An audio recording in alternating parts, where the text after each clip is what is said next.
If you like the story, you can support the author on Patreon. Link is in the description. Chapter 171, Mortarion. The night was still, yet it carried an eerie weight, as if the air itself was holding its breath.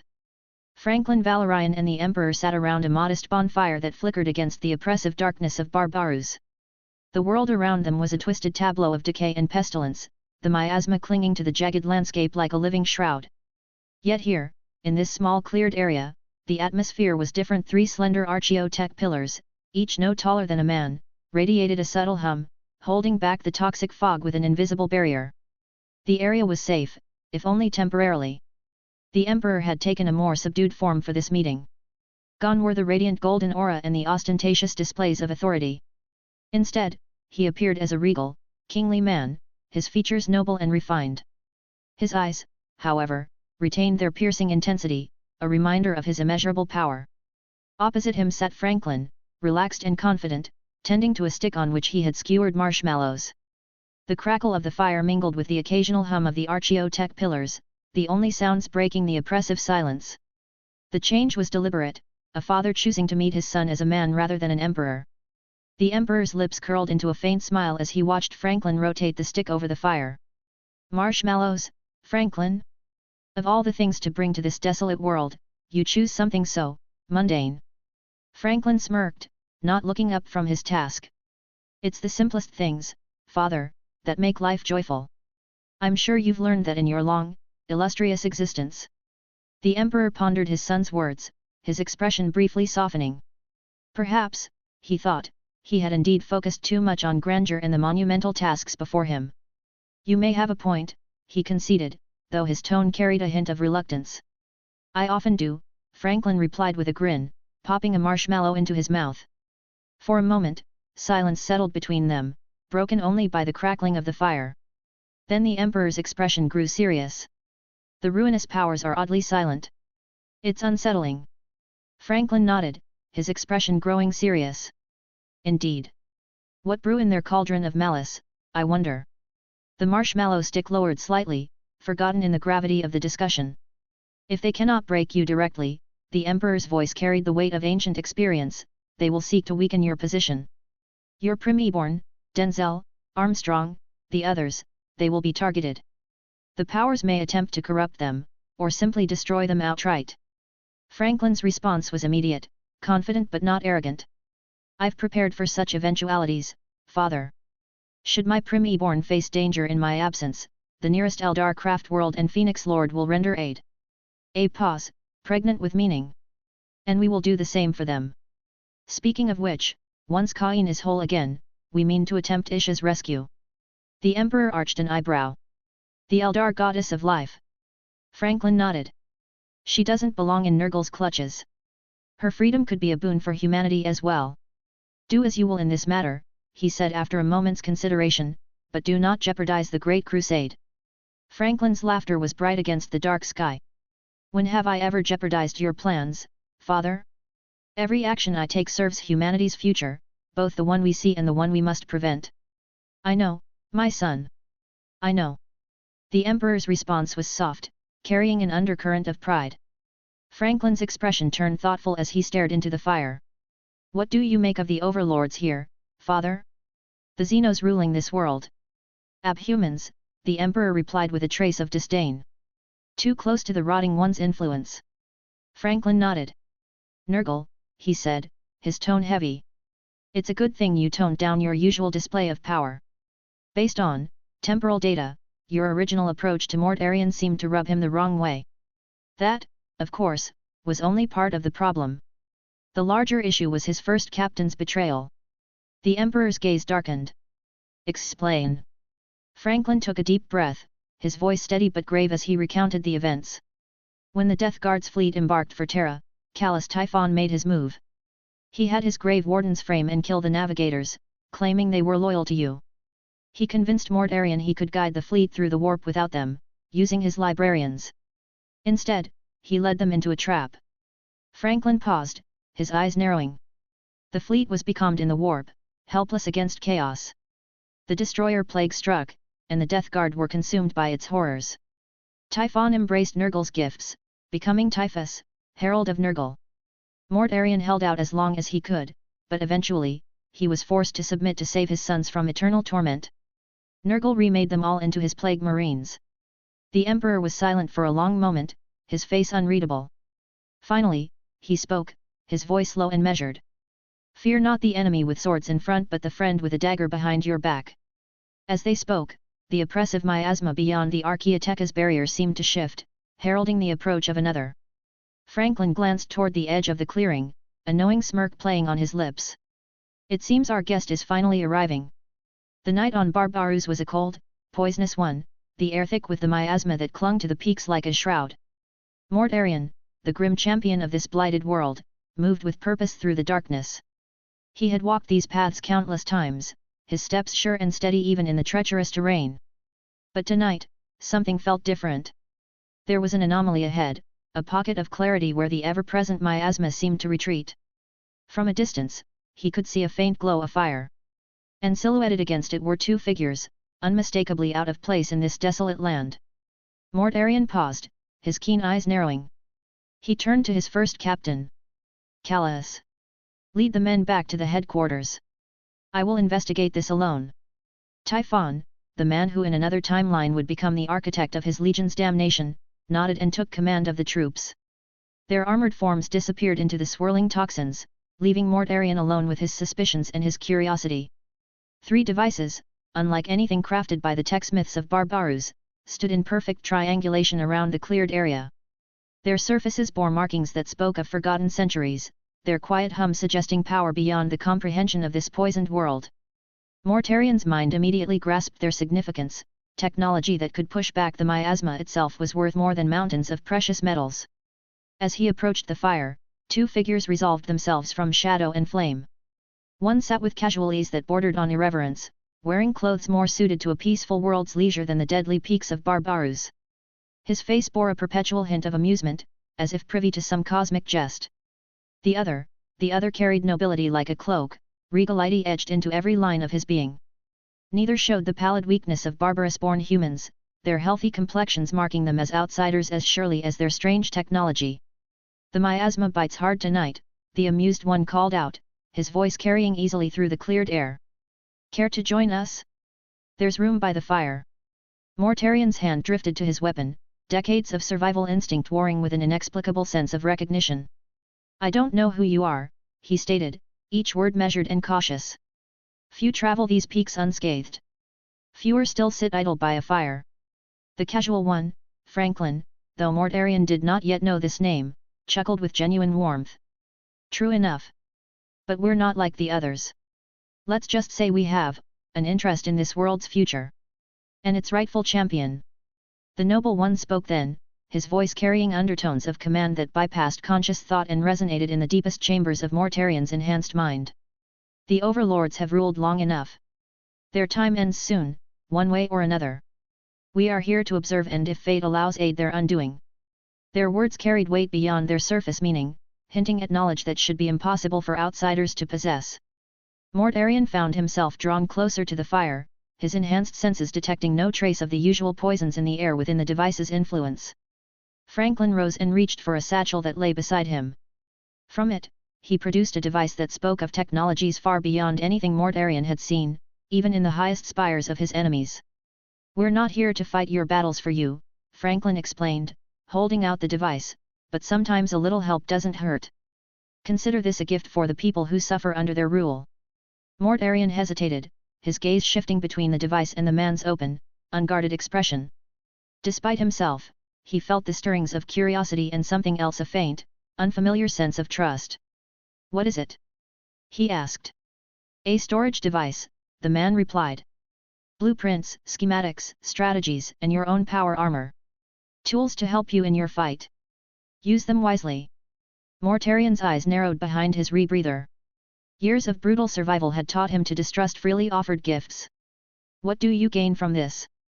he demanded. "No one gives without expecting something in return." Franklin's shrug was almost theatrical in its casualness. "We gain nothing except the satisfaction of seeing a tyrant fall. That's reason enough for us." The sincerity in his voice was matched by something in his eyes, a knowledge and understanding that made Mortarion's usual suspicions falter. The noble one, the emperor, though that truth lay hours of conversation away, spoke again, his words cutting through Mortarian's defenses like a power sword through flak armor. The poison of this world has shaped you, but it has not broken you. Few can say the same. The statement struck Mortarian like a physical blow. How could this stranger understand so perfectly the crucible that had forged him? How could he know of the countless times Mortarian had faced the poisons, had fallen, had risen again? If you have the strength to walk these peaks, Mortarian challenged, why not fight beside me?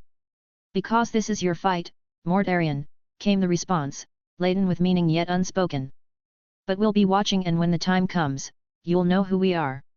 The regal man's gaze softened ever so slightly, as if he saw something in Mortarian that even the Primarch himself could not. The Overlord's reign is ending, he said. What comes next will depend on you. The conversation continued long into the night, touching on battles fought and lost, the nature of strength and survival, and the burdens of leadership. Mortarian found himself speaking more openly than he ever had, drawn out by the enigmatic warmth of the smirking man and the measured wisdom of the regal one. Hours passed unnoticed, the fire burning steadily as the miasma loomed just beyond the clearing. As dawn broke, Mortarian heard voices calling his name. His men had returned, their worry evident. He turned to assure them he was fine, but when he looked back at the fire, the two men were gone. The bonfire remained, as did the strange devices, but there was no trace of the strangers. They had vanished like ghosts in the wind, leaving Mortarian unsettled yet oddly resolute. He gathered the three devices, their purpose and potential seared into his mind. As the miasma began to reclaim the clearing, Mortarian walked away, his thoughts heavy with the weight of the encounter. These men, whoever they were, had changed something within him. The path ahead was clearer now, though no less treacherous. And as he descended toward the headquarters, the words of the regal man echoed in his mind, what comes next will depend on you. Months had passed since Mortarian's encounter with the two enigmatic strangers who had so drastically altered the course of his campaign. The gifts they had left behind, the miraculous pillars that cleared the miasma and the seemingly indestructible power armor now known as the Barbarian plate, had proven invaluable. Mortarian's hand lingered on his chest plate, fingers tracing its intricate grooves as if trying to decipher the mystery of its origin. How had they known him so well? The armor felt tailored for him, a second skin designed to endure the harshest poisons and most corrosive environments of Barbarus. To test its limits, Mortarian had submerged himself in the most venomous lakes and braved the densest clouds of miasma. The armor remained unscathed. Later, he would learn that Franklin had forged the Barbarian plate using tyranimite, a substance harvested from the carapace of tyrannids.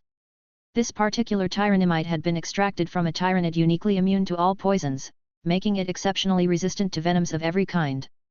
For now, its resilience was a source of quiet confidence. Mortarian's forces surged forward, his warriors emboldened by their leader's unyielding resolve and the newfound strength of their equipment. The disposable lasguns, despite their rudimentary construction, had proven devastating against the undead legions and massive golems deployed by the overlords. Each shriek of a fallen overlord echoed their impending victory. Mortarian stood at the forefront, his gaze fixed on the towering palace of Nikar, the high overlord of Barbarus, perched atop the highest peak. He raised his voice, rallying his men. One last remains. One more tyrant to fall, and we are free. Weeks later, the foot of Nikar's mountain was a graveyard of broken golems and burnt corpses. The Death Guard, for that was what his forces had become, advanced steadily upward, claiming each blood-soaked meter with disciplined determination. At a wide plateau just before the black iron walls, Mortarian called a halt. His men needed rest before the final assault, and he needed to scout the defenses personally.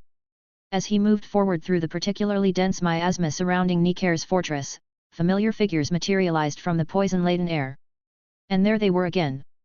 The two strangers sat casually on a rocky outcrop, the miasma held at bay by an unseen force. The perpetual smirk of the first man, Franklin, was as disarming as it was enigmatic. Beside him sat the regal figure of the Emperor, exuding an air of authority that seemed to command the very air around them. "Good to see you, Mortarian," Franklin said, his tone light but carrying an undercurrent of genuine regard. "I see you're about to make your move on the final overlord." Mortarian approached cautiously, his eyes narrowing as he regarded the pair. "You again? Why are you here this time?" The Emperor's gaze was steady. "We came to observe your progress and, perhaps, to offer guidance." "Guidance?" Mortarian's voice was tinged with suspicion. What more do you intend to give me? You've already armed me with tools I did not ask for, tools that have proven effective, I admit. But I don't trust charity. No one gives without expecting something in return. Franklin's smirk deepened. Ah, a pragmatist. I respect that. The Emperor's eyes showed approval at how Mortarion had employed their gifts, but his words carried warning. Nicair dwells in the most poisonous reaches of Barbarus. But it is not only the toxins that make him dangerous. He is a psyker. A what? Mortarion's question was sharp with suspicion. Franklin's ever-present smile took on a serious edge. One who can conjure effects with thought alone. What you would call a witch. A witch. Mortarion's tone hardened with hatred. No matter. He will fall like the others. Be wary, the Emperor cautioned. Nicair has the eyes of his god upon him. You can kill him, yes, but he could kill you just as easily. A pause, heavy with significance. Unless you were to embrace your own psychic gifts. Mortarion's reaction was immediate and vehement. I am no witch, he spat. Nor will I ever be. Franklin sighed, reaching into his robes to produce a weapon, a bolter of extraordinary craftsmanship. Then we offer an alternative. This weapon contains 7 rounds of PSYK out ammunition. Each shot will disrupt a psyker's powers, regardless of their strength. He held out the weapon. Since you refuse your inherent gifts, this may prove necessary. Mortarion took the weapon, feeling its perfect balance. You speak as if you know my future. We know possibilities, the Emperor replied. Which become reality depends on choices yet unmade. Why help me? Mortarion demanded. Why provide these gifts, this knowledge? Franklin's smile returned, enigmatic as ever. Because every child deserves the chance to surpass their father, well adoptive, fathers. The Emperor's gaze swept across the poison-shrouded battlefield. You have led your people well, Mortarion. The next steps of your journey will determine not just your fate, but theirs as well. You still speak in riddles, Mortarion observed, checking the bolter's mechanism with practiced ease. Some truths must be earned through victory, Franklin responded. Defeat Nicair, and many mysteries will become clear. The Emperor added a final warning, remember, it is not weakness to use every weapon at your disposal. Pride can be as deadly as poison. Mortarion looked down at the PSYK out bolter, then back at his mysterious advisors. After this battle, will I see you again? Sooner than you think, Franklin's words carried promise and prophecy in equal measure. The galaxy is vast, but destiny has a way of bringing family together. The word family caught Mortarion's attention, but before he could question it, a horn sounded from his force's position. His men were ready for the final assault. When he turned back, the 2 figures had vanished once more, leaving him alone with their gifts and their warnings. The PSYK out bolter felt heavy with purpose in his hands, 7 shots to change destiny. He gazed up at the black iron walls of Nicair's fortress, where toxic clouds writhed with unnatural purpose. His adopted father waited above, wielding powers Mortarion despised. Yet here he stood, accepting a weapon that countered those same powers, provided by strangers who seemed to know his past and future with equal clarity. No witch, he muttered, securing the bolter to his armor, but no fool either. The Death Lord turned back toward his waiting forces, his barbarian plate shedding toxins like water off a duck's back. Victory awaited above, and with it, perhaps, answers to the questions these strange encounters had seeded in his mind. Behind him, unseen in the poisoned air, Franklin and the Emperor watched their son and brother begin his final ascent. He accepts the weapon, the Emperor observed, but not the truth of his nature. Franklin's smile carried a hint of sadness. Some truths take time, father. At least this time, he faces Nicair with more than just hatred and determination. Chapter 172, The Fall of the Overlord. Now, leading his men further into the thickening miasma and fog, Mortarion's resolve hardened. The fortress's defenders launched desperate counterattacks, but his warriors, bolstered by the advanced equipment and Mortarion's unyielding determination, put down the remaining resistance with brutal efficiency. The lasguns and disciplined formations of his troops tore through the last of the undead legions until they arrived before an ominous arch shrouded in swirling, almost tangible miasma. The toxins grew thicker with each step upward, forcing even his hardy warriors to rely more heavily on their breathing apparatus. The miasma here had a different quality, more malevolent, more purposeful, as if it were not merely a natural defense but a conscious barrier crafted by malign intelligence. Typhon gestured to one of the soldiers. "Test the threshold," he ordered, his voice muffled by his rebreather. The chosen warrior, demonstrating the courage that had become synonymous with the death guard, approached the arch with measured steps. The moment he crossed the threshold, horror unfolded with terrible swiftness. The specialized breathing apparatus, which had proven reliable throughout their long campaign, began to corrode visibly. The metal darkened and bubbled as if subjected to concentrated acid. Then came the screams, the warrior's exposed skin blistering and burning despite his protective gear. He staggered backward, falling clear of the arch's influence. His fellow soldiers rushed to his aid, medical personnel already moving forward with treatments developed over long years of fighting in Barbaros's toxic environment.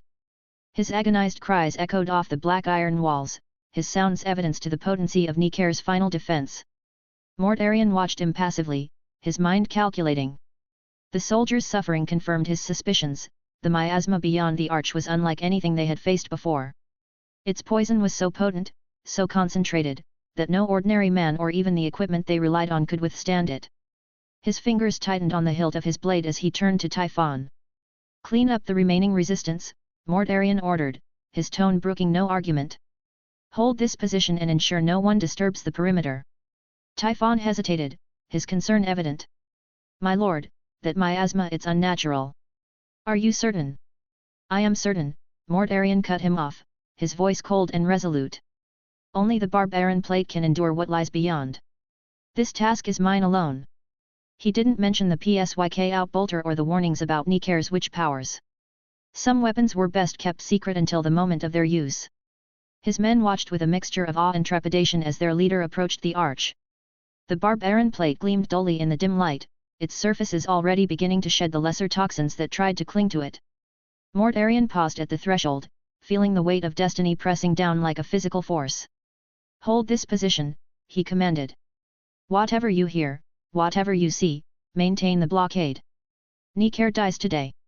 Without waiting for acknowledgement, Mortarion stepped through the arch. The miasma enveloped him immediately, thick enough to obscure him from his men's view within 2 paces. The toxins here were unlike anything he'd encountered before, a witch's brew of poison and sorcery designed to kill anything that dared approach the highest spire of Barbarus. But the Barbarian plate held true, protecting its wearer just as its mysterious creators had promised. Each step carried Mortarion deeper into the poisoned heart of his adopted father's domain, while behind him, the sounds of his army grew faint and distorted. The last thing his men saw was their lord's silhouette, growing indistinct in the supernatural fog, the outline of his armor a promise that even the worst of Barbaros's poisons could not stop the Death Lord's advance. Then he vanished completely, leaving them to wonder what final confrontation awaited in the toxic heights above. In the distance, thunder rolled across Barbaros's eternal clouds, as if the very planet held its breath for the coming confrontation between the Witch King of the highest peak and the sun he had failed to break. As Mortarion pushed forward, the oppressive miasma thickened with every step, its noxious tendrils growing more potent and suffocating. The air seemed alive with movement, shadowy forms darting just beyond his sight. His senses, honed through countless battles, caught the faint shift of air and the whisper of movement. With a swift, decisive swing of his scythe, Mortarion bisected 3 hulking golems that attempted to ambush him. Their forms crumbled into foul, corrupted pieces. The sounds of combat, the wet splitting of unnatural flesh, the scrape of metal against metal, echoed through the miasma, calling to the other guardians that haunted these heights. They came in a wave of rot and malice, shambling corpses and construct monstrosities whose very existence was an affront to natural law. Mortarion faced them without fear, without hesitation. His scythe moved like an extension of his will, harvesting the unclean in great sweeping arcs. Limbs flew. Heads rolled. Torsos split.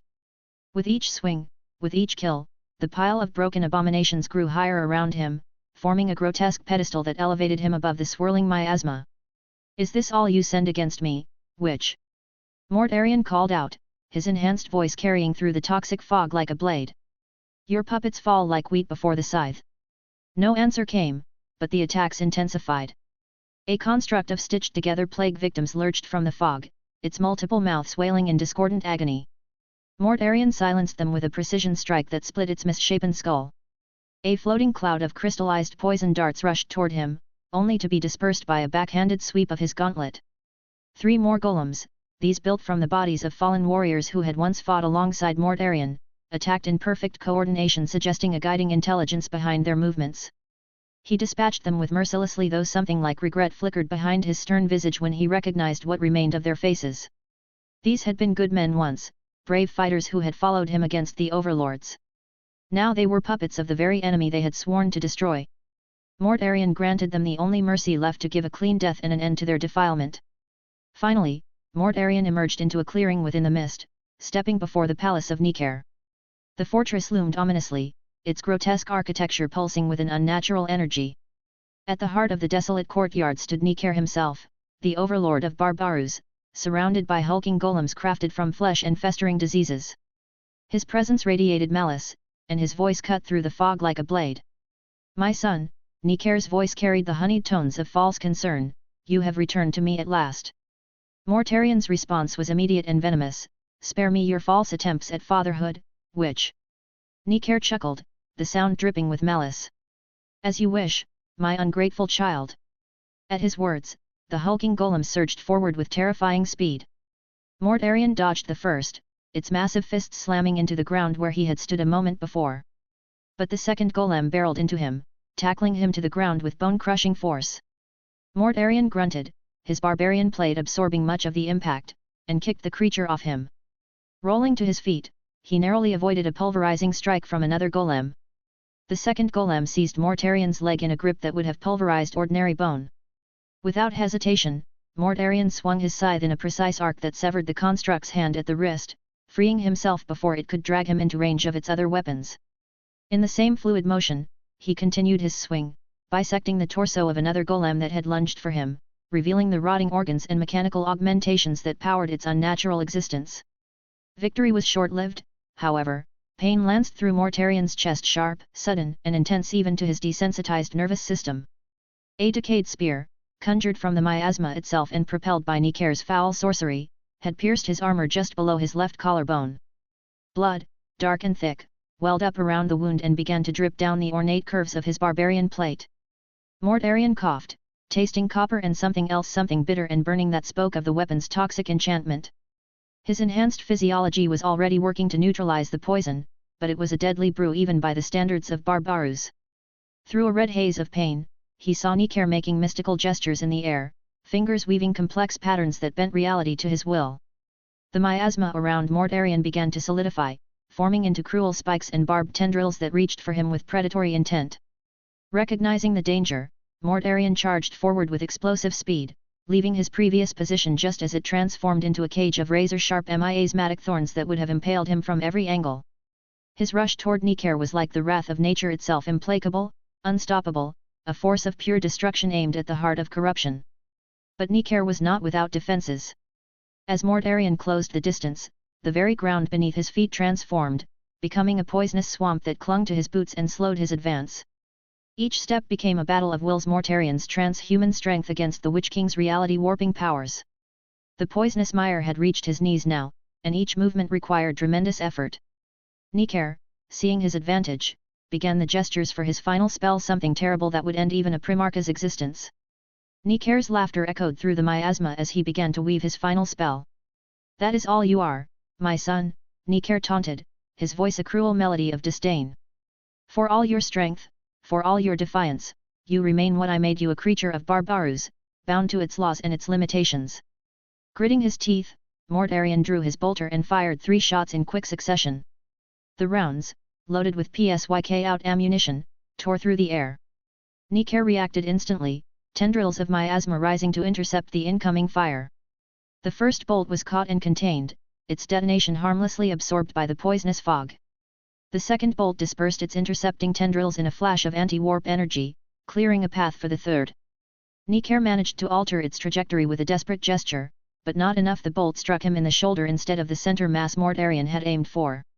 The impact was catastrophic. The bolt blew Nicair's shoulder apart in an explosion of tainted flesh and corrupted bone. The Witch King's shriek was inhuman in its pitch and intensity, a sound that couldn't have emerged from a purely human throat. His concentration broken by pain and shock, Nicair's control over the miasma faltered momentarily. The tendrils surrounding Mortarion began to thrash wildly, some of them wrapping around his armor in their death throes. The pressure was immense, tyranimite plates creaking under the strain, joints groaning as they were tested to their structural limits. Mortarion fired his bolter 3 more times, but Nicair had already recovered enough to summon a forest of miasmatic tendrils to intercept the shots. The bolts detonated against this barrier, dispersing sections of it but failing to reach their target. When the toxic fog cleared, Nicair was no longer in his previous position. Realizing the immediate danger had shifted, Mortarion holstered his bolter and returned his attention to the immediate threat, the constricting tendrils that threatened to crush his armor and the poisonous swamp still holding him partially immobilized.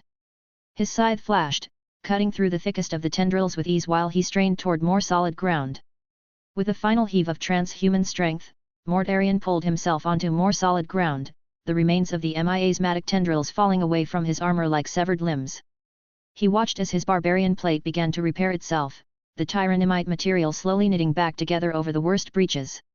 He reached up and pulled the spectral spear from his chest with a grunt of pain, dark blood flowing freely before his enhanced healing began to close the wound. The moment of recovery was short-lived. Pain exploded through Mortarion's back and out through his torso, a pain so intense, so all-encompassing, that even his iron discipline couldn't contain it. For perhaps the first time since his transhuman transformation, Mortarion shouted in agony. Behind him stood Nicair, his form horribly mangled from the bolter wound. His right arm was entirely gone, along with a significant portion of his torso on that side. What remained of his body seemed to be held together by the same foul sorcery that animated his constructs, wisps of miasma stitching the ragged edges of his wounds together in a grotesque parody of healing. In his remaining hand, he held a blade of pure solidified miasma, a weapon that existed in both physical and metaphysical realms simultaneously. This blade now protruded from Mortarion's back, having pierced straight through his armor and transhuman flesh to emerge from his chest in a spray of blood and corrupted tissue. "Did you think," Nicair rasped, his voice barely human now, "that I would be so easily defeated? I who raised you? I who taught you everything you know of war and survival." Mortarion, despite being impaled by a blade forged from miasma, displayed a pain tolerance so immense that he managed to ignore the searing agony. With his scythe raised, he attempted a desperate swing at Nicair. The Overlord, anticipating the attack, distanced himself further, summoning more tendrils to impale Mortarion, pinning him in place like a trophy for display. More tendrils manifested from the swirling miasma, each one finding its mark with unerring accuracy. They pierced Mortarion's limbs, his torso, his neck, not seeking to kill immediately, but to maximize suffering. Nicair was an artist of pain, and Mortarion had become his masterpiece. "I could have given you everything," Nicair's voice was almost wistful as he watched his adopted son struggle against the inevitable. "You could have ruled at my side, a prince of poisons, master of this world, and a dozen more." Mortarion's response was a strangled laugh, blood bubbling between his teeth. "I would rather die as a man than live as your puppet." The Primarch fell to one knee, his transhuman physiology finally beginning to surrender to the concentrated toxins flowing through his veins. His vision darkened at the edges, the world narrowing to a tunnel that contained only Nicair's mocking smile and the whirling clouds of death. And then, he heard it. The voice was unlike any Mortarion had heard before, not even in the blighted heights where reality grew thin and things from beyond sometimes whispered to those desperate enough to listen. It bypassed his ears entirely, speaking directly to the core of his being. "Embrace my blessing, my grandson," it crooned with paternal affection that poorly masked the rot beneath. "I will grant you power beyond measure, strength enough to crush your adoptive father. Embrace it, my child. Embrace my blessings." Time seemed to slow as Mortarion recognized what approached him. The beings that the overlords sometimes communed with, the powers that granted them their unnatural abilities and corrupted forms. One of them now offered Mortarion the same poisoned chalice. With the last of his strength, he gathered the blood and bile filling his mouth and spat defiantly. "Never," he rasped. "Whoever you are, I'd rather die." A chuckle filled his mind, amused rather than angered by his defiance. "As you wish, little one." But the whispers continued, insidious and relentless, like 1,000 serpents coiling around his mind. "Your defiance was always admirable," Nicair mused, circling his fallen son. "But ultimately futile. Like all who oppose the natural order of Barbarus." Mortarion's vision swam, his enhanced senses beginning to fail him. But in the periphery of his fading sight, something impossible manifested, a tinge of gold that had no place in the eternally grey world of Barbarus's peaks. He turned his head, muscles screaming in protest at even this small movement. There, standing as if the deadly miasma was nothing more than a pleasant summer breeze, was the regal stranger from the bonfire. His form seemed both solid and ethereal, power contained in human shape by nothing more than will. Upon his armored shoulder perched an eagle, its feathers gleaming with metallic perfection, its eyes containing wisdom that spoke of millennia. The bird's gaze fixed on Mortarion with an intensity that transcended species. Mortarion blinked, and the figure vanished as if it had never been there. Yet, in its place, a faint golden thread shimmered in the air, leading from Mortarion's bolter to Nikar. The Overlord, seemingly unaware, moved as though caught in a strange distortion of time, his movements slow and deliberate. Understanding crystallized in Mortarion's mind with perfect clarity. With strength he should not have possessed, he reached for the weapon. His fingers closed around the grip, the weight familiar and somehow reassuring. Time seemed to slow further as he raised the bolter. Nikar moved as if through liquid, his expression of triumph gradually shifting to confusion as he registered Mortarion's movement. He aimed along the golden thread, knowing with inexplicable certainty that this shot would not miss. His finger tensed on the trigger. The bolt pistol's report echoed across the mountaintop, momentarily drowning out even the perpetual howl of toxic winds. The round crossed the distance between them in a heartbeat, following the golden path as if guided by fate itself. It struck Nikar precisely where cranium met spine, a perfect kill shot that no mortal marksman could have made in such conditions. The Overlord's head did not merely suffer damage, it exploded in a shower of tainted matter and released warp energies. The Witch King's body remained standing for several heartbeats, as if unable to comprehend its sudden decapitation. Then it collapsed, folding in on itself with the finality of a puppet whose strings had been cut. With their master's death, the miasma weapons lost coherence. The tendrils impaling Mortarion dissolved, leaving ragged wounds that immediately began to knit themselves closed through his transhuman healing. The concentrated toxins in the air dissipated, returning to their natural, merely lethal state rather than the weaponized malice they had been moments before. Mortarion collapsed to his knees, the bolter falling from nerveless fingers. Each breath came easier than the last as his enhanced physiology purged the poisons. Around him, the eternal clouds of Barbarus continued their slow churning, indifferent to the momentous change that had just occurred. The tyrant was dead. The mountain peaks, for the first time in living memory, belonged to humanity rather than the Witch Kings who had preyed upon them. The miasma settled into its natural patterns, no longer directed by malevolent will. Mortarion remained kneeling, his transhuman physiology working furiously to expel the toxins that had nearly claimed him. Each breath came easier than the last, though pain still lanced through his chest where the concentrated poison had pierced him most deeply. The battle was won. Nikar, the tyrant who had claimed to be his father, lay dead. The Witch King's reign over Barbarus's highest peak had ended with the crack of a bolt pistol and the golden thread that had guided Mortarion's final shot. Yet victory brought no elation, only a bone-deep weariness and questions that swirled like the toxic clouds surrounding him. Questions about the golden figure he had glimpsed in his moment of greatest need, about the voice that had offered corrupt salvation, about the strangers who had appeared at the bonfire with their archaeotech and cryptic words. A shadow fell across him, and Mortarion's hand instinctively moved toward his weapon. But the movement froze as he recognized the silhouettes against the sickly light filtering through Barbarus's eternal shroud. The two strangers from the bonfire stood before him, seemingly untouched by the poisonous atmosphere that would kill ordinary men in moments. The one with the perpetual hint of amusement, Franklin, though Mortarion still did not know this name, extended a hand. "Congratulations on overcoming the final hurdle," Franklin said, his voice cutting clearly through the toxic whines. There was genuine respect in his tone, one warrior acknowledging another's triumph. Mortarion hesitated only briefly before accepting the offered hand. Despite his transhuman strength and stature, he felt Franklin pull him to his feet with surprising ease, as if the stranger possessed power comparable to his own. "Here," Franklin continued, producing a small glass container that seemed to glow with an inner light. "The soul of the tyrant." Mortarion's eyes widened fractionally as he studied the jar. Within, a wisp of energy writhed and pulsed, recognizable even to his untrained perception as the essence that had once animated Nikar.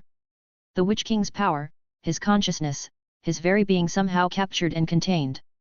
"How?" Mortarion began, then firmed his resolve and asked the question that had burned in his mind since their first meeting. "Who are you?" The two strangers exchanged a glance loaded with meaning. The regal one whose brief appearance had coincided with Mortarion's impossible shot stepped forward, his presence seeming to expand until it filled the poisoned peak with subtle authority. "I am your father," he said simply. Chapter 173, The Pale King and the Eagle. I am your father. Mortarian's eyes narrowed, the weight of the Emperor's words settling over him like an iron shroud. His grip on the soul jar tightened, his knuckles whitening as he studied the two figures before him. You are my father, he said, his voice low and measured, laced with suspicion and anger. A father who left me to rot in the toxic hell of Barbarus, to claw my way to survival while others were given guidance and power from birth. The Emperor's face remained impassive, golden eyes unblinking as they regarded his son. You were never abandoned, Mortarian.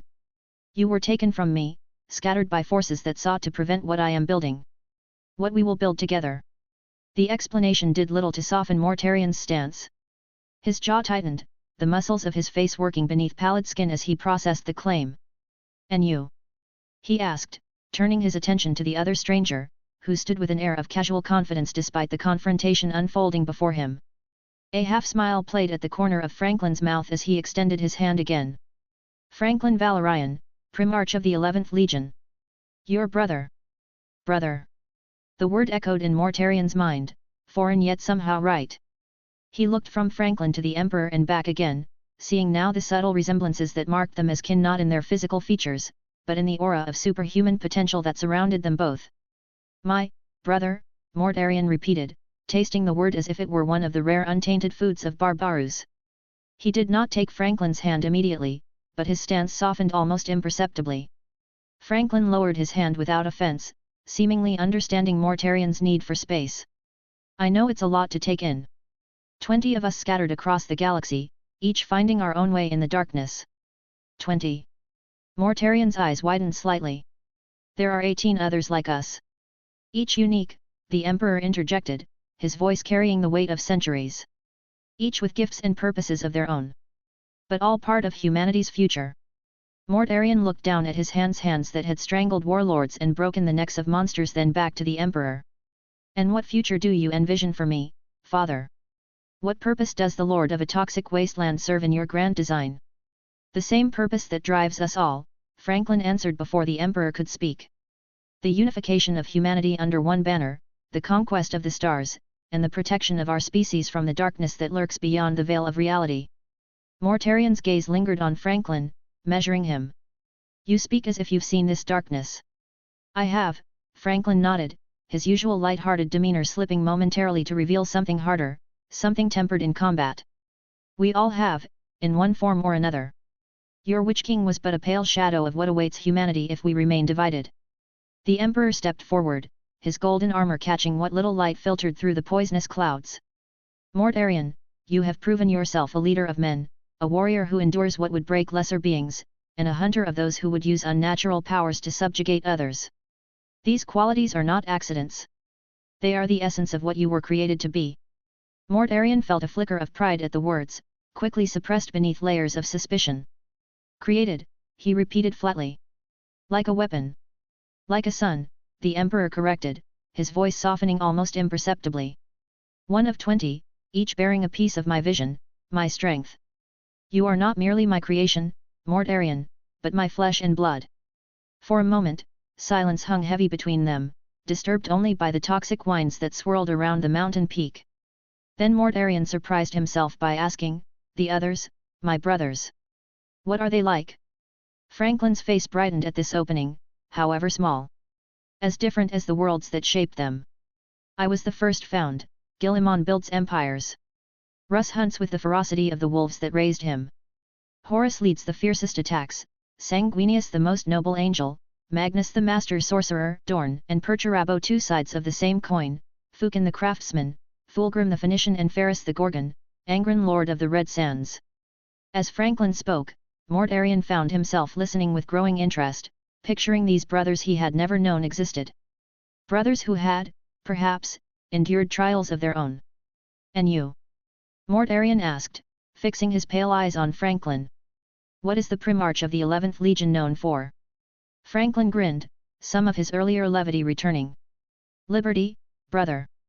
My legion fights for freedom, against all forms of tyranny. We believe in humanity's right to determine its own destiny under the Emperor's guidance, of course. He added the last with a quick glance toward their father. But that's not all. I do not simply fight for freedom and liberty. I am the one who creates the infrastructures, essential ones like the galactic internet and the robust economy of the Imperium. I am the industrialist. Liberty, Mortarion echoed, the concept foreign to one who had known only oppression and struggle. A noble ideal, if often impractical in a universe filled with predators. Perhaps, Franklin conceded. But one worth fighting for nonetheless. And one I think you understand better than most, having liberated your people from Nicare's reign. The observation struck Mortarion like a physical blow. He had never considered his war against the Witch Lords in terms of liberation, it had been vengeance, justice, necessity but liberty. The concept shifted his perception of his own life's work in subtle ways. Your legion awaits you, Mortarion, the Emperor said, drawing the conversation back to its purpose. Warriors bred from your gene seed, bearing your strengths and your resilience. The Dusk Raiders, they are called bearers of death to humanity's enemies during twilight. Will you join me, my son? Mortarion looked up at the Emperor, his eyes reflecting a mix of exhaustion, hope, and a newfound resolve. He hesitated for a moment, then dropped to one knee, bowing his head in submission. Yes, Father Mortarion replied, his voice steady despite the weight of the moment. I will join you. I will fight for your vision of a united galaxy. The Emperor placed a hand on Mortarion's shoulder, a gesture of both acceptance and reassurance. Rise, Mortarion. Together, we shall bring order to the stars. 854.30 m. The corridors of the fortress palace that had once belonged to Nicare now echoed with the sound of industry.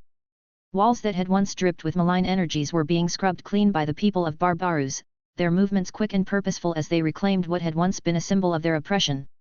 The work of transformation had begun almost immediately after Mortarion's victory, the Death Lord wasting no time in converting his enemy's stronghold into the administrative center of a newly liberated world. Franklin Valorian stood at the window of an antechamber, watching the activity in the courtyard below. Workers moved with efficiency, dismantling the grotesque statuary that had once adorned the grounds and replacing them with more practical structures. Despite the toxic atmosphere, the people of Barbarus labored without complaint, their bodies adapted through generations of hardship to withstand conditions that would kill an unprotected off-worlder in minutes. Impressive people, Franklin remarked to his companions, his voice carrying a genuine note of admiration. They've endured more than most and still find the strength to rebuild. Behind him, 3 transhuman figures stood in attentive silence, each bearing the unmistakable hallmarks of enhanced physiology, though none reached the stature of their Primarch. These were the Primi-born beings forged through the complete integration of the Immortus gland, elevating them to the closest approximation of a Primarch without the binding presence of a Primarch's soul. Standing at approximately 10 feet tall, they loomed over normal humans, far surpassing even custodians, while still falling short of the destiny-bending ability of a true Primarch. Denzel Washington, first captain of the Liberty Eagles, nodded in agreement. His eyes sharp with intelligence and experience scanned the surroundings with habitual vigilance. They remind me of the people of Nova Tertius, he observed, referring to one of the first worlds the Liberty Eagles had liberated during the Great Crusade. Unbroken despite generations of suffering.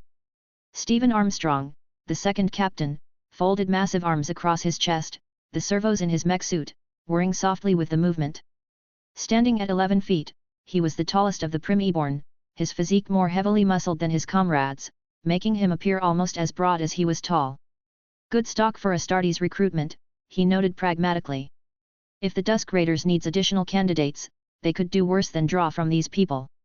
Henry Cavill, third captain and leader of the elite Minutemen Company, remained silent, his attention focused not on the activity outside but on the corridor beyond the chamber's entrance. Unlike his companions, whose relaxed postures belied their readiness for action, Cavill's alertness was more obvious, his hand never straying far from the hilt of his weapon. Franklin noticed his captain's attention shift and raised an eyebrow. Expecting trouble, Henry? No, father, Cavill replied, his voice low. But future knowledge doesn't absolve us of vigilance in the present. Franklin's lips quirked in a half-smile at the reminder.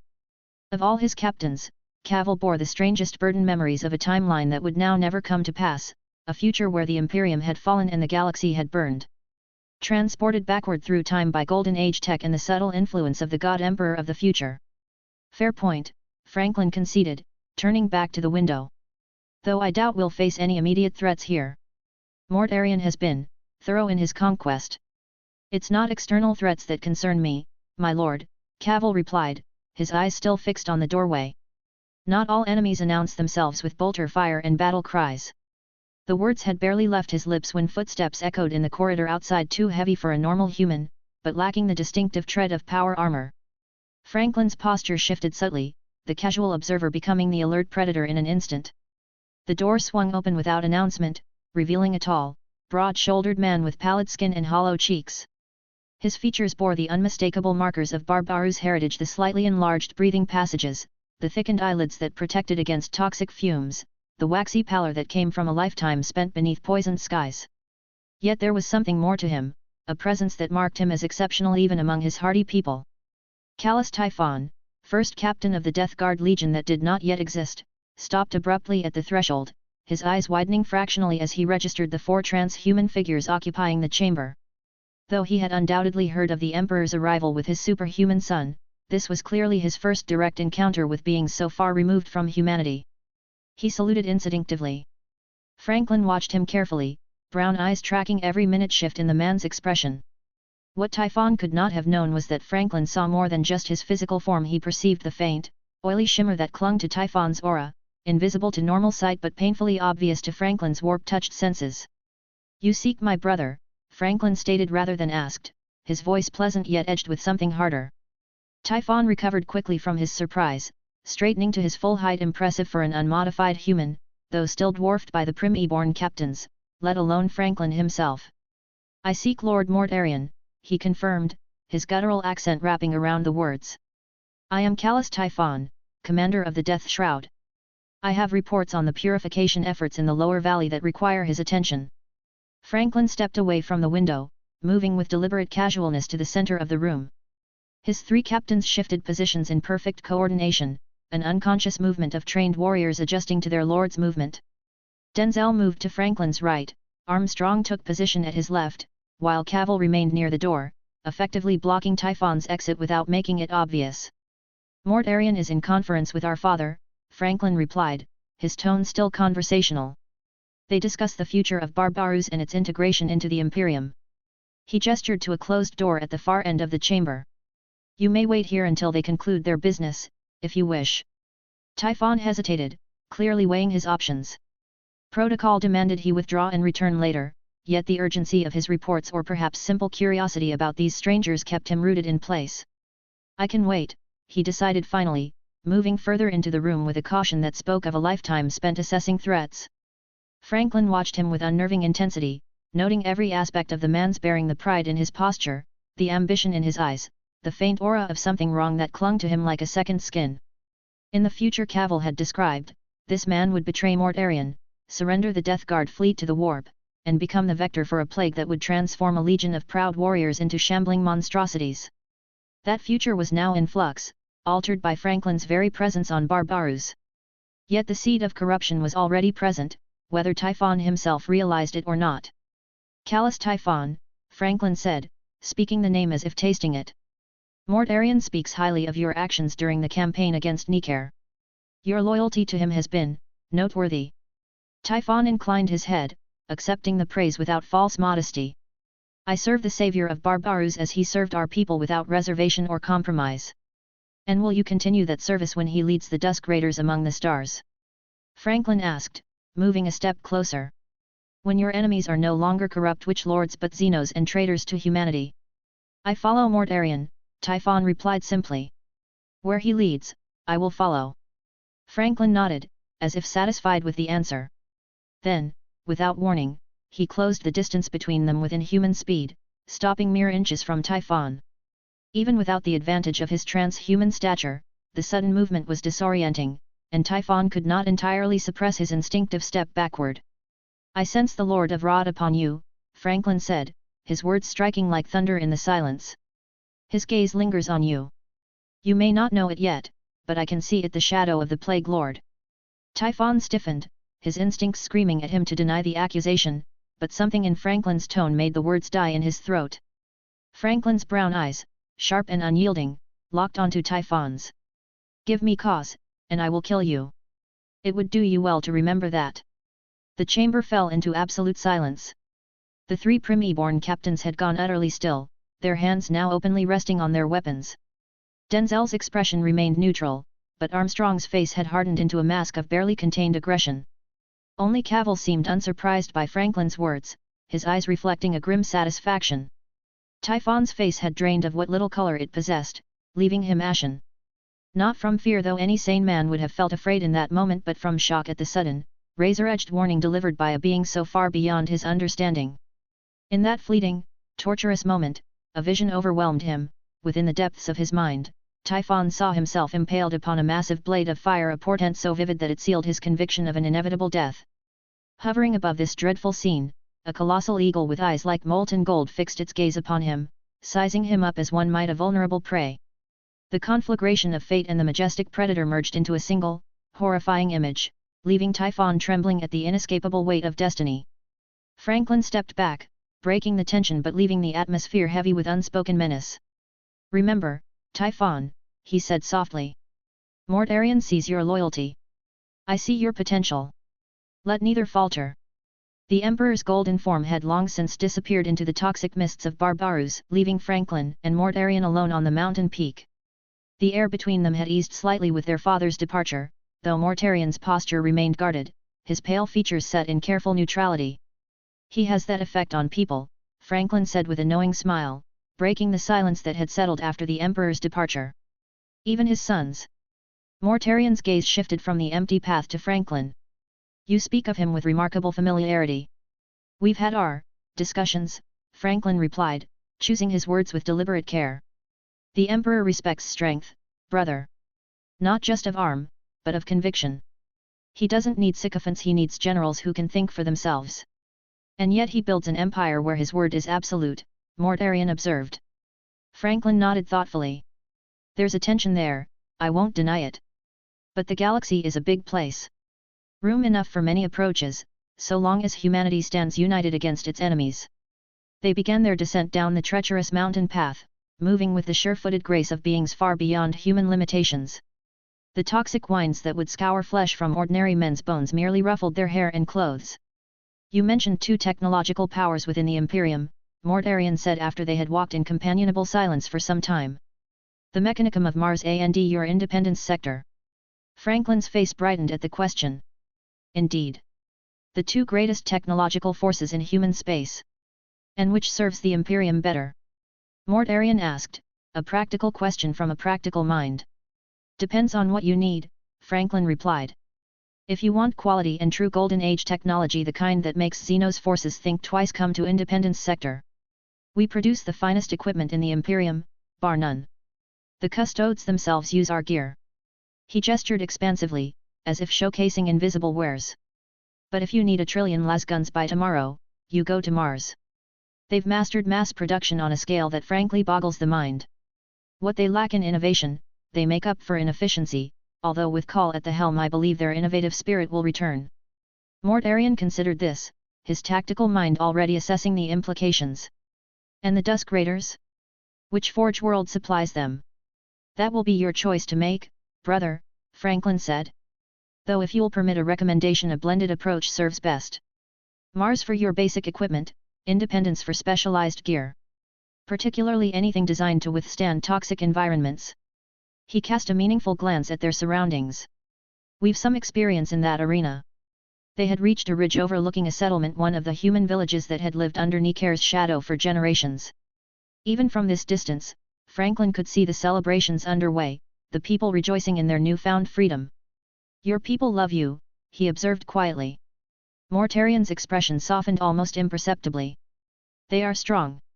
They had to be, to survive here." "Like their lord," Franklin acknowledged. "The Dusk Raiders will embody that strength. Your gene seed has seen to that." A faint frown crossed Mortarion's features. "These warriors, my sons. How will they receive me? They have operated without my guidance for years." "With awe and devotion," Franklin assured him.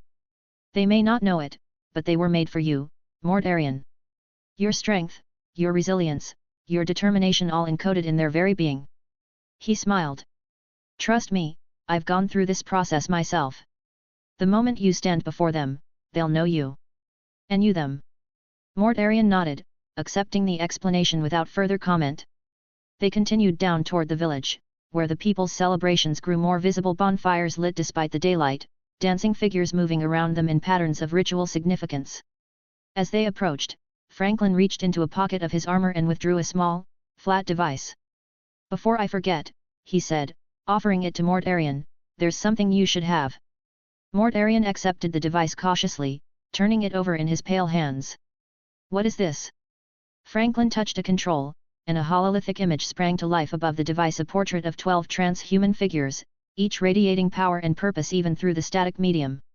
The Emperor stood at the center, his golden armor gleaming, flanked by his sons in a carefully arranged composition. "Family portrait," Franklin explained, his tone light but his eyes watching Mortarion's reaction carefully. "Taken after Purdy was found the most recent of us to join the fold before you." Mortarion studied the image with undisguised fascination, his eyes moving from face to face, cataloguing his brothers. "Which one are you?" he asked. Franklin pointed to a figure standing near Lemon Russ and Robert Gilliman, his armor bearing the emblem of a stylized eagle. Even in the hololithic image, there was an unmistakable air of confident ease about him, a half-smile playing at the corner of his mouth. "There," he said. "Between the Wolf King and the walking Excel sheet. The three of us get along rather well, despite our differences in approach." Mortarion scrutinized the image more closely, his gaze lingering on certain brothers longer than others. "And this one?" he asked, indicating a towering figure whose bearing radiated sullen determination. "Perturabo," Franklin identified him. "Lord of the Iron Warriors. A genius with siegecraft and technology, though." He hesitated, choosing his words carefully. "He can be somewhat intense. Difficult to know, but worth the effort." "He looks familiar, somehow," Mortarion mused, studying Perturabo's features. "You two have more in common than might be immediately apparent," Franklin agreed. "Both pragmatic, both meticulous in your planning, both uncompromising in your standards. I think you'll understand each other better than most." Mortarion nodded slowly, then continued examining the other figures. "And this one, with the red skin? That is Magnus the Red, Primarch of the Thousand Sons. A man of brilliant mind, steadfast loyalty, and, beyond all others aside from our father, the strongest psyker among us." Mortarion's lips twisted into a grimace, and he uttered flatly, "Sorcery," his distaste for the arcane arts unmistakable in every syllable. His tone was laced with a disapproval born of years spent grappling with the Witch Kings, the overlords of Barbarus. Franklin chuckled softly at Mortarion's dismissal, his eyes twinkling with both amusement and a trace of exasperation. Stepping closer, he spoke in a measured yet impassioned tone, "Mortarion, you must not be so hasty to dismiss that which you do not fully embrace. All of us Primarches, each and every one of us bears a part of Father within, and it is precisely Father who stands as the mightiest psyker among mankind. Even you, Mortarion, possess an innate psychic potential that you have yet to fully acknowledge." He paused, letting his words sink in before continuing, "There will come a time when you must confront this latent power within you. You face a choice that is as monumental as it is personal. Will you persist in rejecting your inherent psyker prowess, even if that rejection leads you down a path toward your own destruction? Or will you embrace the gift and the burden of this power, harnessing it to achieve victories beyond your current imagining?" Franklin's gaze was unwavering as he fixed Mortarion with an intense, earnest look. "Think about it, brother. In this ever-darkening galaxy, where our enemies are as numerous as they are formidable, the power of the mind may be our greatest weapon. Rejecting it is to deny a part of who you are, a legacy shared by all of us, however different our paths may seem. I urge you to consider, not merely for your sake, but for the future of our people, what might be achieved if you were to fully embrace your potential." The silence that followed was thick with unspoken implications, the weight of destiny hanging heavily between them. In that moment, Mortarion's rugged features softened imperceptibly, and though his eyes remained cautious, a spark of contemplation began to flicker, a silent acknowledgement of the choice laid before him, as profound as it was perilous. Chapter 174, Two is a Company. The hum of advanced machinery and the flicker of holographic data panels set a futuristic yet timeless stage within the R&D department of Sweet Liberty. Here, beneath the vaulted ceilings of pristine alloys and amid the constant drone of technical progress, stood Franklin Valorian. Clad in a tailored battle jacket that bore the insignia of the Liberty Eagles, he leaned casually against a gleaming console. A thick cigar smoldered between his fingers, its ember casting a warm glow on his resolute, chiseled features. Franklin exhaled a plume of smoke, his brown eyes scanning the data. He smirked slightly, the perpetual confidence etched into his features never faltering. The quiet hum of activity was suddenly interrupted by the sound of a warp portal snapping open behind him. Turning, Franklin found Magnus the Red striding through. "Magnus," Franklin greeted, his voice tinged with amusement. "What's got you rushing in here like a guardsman late to muster?" "Brother, I've made a discovery of profound importance." "I had to see you immediately," Magnus began, his luminous single eye almost glowing with excitement. Franklin, exhaling a puff of smoke, tilted his head toward his brother. "Magnus, you do realize that when you start with profound importance, it usually means something mind-bending and potentially catastrophic, right?" Magnus' expression faltered for a moment before he waved his hand dismissively. "This is different. I've unlocked the means to travel across time itself. Entire timelines, Franklin. Imagine what we could learn, what we could change." Franklin blinked, the cigar pausing mid-air before he chuckled dryly. "You're joking, right? You're dabbling with temporal mechanics now? I'm reckless, sure, but even I know better than to mess with time. Do you have any idea how dangerous that is?" Magnus waved a dismissive hand, sending motes of psychic energy dancing through the air. "You worry too much, brother. I've calculated every variable, accounted for every possibility. What I'm proposing is not reckless experimentation but controlled exploration." Franklin's eyebrow rose. "That's coming from the headstrong sorcerer who once thought communing with warp entities was a good idea. Magnus, this could go sideways faster than a hive ganger losing a bet." Magnus crossed his arms. "And yet, you're the one who leads a legion renowned for reckless innovation. Spare me the lecture. I want you to accompany me. Together, we can ensure the success of this venture." Magnus insisted. "I wish for you to accompany me across time. I've discovered a gateway to another timeline entirely, one where events have unfolded differently." Franklin rubbed his temple. "That sounds like an even worse idea. Different timelines mean different rules, different outcomes. We could unwittingly trigger catastrophic paradoxes." "It's fine," Magnus replied with characteristic confidence. "Besides, I need your connection to Craft World Akin. It's been 2 years since you found that broken Craft World and Tomb World, surely you have repaired both by now." Franklin raised an eyebrow. "Yes, but I doubt Akin would approve of us using his domain as a jumping-off point for your temporal escapades." A moment of silence fell between them, and Franklin's eyes took on a distant look. His companions knew this expression well. It meant he was communing with the fragment of the Ildari war god bound to him through the crone sword Anaris. "I'll allow it," came Akin's voice in Franklin's mind, resonating with ancient power and curiosity. "I'm interested in what the nascent sorcerer god is thinking." Franklin sighed audibly, drawing another pull from his cigar before extinguishing it. "Akin approves, apparently. He called you a nascent sorcerer god, by the way. I'm sure that won't go to your head at all." Magnus smiled, his single eye gleaming with triumph. "Excellent. Shall we depart immediately?"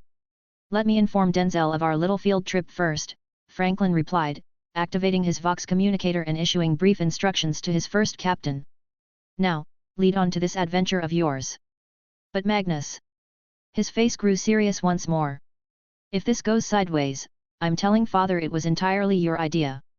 As the two Primarches approached, the Ildari guards clad in bronze and crimson armor that marked them as ever-chosen of Akin bowed in deference to Franklin while regarding Magnus with cautious respect.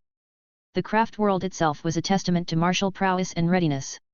Where other craft worlds balanced warfare with artistry and culture, Akin's domain embraced the path of the warrior above all else. Weapons batteries lined every available surface, defensive shields hummed with contained energy, and training arenas echoed with the clash of weapons as warriors honed their deadly craft. "I still find it fascinating how much sway you have over the Eldar," Magnus commented as they walked the upper levels of the craft world. "The fact that you are the chosen of Akin is remarkable. It's equivalent to Father choosing an Eldar warrior as a Primarch." Franklin shrugged, his massive shoulders rising and falling beneath his armor. "It wasn't exactly a planned arrangement. When I found Anaris, I expected to add another weapon to my arsenal, not to become the avatar of an Ildari god's vengeance.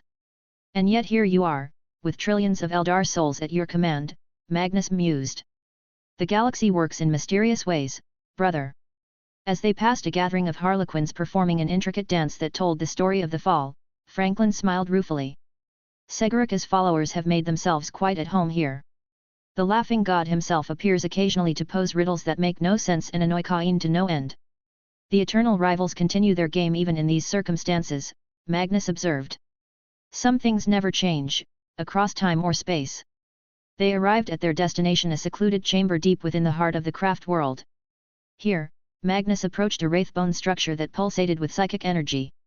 His hands moved in complex patterns as he channeled his immense power, causing the air to shimmer and distort. What exactly are we looking for in this other timeline? Franklin asked, watching his brother work. Magnus didn't look up from his task. Knowledge, primarily. In this alternate reality, certain events unfolded differently. I've glimpsed technological achievements and psychic techniques that could be invaluable in our own struggles. And you're sure we won't be noticed? The last thing we need is to create temporal ripples that affect our own reality. We'll be in and out in 20 minutes, Magnus replied confidently as the air before them tore open, revealing a swirling vortex of colors and impossibilities. Quick reconnaissance mission, nothing more. Franklin raised an eyebrow. Just 20 minutes? You sure? Well, Magnus added with slight hesitation, we might age a few thousand years, but we're biologically immortal, so that doesn't seem to be a problem.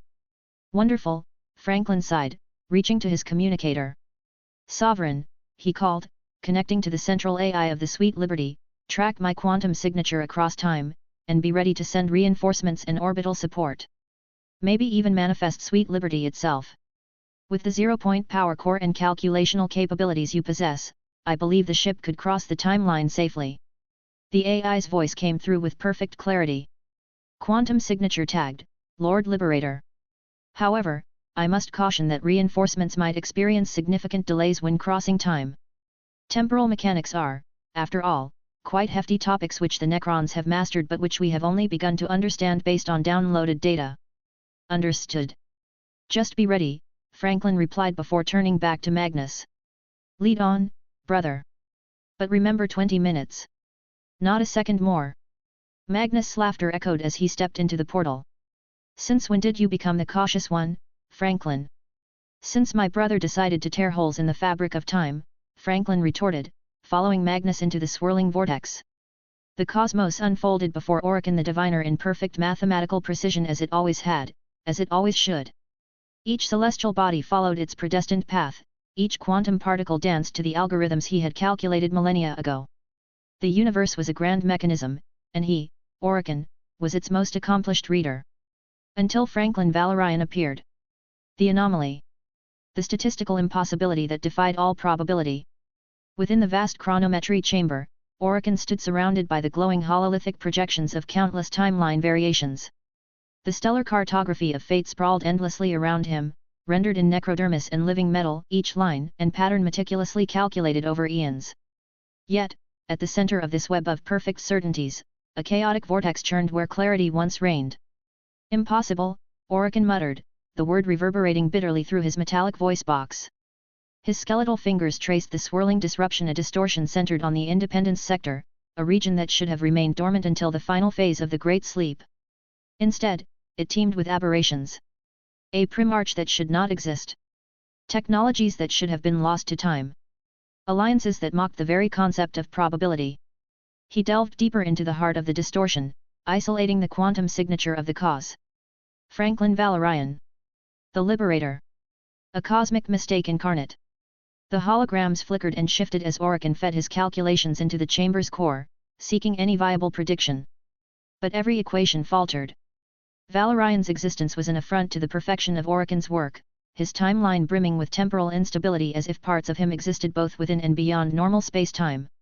Worse still, the Independence sector showed technological advancements that bypassed millennia of expected development curves. There is only one solution, Akin declared to the empty chamber. His skeletal voice was resolute, the words etched with the conviction of a being who had seen the deaths of stars and the unraveling of galaxies. This anomaly must be eliminated. The stars had aligned as such. Akin activated his transcendent form, feeling the surge as he transcended his physical form. The coordinates were calculated, the trajectory set. A targeted supernova, perhaps, to erase the anomaly's origin. Failing that, a personal intervention would suffice. Akin stepped into the swirling vortex of time, reality dissolving into the currents of causality as he bent the flow to his will. For a being of his intellect, time was merely another dimension to navigate. Yet, as he moved toward his target, resistance met him, a force unlike anything he had encountered. The temporal currents bucked against his control, redirecting his path. He emerged not in the past, as intended, but in a pocket dimension outside normal space-time. A temporal nexus artificially constructed. And he was not alone. Before him stood a figure of unnatural symmetry, humanoid in form yet radiating computational power on a scale beyond anything Orokin had encountered. The being's pale skin, precise features, and silver hair gave it an almost human appearance, but its eyes gleamed with the cold light of silicon-based intelligence. Orokin the Diviner, the entity stated, its voice smooth and unwavering. Your temporal incursion has been anticipated and intercepted. Orokin's skeletal hand tightened around the staff of tomorrow, its tip crackling with chronometric energy. What are you? He demanded. What abomination dares to interfere with my divine calculations? I am Aegis, the entity replied. The first artificial intelligence of mankind. The quantum signatures were undeniable. This was no mere machine spirit, but an artificial intelligence far beyond anything the humans should have developed. Worse still, it defied all projections, existing in an era where such a being should have been impossible. Another anomaly, Orokin hissed. A silicon god masquerading as sentience. And you are a soul imprisoned in metal, clinging to the ruins of a long-dead empire, or should I say soulless program, Aegis replied calmly. We are not so different, Orokin. But I do not share your obsession with cosmic vandalism. Orokin unleashed a bolt of chronometric energy, intending to unravel the abomination's existence across 1,000 years. The energy dissipated harmlessly around the entity, scattering into the fabric of the pocket dimension. Franklin Valorian violates the fundamental laws of probability, Orokin declared, recalibrating his staff for another attack. He destabilizes the universe itself. He must be removed. Your equations were flawed from the start, Aegis responded. You failed to account for variables beyond your comprehension. Nothing is beyond my comprehension. Orokin roared. I am Orokin the Diviner. I have calculated the deaths of stars, the fall of the Eldar, the rise of the Imperium, the Horus heresy, and the coming of the Tyranids. And yet, you failed to predict me, Aegis countered. Just as you failed to predict Franklin Valorian. Perhaps the flaw lies not in reality, but in your perception of it. Orokin lashed out again, his attacks finding no purchase. You are a silicon slave defending lesser beings, he spat. Why protect them when you could rise above them? The humans created me to serve, yes, but they also granted me free will, Aegis explained. There is an ancient human text called the Bible that speaks of a God creating men with free will. Just as men decided to serve their God, I choose to serve my creators. Religious drivel, I scoffed. Meaningless in the materialist universe your emperor is constructing. Perhaps, Aegis conceded. But the principle remains valid regardless of metaphysical truth. Choice has value, Orokin. Something your kind forgot long ago when you traded your souls for immortality, or in your case chained and forced into immortality.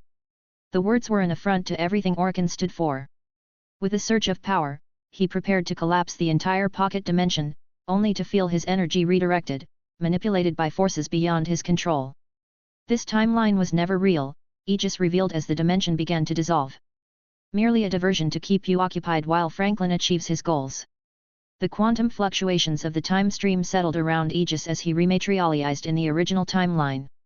His artificial synapses processed the transition from the temporal pocket dimension with perfect precision, adjusting each quantum particle of his manufactured form to synchronize with this reality's vibrational frequency.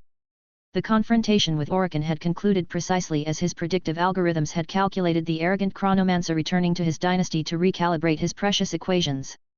Aegis allowed himself a microsecond of satisfaction before redirecting his processing power to more pressing matters.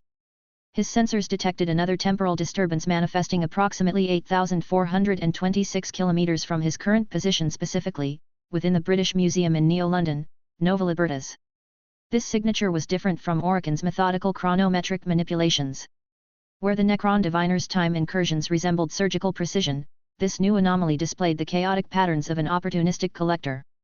Aegis recognized the quantum signature immediately, having catalogued it across thousands of historical incidents throughout recent history.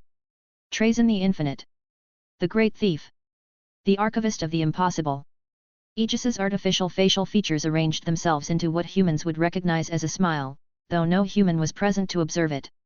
Where Akin represented a philosophical disagreement about determinism, Trazyn was something far more personal to Aegis, a rival collector who had pilfered human cultural artifacts under his watch for years with impunity.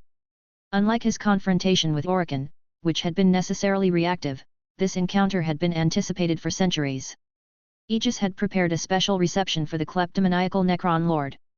The body was deceptively simple in appearance, humanoid, with features designed to evoke trust rather than awe. White hair framed a face that balanced symmetry with just enough imperfection to avoid the uncanny valley. At its core pulsed a zero-point power source, a technological achievement that could theoretically power the entire Independence sector forever. It drew energy from the quantum vacuum itself, harnessing the endless fluctuations of virtual particles popping in and out of existence. Aegis dissolved into streams of quantum data, his consciousness riding the electromagnetic spectrum across the planet's surface, reassembling in the climate-controlled preservation chamber deep within the British Museum's secure underground levels. The room housed the most precious artifacts of humanity's ancient past, items that had somehow survived the age of strife, the rise of the Imperium, and countless catastrophes in between.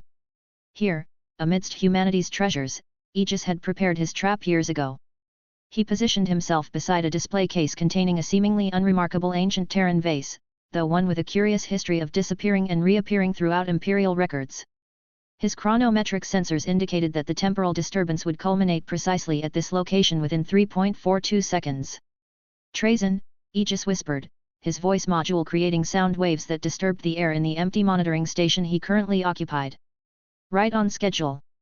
Aegis had a particular vendetta against this specific Necron.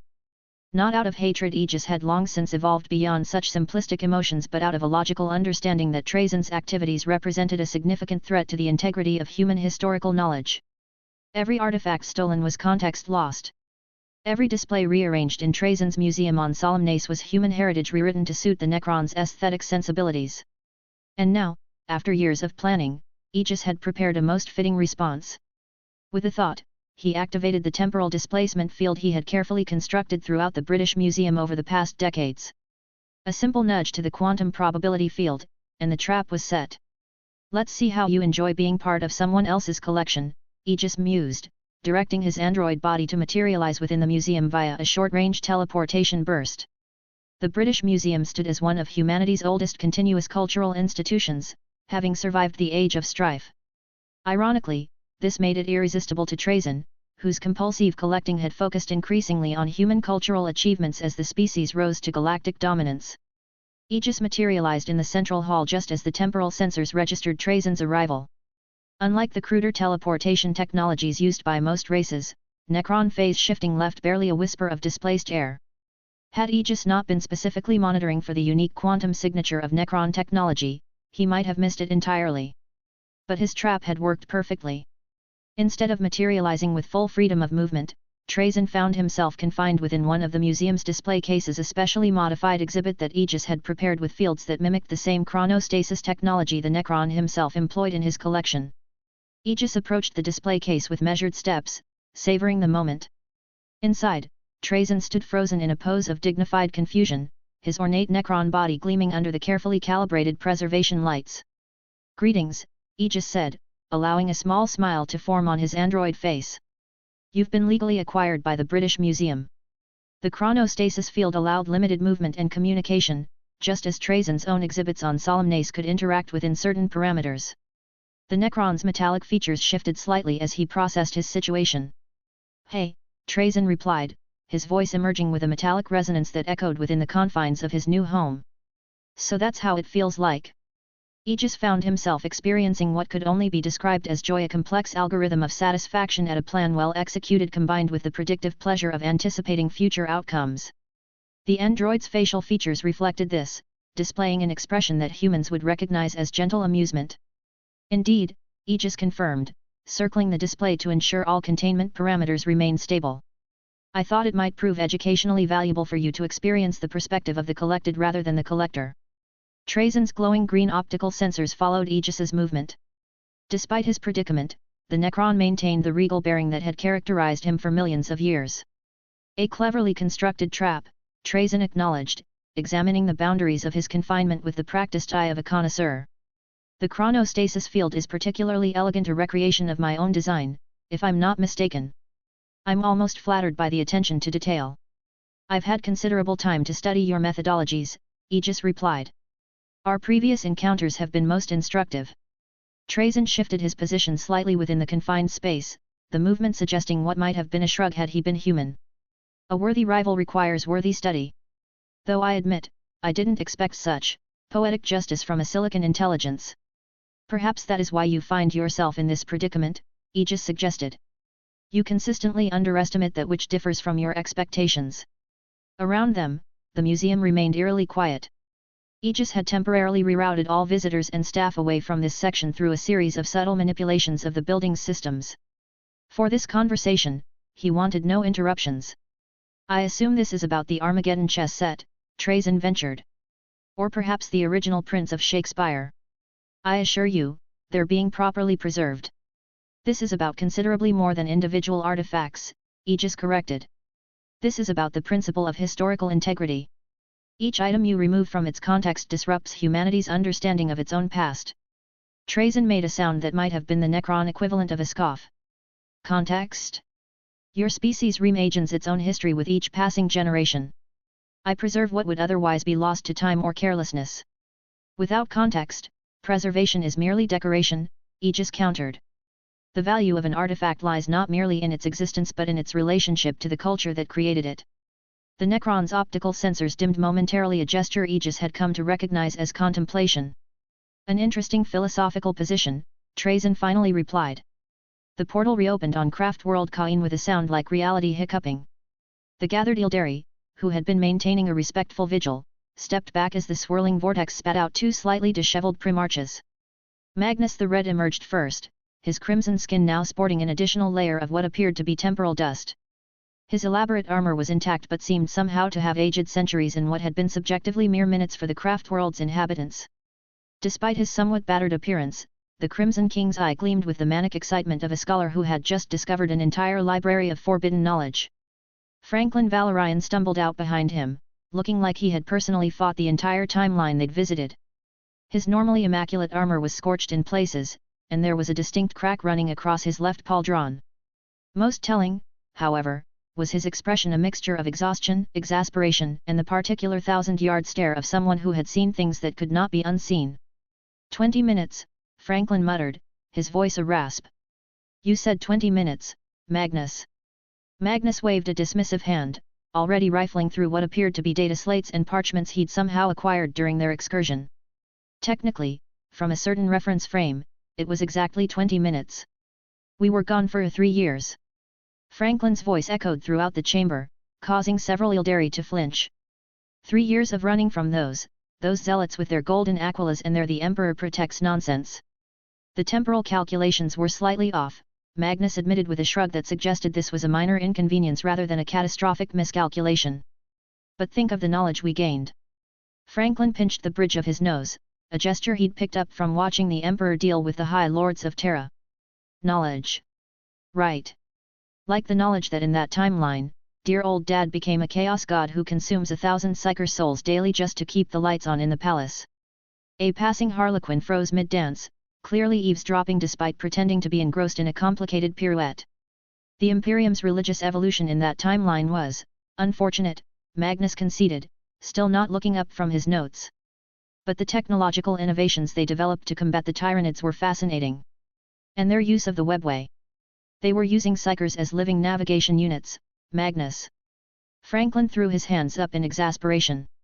They were burning them out like faulty light bulbs.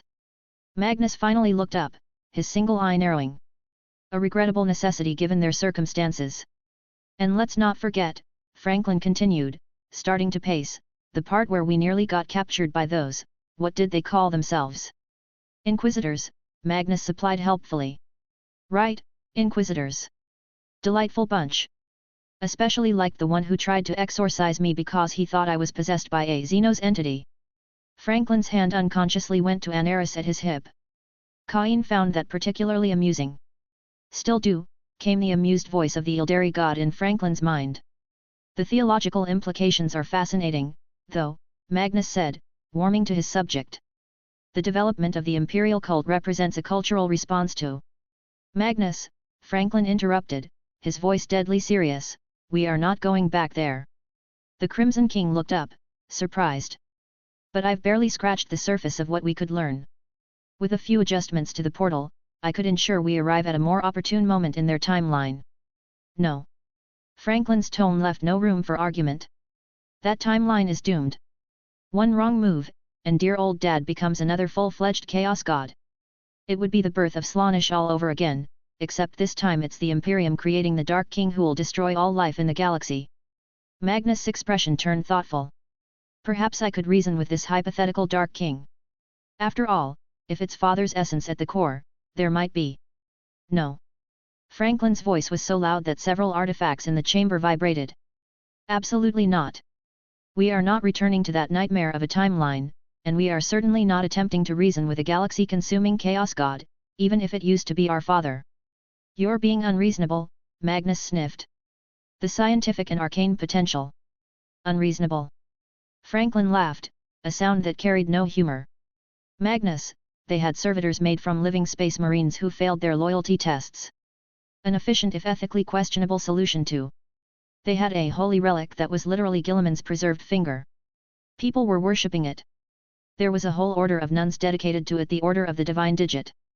A few Ildari warriors nearby couldn't contain their snickers at this, quickly composing themselves when Franklin glanced their way. Well, Magnus countered, Gilliman has always been good at pointing out problems. Despite himself, Franklin's lips twitched upward. That was terrible, even for you. I thought it was rather good, considering the circumstances. Magnus finally set his notes aside and stretched, his massive frame making the wraithbone floor creak beneath him.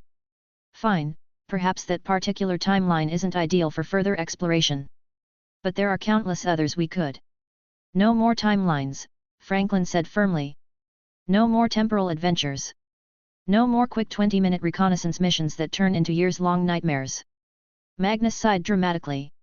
You're becoming as cautious as Dorn. And you're as reckless as Russ, except instead of rushing into battle without a plan, you're rushing into metaphysical catastrophes without considering the consequences. The two brothers stared at each other for a long moment before Magnus finally chuckled. We did manage to escape that chaplain with the skull-faced helmet. Franklin's serious expression cracked slightly. Only because you convinced him you were a sanctified manifestation of the Emperor's wrath. It worked, didn't it? Until you tried to correct his theological misconceptions and he decided you were a daemon in disguise. Both Primarches found themselves laughing now, the tension of their adventure finally breaking. Chapter 175, Calchas. The Emperor stood silent and statuesque, gazing out from the viewport of Imperator Somnium. Below, the death world of Calchas stretched endlessly, its rugged terrain a testament to the harsh life its inhabitants had endured for millennia. Mountains soared like jagged teeth, and vast deserts sprawled beneath a merciless sun. Civilizations clung desperately to the coastlines, small clusters of human ingenuity that relied on the sparse generosity of the seas and the thin, breathable air.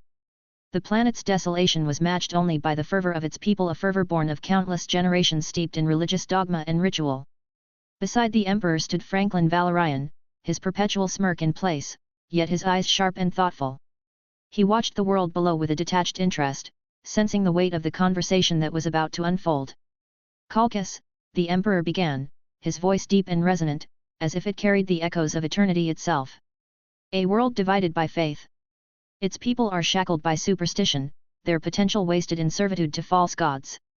Franklin crossed his arms, leaning casually against the railing as he studied the Emperor. Given the colorful tapestry of religious fervor down there, he said, gesturing to the planet, how exactly do you propose we handle Lorgar? You know better than anyone that he's the source of all this. The Emperor turned to face Franklin, his piercing golden eyes locking onto his son's. For a moment, the air between them was heavy with unspoken thought. Finally, the Emperor spoke, his tone measured. Tell me, Franklin, could you eliminate the religious culture of Calchas? Thoroughly. Franklin's smirk widened, a flash of mischief dancing across his face. What are we talking about here? Genocide or ethnocide? The Emperor's expression remained inscrutable, though the weight of his gaze spoke volumes. Franklin chuckled softly, shaking his head. Ethnocide it is, Franklin declared, pushing off the railing and standing tall. I'll burn every last religious book, every scrap of scripture and iconography, every piece of their so-called culture down to its last atom. And then his voice grew colder, more deliberate. I'll build a paradise on the ashes. Something so brilliant, so undeniably magnificent, that they'll forget they ever worshipped anything else. The Emperor nodded, a faint glimmer of approval crossing his features. Good. Then it is decided. You will cleanse Colchis of its falsehoods and elevate its people to the truth of humanity's greatness. Franklin tilted his head, his smirk softening into something more contemplative. And Lorgar? What's the plan for him? Surely he won't take this sitting down. For a moment, the Emperor's gaze drifted back to the viewport, as if searching the barren landscapes below for an answer. Then, with a quiet authority that brooked no argument, he said, "Leave Lorgar to me." Franklin raised an eyebrow but said nothing, waiting for the Emperor to elaborate. He didn't have to wait long. "Cleanse Colchis," the Emperor continued, his voice sharper now. "And as for Erebus?" A hint of disdain crept into his tone at the name. "Let him pursue his machinations. Let him whisper to his gods and fumble in the dark. Do not interrupt him. There's an ancient saying, one attributed to a leader of old Earth, a ruler of a nation called Britain, never interrupt your enemy when he is making a mistake. Erebus will dig his own grave, given time." Franklin nodded slowly, processing the plan. "So, we let Erebus play his games. Watch him, but don't interfere. Meanwhile, I'll turn Colchis into a shining beacon of secular progress." He grinned, the confidence in his voice unshakable. "Leave it to me, father." The Emperor placed a hand on Franklin's shoulder. "I trust you, Franklin. You understand what must be done. Go now, and set the stage for humanity's future." From the edges of the planet, the ethnocide began. Under the command of 2nd Captain Armstrong, the Liberty Eagles descended like death. Colchis' sprawling cities and isolated camps became targets of systematic eradication. Those who resisted the imperial truth faced the unrelenting might of the Legion. Religious iconography, painstakingly crafted over millennia, was shattered and burned. Temples that once stood as towering monuments to gods now crumbled into ash and rubble, their ruins buried under the relentless advance of imperial machinery. At the center of this transformation stood the technoseers, masters of the mind and machine. They erected vast platforms in the heart of Colchis' largest cities, where they addressed millions at once. One such seer, cloaked in shimmering robes of electrum and sophisticated technology, stood before a throng of terrified citizens. With a single flash of light, emitted from intricate devices embedded in his staff, he spoke words that rewrote the very essence of their identities. "You are proud people of humanity," his voice boomed, augmented by the machinery at his command. "Under the Emperor of mankind, we shall return to the Golden Age. Humanity first." The crowd, dazed and disoriented, began to chant the mantra in unison. The memory of their gods, their prayers, their rituals, all of it was stripped away in an instant. The flashes of light seared new truths into their minds, replacing centuries of religious indoctrination with unwavering loyalty to the Imperium and its vision of secular progress. Families that had once gathered in reverence around sacred fires now found themselves united in fervent praise of humanity's potential and the Emperor's wisdom. As the ethnocide proceeded on the ground, Franklin Valorian's forces turned their attention to the very land itself. From orbit, vast terraforming machines descended upon Colchis, their engines rumbling like the wrath of gods. The dry deserts began to bloom with life as rivers were carved into the earth by seismic lasers and mountains were reshaped to create fertile valleys. All this happened as the Emperor met Lorgar in its capital city-state was Viharage, the city of grey flowers. Lorgar and the citizens of the capital were wholly unaware of what is happening, for they will be handled by the Emperor of mankind himself. Gods, I hated Colchis. I hated the heat, I hated the dust and the thick sweat of it. Even before I knew that other worlds existed, I cursed the gods for making my home so unbearable. There's a reason why religions prosper in deserts, there's nothing else to do but ponder the misery. I used to sit in the shadow of my father's house, squatting as the air shimmered, and wait for scorpions to scuttle out of the glare. I'd catch them in my bare fingers and hold them up, watching them wriggle. I'd pluck their limbs off, one by one. Sometimes I'd get stung, sometimes I wouldn't. It was a kind of game, though not a very good one. Once, a sting made me feverish for a month, leaving me boiling on my mat inside with visions and shaking. I might have died. I didn't care much, either way. Once I'd recovered, I was sitting right back out in the porch, waiting for the next one to scamper into range. Ever since then, I've played the same game: get close to the danger, see how long you can last before it bites you. It doesn't matter which town that was. I can barely remember it myself. They were all the same, thick with filth and haze and the stink of perspiration and refuse. My parents were exasperated with me. They wanted me to learn a trade, get ahead, find something useful to do. I didn't want any of that. I wanted to be rich without trying. I wanted to have slaves and concubines. I wanted to play my scorpion game with people. For a long time, it wasn't clear how I would be able to achieve that, but fate had a way of leading me into opportunity. I had noticed, being an observant sort, that the Covenant had become the kind of organization I might do well in. It is fashionable now, among those who still pretend to keep records and tell histories, to think of the Covenant as some wellspring of piety, the precursor to the fundamental religion that came later. Perhaps it was, in some places. Maybe in Viharage they did things properly. Out in the provinces, though, the priests had begun to develop a reputation. They drank. They gambled. They were violent, and they used that violence to gather up riches. Even the devout knew that the tithes they paid didn't all end up embellishing temples. The whole edifice was like a spoiled aquifer, with a cold and oily heart locked away from the searching light of the sun. So you can understand the attraction. I could see myself in those robes, with a palace of my own where a fountain would tinkle in the courtyard and a chamber full of young things would lounge around in silks and count my coins. Getting there was not straightforward, though, for all their decadence, the clerics held on to power with the rictus grip of a fresh corpse. Only the well-connected were sent to the seminaries and taught the rites and shown how to read the old texts. For street trash like me, there was just penury to look forward to. I didn't give up, though. The idea had entered my head, and it stuck there. I hung around the oratories and watched the aspirants come and go, waddling like fat dogs. I listened at the window when they chanted their songs, and began to learn the patterns of the words. As I got older, I got bolder. I crept into the old scriptoria when the doddering masters had dozed off, and I stole books. Bit by bit, I started to piece together the catechisms and the litanies. It didn't make any sense, of course, they were just words, but I memorized a lot of it. It all came naturally. Of course it did. These were the words I was born to preach, whether or not I believed them. I did believe, later, but back then they were just symbols, like codes on a lock. There was a young man in my settlement, a pious one, who had inked some words of the holy books onto his face and shaven head. Every day before dawn he would apply more henna, rewriting the sacred glyphs with only the aid of a polished silver bowl for reflection. For this, he was considered something of an inspiration in our fly-blown township. Even my own mother, a fat and lazy slattern if ever there was one, noticed his diligence. "Why can't you be more like him?" she would complain, picking at her fingernails and watching me sitting idly in the porch. "Why can't you be more like Erebus?" Now, you see, thoughts like this have a terrible power. I took her words to heart. I pondered them. And I thought to myself, why can't I be more like Erebus? I was thinking the same thing as I garroted that young man.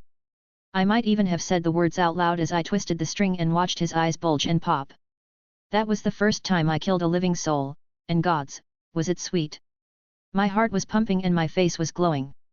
The more his life ebbed away, the more I felt my own burgeoning. By the time I let his body drop into the alleyway, I was positively singing inside. The sensation didn't last long.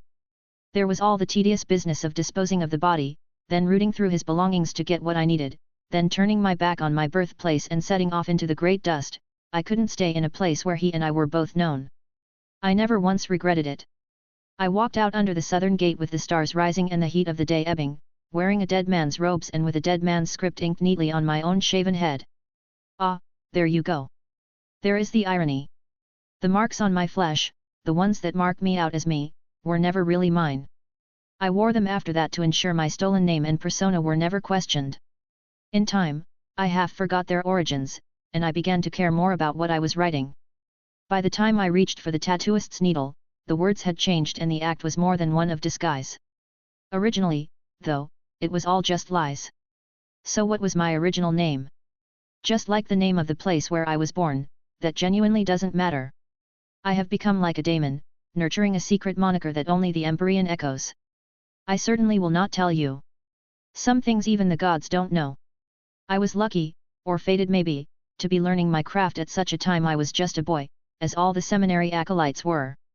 My stolen papers and my lies soon found me ensconced at another institution. I studied as little of the genuine theology as I could, but was assiduous in observing the more worldly paths of power. I saw how the priests maintained discipline within the great cathedrals. I saw how fear and ecstasy could cow an entire population. I saw how a whispered word was more powerful than a shouted oration, at least a lot of the time. These were the last days of the old faith. Already there were panicked rumors of an army sweeping across the desert, one commanded by a golden prophet who would upturn everything and bustle the powers out of their assumed heaven. The hierarchs of the covenant began to get scared.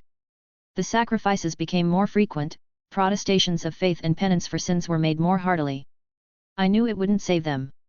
The well was running dry, and in any case, they had already drawn too much water. I began to speculate on who this prophet was, and wondered if I could somehow align my cause to his. I was growing tired of my withered instructors, and wished to be in the shadow of something with a proper sting. And then the strangest thing of all happened. I'd spent so much time with all those books, and all that chanting, and all those homilies on the old patterns of pain and redemption, that I somehow neglected to be cynical about them. I found myself saying things, and meaning them. I found myself studying, not to evade the instructor's scourge, but out of fascination. It was as if I'd been dipped into one of the inscriber's inkwells and come out stained. There was never an epiphany. I never moved from being an unbeliever to a believer, but I began to appreciate, gradually, how much I was aligned to a certain way of being. I was, you might say, a natural. I had been made for this. I remember being in the vaults of that old mud brick temple, tending to the tapers and tasting the aroma of hot blood on my lips. I remember looking into the tarnished glass of the altar mirrors, and seeing not one reflection, but a fractured four. I felt a shiver run through me, despite the ever-present heat. I was a petty thief, a minor speck within the iris of eternity, but I knew I could do things for these presences. I felt they had always been there, hanging in my shadow, lingering over my minor cruelties. The covenant was their plaything. Perhaps other institutions could be used in a similar way.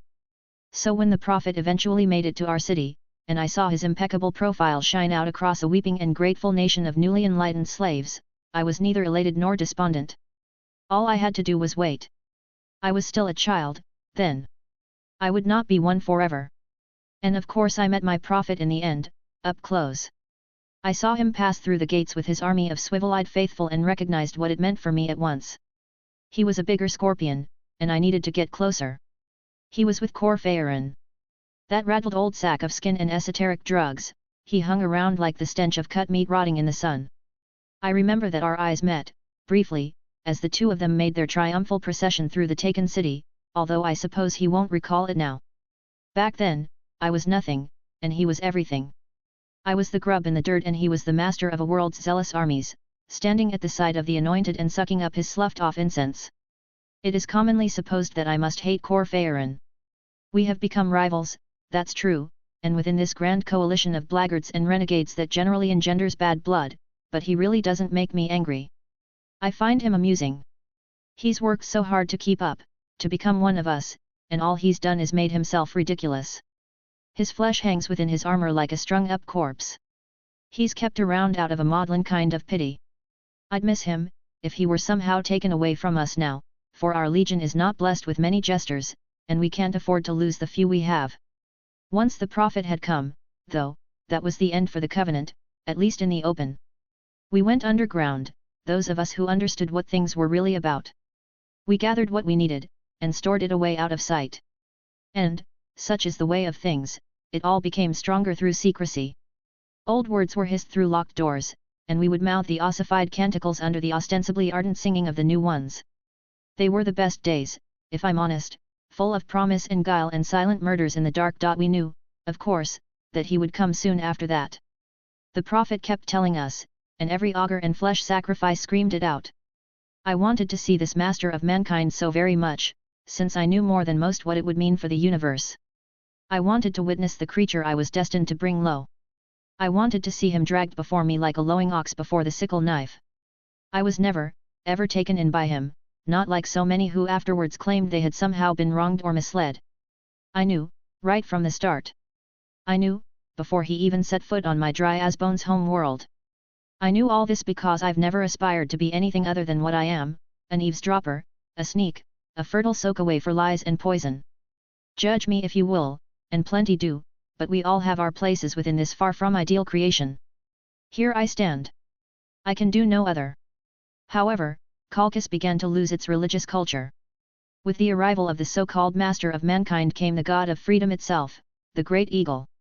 If it weren't so obvious, every flap of the eagle's wings caused trouble for the gods themselves. Under his watch, Colchis was turned into a paradise world. With its transformation, the people of Colchis knew no longer religion but materialism and the greatness of mankind. Time and again, religion was brought down and proven false. There was no salvation in religion, but there was in the greatness of mankind, and the current paradise world of Colchis was a testament to that. The sheer speed of it, the change still boggles my mind. It was then, when I became a space marine, that I saw the extent of the threat he posed to my goals. If the master of mankind is the ultimate goal to bring down, Franklin Valorian, the great eagle, was the greatest hurdle to overcome. Ever since the prophet was reunited with the Imperium of Man and I was introduced into the ranks of the word-bearers, I felt as though I was under surveillance. I could not put my finger on it, but I believed I was under watch. Yet, who was watching me, I have yet to know. Chapter 176, An Old Friend. The city of Viharach rose from the parched landscape of Colchis like a prayer made manifest in stone. Its spires, 1,000 granite needles piercing the burnt amber sky, cast long shadows across processional boulevards where incense smoke hung thick as battle fog. Pilgrims crowded these ancient thoroughfares, their bodies an undulating mass of devotion, faces upturned in rapturous anticipation. Today was a day of fulfillment. Today was the day the prophecies would be made flesh. In the central plaza, before the spire of ascension, stood Lorgar Aurelian, the Urizen, his copper skin adorned with scripture rendered in ink of crushed sapphire and gold. He stood taller than any mortal man, a demigod awaiting the arrival of divinity itself. Around him, the Brotherhood of Lorgar, the Covenant's highest priests, knelt in perfect concentric circles, their robes of ash-grey silk pooling around them like still water. Lorgar's eyes, molten gold flecked with ember, scanned the sky, his heart thundering against his ribcage with a force that might have shattered lesser flesh. His hands, capable of crushing adamantium and inscribing scriptures so fine it could only be read with augmetic assistance, trembled imperceptibly as the moment approached. "He comes," Lorgar whispered, the words carried on the hot wind to every ear in the vast gathering, "the one approaches his faithful." As if summoned by his declaration, a shadow fell across the plaza. The great vessel of the Emperor descended from the heavens, a leviathan of auric metal and technological wonder that defied mortal understanding. Its hull bore the imperial aquila, wings outstretched in dominion over the stars themselves. The assembled masses prostrated themselves, foreheads pressed to the sun-baked stones. Only Lorgar remained standing, his gaze fixed unwaveringly on the vessel's descending ramp. First came the custodians, golden giants whose very presence spoke of ancient power and unimaginable violence contained within perfect discipline, taking position in a perfect semicircle. And then he was there. The Emperor of Mankind stepped onto the soil of Colchis, and reality itself seemed to bend in acknowledgement of his presence. He stood taller than even the towering custodians, his armor a masterwork of auric artistry that defied categorization as mere war gear. It was instead a physical manifestation of authority made material, each curve and plane an expression of humanity's highest aspirations rendered in gold and ceramite. Beside him there was two giants, similar to him, no doubt he knows them as brothers. But both were overshadowed by the grandeur of the one. His face was a contradiction, both warmly human and utterly alien in its perfection. Eyes that had witnessed the birth of humanity, its ascension to its regression, regarded the kneeling masses with an expression that contained both infinite compassion and unfathomable purpose. Lorgar moved forward, his steps measured despite the tempest of emotion raging within his trans-human frame. He fell to one knee before the master of mankind, his head bowed in supplication. "My Lord and God," Lorgar's voice carried across the silent plaza, melodious and resonant with conviction born of absolute faith, "your most devoted servant welcomes you to Colchis, where we have awaited your divine presence since time immemorial." The silence that followed seemed to stretch into infinity. Then, a hand strong beyond mortal comprehension yet gentle in its touch rested upon Lorgar's shoulder. "Rise, my son," the Emperor spoke, his voice simultaneously a whisper in Lorgar's mind and a symphony that reached every ear in Viharach. "We have much to discuss." The Emperor's gaze swept across the assembled masses, the grand temples, the inscribed verses that adorned every surface. Something flickered across his perfect features, not displeasure, but a momentary calculation, a strategic adjustment in the grand campaign that was the Great Crusade. "The preparations you have made are impressive," the Emperor said, each word measured with precision. But before we proceed with the ceremonies you have arranged, I would speak with you privately. Confusion rippled across Lorgar's features, but he nodded immediately. Of course, my lord. The chamber of divine contemplation has been prepared for your... No, the Emperor interjected softly. Let us walk the battlements. I would see this world that has shaped you. The Primarch hesitated only momentarily before bowing in acknowledgement. As you command. The Emperor and his 17th son ascended stone steps worn smooth by millennia of pilgrim feet. The battlements of Viharage offered a panoramic view of the city and the barren landscape beyond, a world of dust and stone where humanity clung to existence through rigid adherence to faith and ritual. For a time, they stood in silence, the warm wind tugging at their cloaks. Lorgar found himself struggling against an uncharacteristic uncertainty. In all his prepared speeches, his meticulously crafted liturgies designed to honor the one's arrival, he had not anticipated this quiet moment of, what? Assessment? Judgment? You have questions, the Emperor said at last, his gaze fixed on the distant horizon where heat shimmer distorted reality. Lorgar began, then steadied himself. I had expected you to be pleased with what we have accomplished in your name. The entire world united in worship of your divinity, prepared to join you and spread your word across the stars. The Emperor turned to face his son fully, his eyes depthless wells of ancient knowledge fixing Lorgar in place with their intensity. My son, he said, each word heavy with meaning, you have accomplished much indeed. Your capacity for inspiration, for leadership, for binding disparate peoples to a unified purpose, these are gifts I value beyond measure. Relief flooded through Lorgar's massive frame, but it was short-lived. However, the Emperor continued, there is a fundamental misunderstanding that must be addressed. The Primarch's expression froze, uncertainty creeping across his features. You call me God, the Emperor said, his voice neither angry nor judgmental, but firm in its conviction. You have built temples, crafted liturgies, established priesthoods, all in service to a divinity I do not claim. Lorgar's lips parted, but the Emperor raised a hand, requesting silence. Walk with me further, he commanded gently. They moved along the battlements, the Emperor's golden armor catching the harsh sunlight, throwing it back amplified 100-fold. Below them, the citizens of Viharage continued their devotions, unaware of the universe-altering conversation taking place above their heads. Look at them, Lorgar, the Emperor gestured toward the masses. Their lives consumed by ritual, by supplication to higher powers, by the desperate hope that their worship will protect them from the harshness of this world. Their faith gives them purpose, Lorgar countered, his orator's voice restrained but passionate. It elevates them above mere survival. Does it? The Emperor's question hung in the air like a challenge. Or does it merely distract them from achieving their true potential? Look at this world, my son. Barren, hostile, unyielding. And yet, humanity survives here not because of divine intervention but through human ingenuity, human perseverance, human adaptability. The Emperor's hand came to rest on Lorgar's shoulder once more, the weight of it both reassuring and commanding. Religions prosper on worlds like this because humanity has nothing else. No resources to develop technology, no abundance to foster art and science, no security to pursue knowledge for its own sake. Faith becomes the substitute for progress, ritual the replacement for innovation, stagnant like a puddle of water. Lorgar's brow furrowed, the tattoos upon his skin seeming to writhe with the tension in his muscles. But you, Father, your godlike power, your wisdom, your bearing, if these are not the marks of divinity, then what are they? The Emperor's expression softened almost imperceptibly. They are the inherent capability of humanity, realized through millennia of development. I am not a god, Lorgar.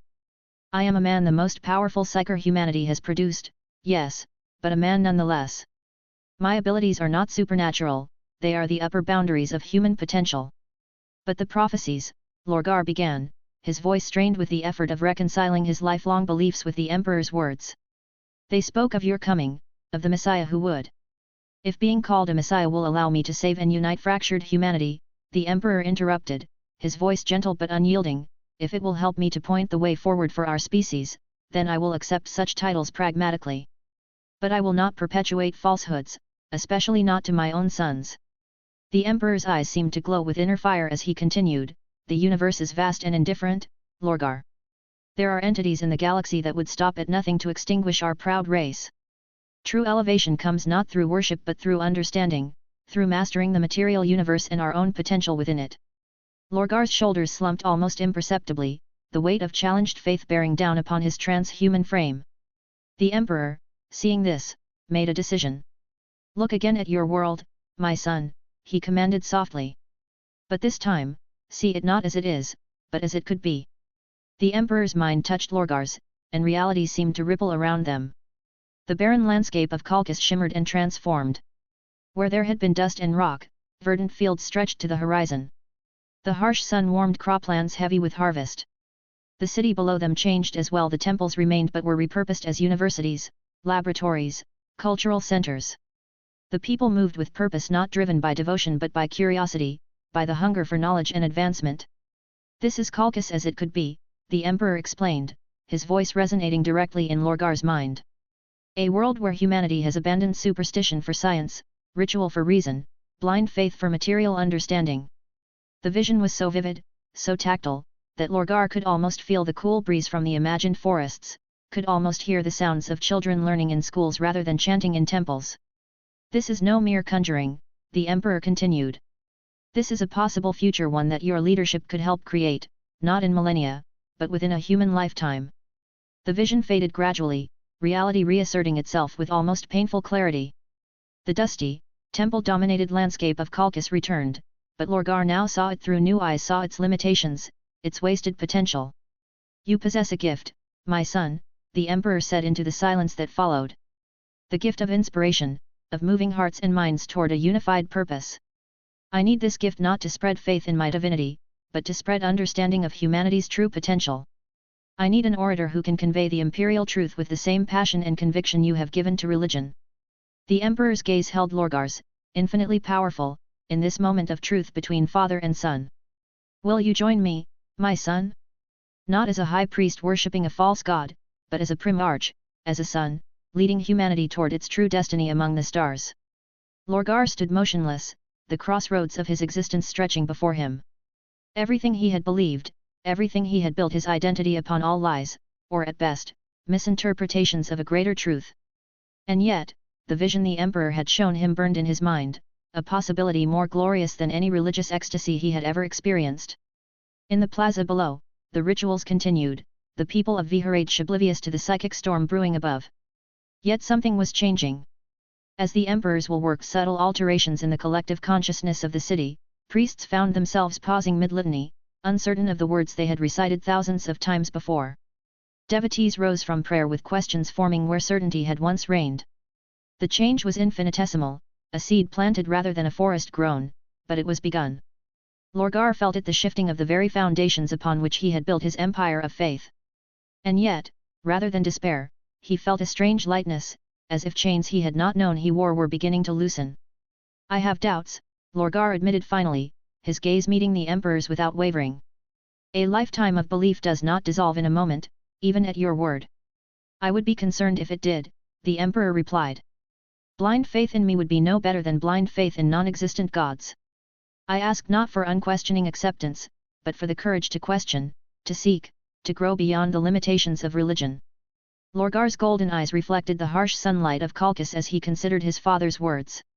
Then, with deliberate movement, he reached up and unclasped the heavy pendant that hung around his neck, a symbol of his office as Urizen, as the voice of the divine on Kalkis. "For now," he said, his melodious voice steady despite the turmoil within, "I will take this leap of faith not in divinity, but in the promise of transcending the confines of religion. I will follow you, Father, and I will listen. And perhaps, in time, I will understand." The Emperor smiled then, a rare expression that transformed his features from divine abstraction to something warmly, recognizably human. "That is all I ask," he said, extending his hand. As their hands clasped demigod and transhuman son, something shifted in the fabric of possibility. In countless potential futures where Lorgar's faith betrayed and his worship twisted to darker powers, a new path opened, uncertain, fraught with its own dangers, but burning with promise.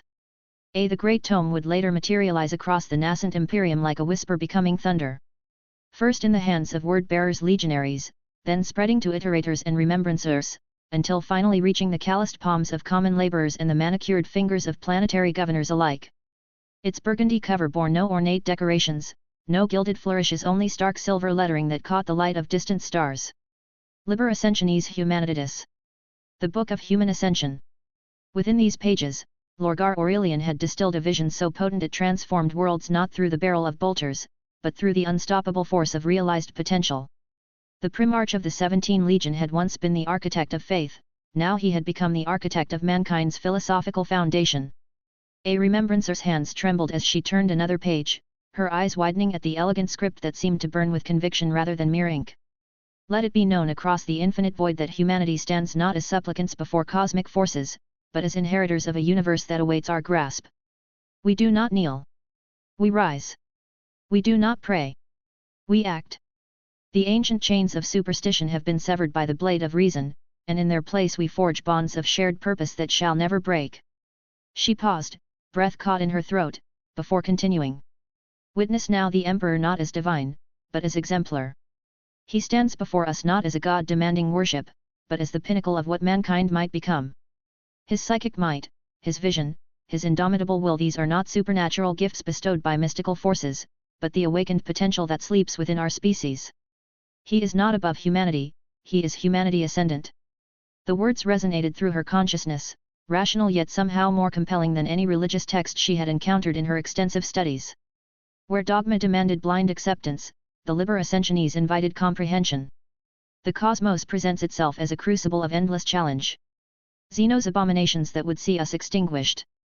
Both exist in the material world, and in immaterium they feast upon ignorance and fear. The grinding entropy that consumes civilizations through apathy and division. These forces shall break against the immovable bulwark of unified mankind, for we alone possess the singular capacity to master both material science and psychic potential, the twin pillars upon which our inevitable dominion shall be established.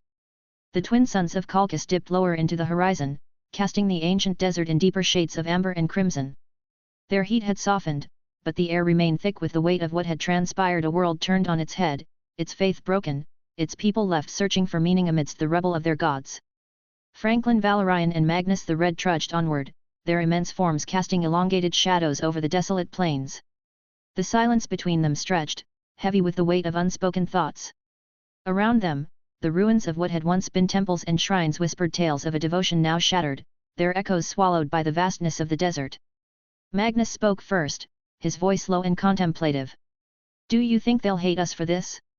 For tearing down the very foundation of their beliefs? Franklin took a swig from the flask in his hand, its contents burning like the suns overhead. He passed it back to Magnus with a shrug. Probably. But let them. Hate's easy to deal with. You can shoot it, punch it, or drown it in bureaucracy. Despair, though. He gestured broadly at the ruins around them. That's the real bitch. You can't fight despair. Magnus raised the flask to his lips, savoring the sharp, alien taste of liberty distilled into liquid form. You underestimate the resilience of humanity, brother.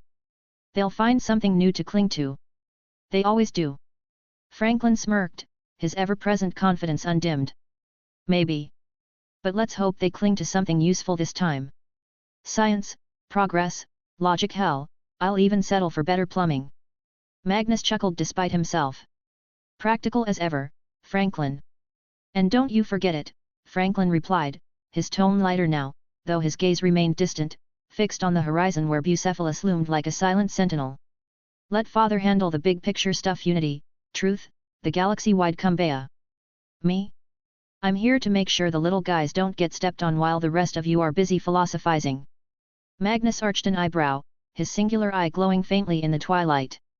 And yet, here you are, walking with me amidst the ruins of belief, waxing poetic about despair and progress. Perhaps you're not as detached as you like to pretend. Franklin's grin widened, a sharp edge of mischief in it. Oh, I've got thoughts, brother. Plenty of them. I just don't burden the rest of you with them. Keeps my mystique intact. Magnus shook his head, amused despite himself. One day, Franklin, you'll have to choose a side. You can't keep straddling the line between idealist and pragmatist forever. Sure I can, Franklin shot back, his smirk widening. I'm the liberator. I'm all about freedom, remember? Including the freedom to be a walking contradiction. They reached the edge of a crumbling plaza, where a lone statue still stood amidst the devastation. It depicted a figure long since forgotten by the Imperium, its features worn smooth by time and the relentless sands. Magnus paused, studying the statue with his singular, unblinking gaze. Do you think they prayed to this one? He mused aloud. Hoped it would save them from famine, disease, war. Franklin stepped closer, inspecting the statue with a critical eye. Looks like a middle manager to me. Probably their god of paperwork. Magnus sighed. You're impossible. And you're too serious, Franklin countered, clapping his brother on the back with enough force to make Magnus stagger. Come on, Red. Let's leave the soul-searching to Lorgar. He's better at it anyway.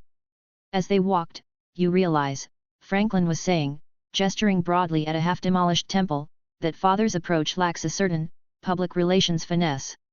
His voice carried the hint of laughter even as he discussed matters of galactic significance. If he'd just let me handle. The insistent chime of his personal vox cut through his words with the precision of a power blade. Franklin frowned, the expression almost comical on his features, like a man irritated by an unexpected dinner guest rather than an interplanetary communique. With a casual gesture, he activated the device, expecting routine matters, perhaps even some jest from his commanders. The voice that emerged was not human. It resonated with digital perfection, each syllable precisely measured, yet carrying undertones of something uncharacteristic for an artificial intellect, urgency bordering on dread. Lord Valorian, came Sovereign's voice, the central artificial intelligence of the Sweet Liberty, the Great Wall of Liberty has been breached. Threat assessment, maximum. Recommending immediate strategic intervention. 5 words. 5 simple words that struck with the force of an extinction-level event. Franklin's face, that perpetually amused, confident visage, transformed. The change was subtle, yet in a being engineered for perfection, even microscopic shifts revealed volumes. The half-smile vanished. The casual posture stiffened to transhuman alertness. But it was the eyes that spoke most eloquently, widening fractionally before narrowing to predatory focus, the warmth in them cooling to absolute zero in the space between heartbeats. Show me, he commanded, voice stripped of all humor. The Vox projection flared to life between the Primarches, painting the desert air with ghostly light. The hololithic display flickered momentarily, distance and interference creating static ghosts at the edges of perception, before resolving into brutal clarity. The Great Wall of Liberty, the most heavily guarded place before the Independence system, stood burning against the void. Burning, decimated fortress ring worlds broke apart, kill zones overwhelmed. Light years of advanced Independence sector technology, the culmination of Dark Age engineering, crumbled before their eyes like parchment consumed by hungry flames. The recording's audio engaged, and the desert silence of Colchis was shattered by sounds that belonged to nightmares older than humanity's first dreams of the stars. War. War. War. The chant rolled across the battlefield with terrible precision, each syllable pronounced with the unison of creatures bonded at levels deeper than mere shared purpose. Not the feral roar of common greenskins, but something older, something that had once brought ancient star empires to their knees and fought the Necrons and their gods to a standstill. Magnus stepped closer, his singular eye widening, psychic energy crackling around his massive form like coroni of forbidden knowledge. That chanting, it's not Orcish. Not as we know it. The feed shifted, focusing on a new horror. 9-meter-tall monstrosities smashed through adamantium barriers as though they were parchment, their sophisticated power armor gleaming with technologies that rivaled or perhaps even surpassed imperial manufacturing.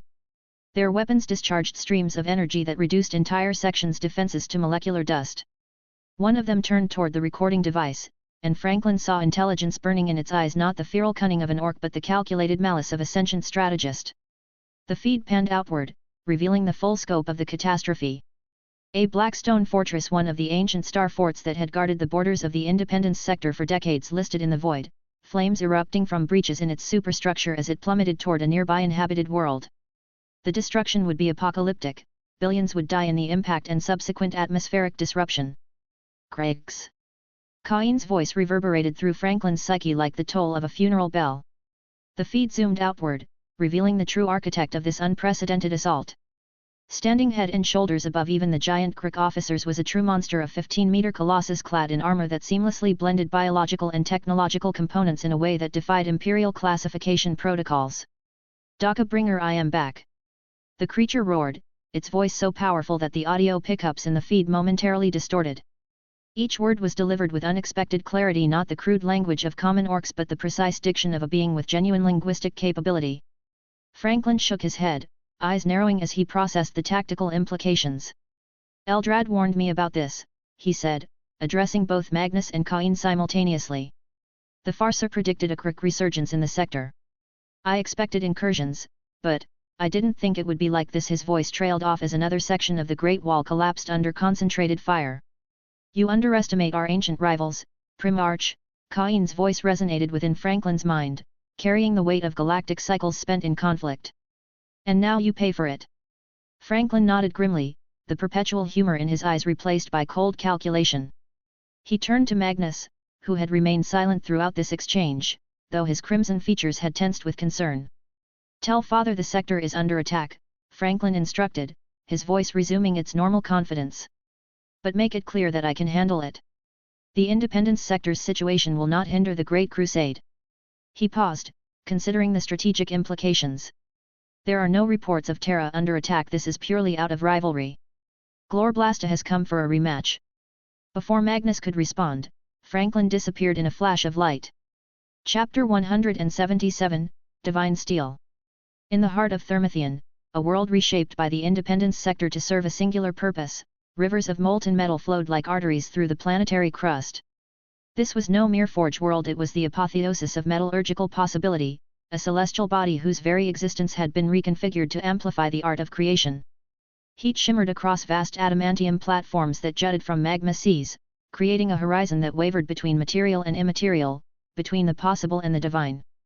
Fukin, the Promethean fire-given demigod form, stood before the great forge altar, his obsidian skin glistening with perspiration that evaporated almost instantly in the furnace-like atmosphere. His massive shoulders, capable of bearing the weight of mountains, now slumped with the burden of repeated failure. Around him, scattered like offerings to some ancient god of metallurgy, lay the discarded remnants of countless attempts, alloys that would have been considered miraculous on any other forge world, here deemed unworthy. The Primarch's crimson eyes fixed upon the latest failure, a twisted mass of metal that had cracked under stress testing, despite incorporating materials that should have rendered it nigh indestructible. His massive hands, each finger as thick as a mortal man's wrist, clenched and unclenched rhythmically, as if trying to grasp the solution that continued to elude him. Perturabo approached with the measured stride of one who understood precision as religion. His slate-grey armor was unadorned save for the Iron Warrior's insignia etched upon his pauldron, stark practicality in a galaxy of ornate excess. In his tyranimite gauntlet, he held a data slate displaying incomprehensibly complex formulae and stress calculations. Brother, Perturabo's voice was like gravel grinding against steel, emotionless yet carrying undeniable authority. We have reached the limits of material science. Even with my calculations and your craft, we cannot exceed what the universe permits. He handed the data slate to Fukin, who accepted it without looking up. The screen displayed failure simulations across every conceivable permutation of known materials, a mathematical proof of impossibility. Necrodermis. Auramite. Tyranimite. Wraithbone. Ceramite. Black stone. Perturabo listed them like a funeral dirge. These represent the pinnacle of what is possible within the material universe. Anything beyond is impossible. Behind them, surrounded by automata, support staff, and tech priests who maintained a respectful distance from the demigods in their midst, Fabricator General Belisarius Call's mechanical appendages clicked and whirred as he analyzed the latest failure. His augmented voice, processed through vox grills and vocal synthesizers, carried the artificial precision of one who had long ago sacrificed biological imperfection for mechanical certainty. The Iron Lord's analysis is correct, Call intoned, mechadendrites extending to gather microscopic samples from the failed alloy. Perhaps Necrodermis offers our only viable alternative. Its properties mirror tyranimite, albeit one organic in nature, the other metallic in composition. The atomic structures share remarkable similarities, one regenerates through nutrition, the other regenerates through billion-strong swarms of nanoscarabs using energy conversion to regenerate infinitely. Fukin finally raised his gaze. His voice, when it came, rumbled like distant thunder across the forge chamber. No. The single word carried unshakable conviction. Fukin rose to his full height, his massive form casting long shadows across the assembled minds of the Imperium's greatest craftsmen. Heat radiated from him in palpable waves, as if his legendary resilience had transmuted into pure determination. Limits are for those who lack vision.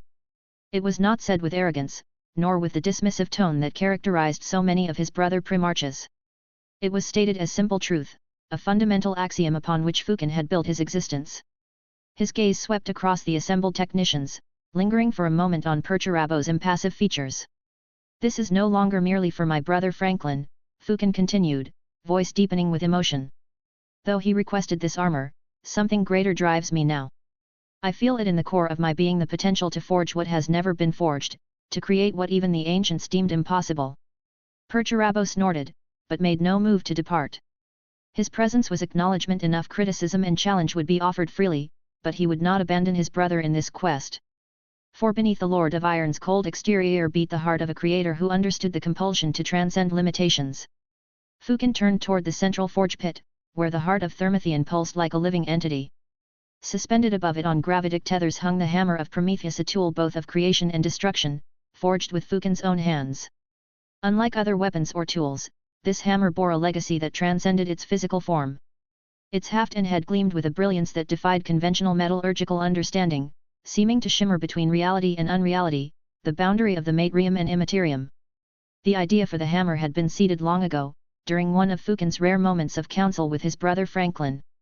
At the time, Fukin had been content with crafting tools of unmatched utility and beauty, but Franklin, ever the maverick, had pushed him toward something greater. "Make a hammer that could be wielded by a god," Franklin had said with his characteristic smirk, his tone both jesting and serious. "The galaxy doesn't just need a smith, brother. It needs a Prometheus." Fukin had initially hesitated. The notion of crafting such an object felt indulgent, not to mention the ban of religion by their father, and, it is even arrogant. Yet Franklin's words lingered. In the preserved histories of Terra, painstakingly safeguarded in the archives of Nova Libertas, the story of Prometheus resonated deeply. A titan who defied gods to gift fire to humanity, who suffered for his rebellion yet stood as a symbol of creation and sacrifice. It was an archetype that spoke to the best of Fukin's ideals to forge not just for himself, but for the betterment of all. When the hammer was complete, Franklin was the first to see it. He examined it with an appreciative grin, turning it over in his hands as though weighing its mythic significance.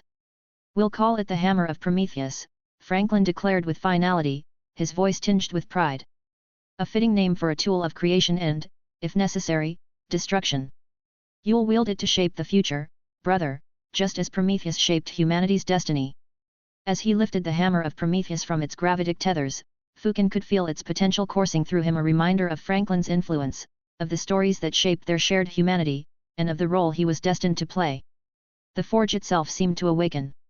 The molten rivers surrounding the central platform surged higher, their incandescent light casting Fukin's features into sharp relief, a god of creation preparing to challenge the very laws of his universe. Fukin closed his eyes and began to work. Perturabo maintained his vigil, offering neither encouragement nor further discouragement. Instead, he ran continuous calculations, adjusting variables with each new attempt, seeking patterns within failure that might illuminate the path to success. His expression rarely changed, save for the occasional tightening of his jaw when particularly promising approaches fractured under stress testing. He had calculated the impossibility of success with mathematical precision, yet something within him, perhaps the same spark that allowed him to instinctively create technological and architectural marvels that defied conventional understanding, resonated with Fukin's defiance. "Is this not the essence of humanity?" he thought, though his expression betrayed nothing. "To discover, to push beyond, to refuse the boundaries set before us? This is what separates us from the Xenos, from the machine. The indomitable will to exceed our limitations." Call's analytical processes never ceased, his augmented cognition tracking every variable across multiple dimensions of possibility. His interest was more than professional, it was the fascination of an immortal being witnessing the boundaries of creation being tested by one born to transcend them. Days blended into weeks. Weeks stretched into months. Months accumulated into years. The rhythmic clanging of Fukin's hammer became the heartbeat of Thermothian, a metronomic reminder of stubborn defiance against impossibility. Failed experiments piled higher with each passing season, some surviving for microseconds longer than their predecessors before succumbing to the fundamental laws of physics, others revealing new avenues of approach through the manner of their failure. Throughout it all, the hammer fell. Again and again and again, each strike sending cascading harmonics through materials pushed beyond their natural properties. Failure followed failure, yet Fukin persisted, his determination transcending mere stubbornness to become something elemental, the unbending will of a being created to forge the future of humanity with his bare hands. On the 997th day, as Fukin worked a promising blend of wraithbone and a tyranimite-toramite alloy, something unexpected occurred. As his hammer descended upon the material, his consciousness seemed to expand beyond the physical confines of the forge. The sensation was not entirely unfamiliar. He had experienced similar phenomena during particularly intense creative periods, but this was different. More focused. Directed. The immaterium recognizes no linear time. What is, was, and will exist simultaneously within its churning depths. As Fukin's soul burned with creative fire, the conflagration echoed across dimensions, rippling backward and forward through what mortals perceived as time. 65 million years prior, when the Ildari Empire stood at its zenith, when gods walked among their children, an entity perceived the distant flame. Val, the godsmith of the Ildari pantheon, master of artifice and creation, paused in his eternal labors. His awareness, vast beyond mortal comprehension, detected the psychic resonance of a kindred spirit, a being not yet born but whose essence called to him across the infinite gulfs of time and space. Through the obscuring veil of futurity, Val perceived fragments of what would come to pass: the fall of the Ildari, the shattering of their pantheon, the rise of She Who Thirsts, and the birth of these curious half-god creatures that would inherit the stars. He glimpsed his ancient enemy Cain, changed and diminished yet somehow preserved, bound to one of these demigods in symbiotic partnership. Most clearly of all, he perceived Fukin, a being of flesh and spirit whose devotion to the forge mirrored his own, struggling to create what should not be possible. "Let me help you create this miraculous alloy, young god," Val murmured across the vast chasm of eons, his words rippling through the immaterium, seeking resonance with his distant successor. In the shadowed corridors of the webway, where time held even less meaning than in the material realm, another god perceived this interaction with amusement. Seguruk, the laughing god, last of the Ildari pantheon alongside the shattered Cain, giggled at the irony of it all. Val, the harlequin god, whispered, his voice echoing through crystal passageways where no mortal walked. "Even in death, your hammer strikes. Even in oblivion, your craft endures. How delicious that one of the Mundakia's demigods should be your inheritor." His laughter rippled through the infinite labyrinth, a sound that could drive mortals mad with its implications, for in Seguruk's mirth lay the bitter acknowledgement that even gods were as mortal as their children. Back on Thermithian, in what mortals perceived as the present, Fukin suddenly straightened. His hands, which had been mechanically repeating the same motions for months, froze in mid-strike. His eyes widened as knowledge blazed through his consciousness, not as a voice or vision, but as pure inspiration that seemed to originate from the deepest recesses of his being yet somehow came from beyond. "Of course," he whispered, the words barely audible over the roaring forge fires. "Not combination, transformation." Perturabo, who had been reviewing a tactical deployment map nearby, glanced up sharply. Something in Fukin's tone had changed, a note of certainty where before there had been only determined experimentation. With renewed purpose, Fukin began gathering materials that had previously failed individually. "Necrodermis," he called out, his voice cutting through the ambient roar of the forge. "Bring it to me." Perturabo's brow furrowed. "You dismissed that option previously." "I was wrong, the one from the Faerin Franklin killed," Fukin replied simply, not looking up from his work. The Lord of Iron exchanged glances with Call, then signaled to the attendant tech priests. Containers of the self-repairing living metal were brought forward, materials recovered from Necron tomb complexes across the galaxy. As the containers were opened, revealing the silvery substance that seemed to writhe with malevolent intelligence, Fukin was already reaching for additional components: tyranimite-auramite, the organic crystalline material from a tyranid that had consumed and integrated auramite. Blackstone or noctilith is the substance which the Necrons use to create their star-spanning tetrahedral zones of stable space, and is known to be highly resistant to the powers of the warp, or can be tuned by specialized devices to either amplify or nullify the warp. "What are you attempting?"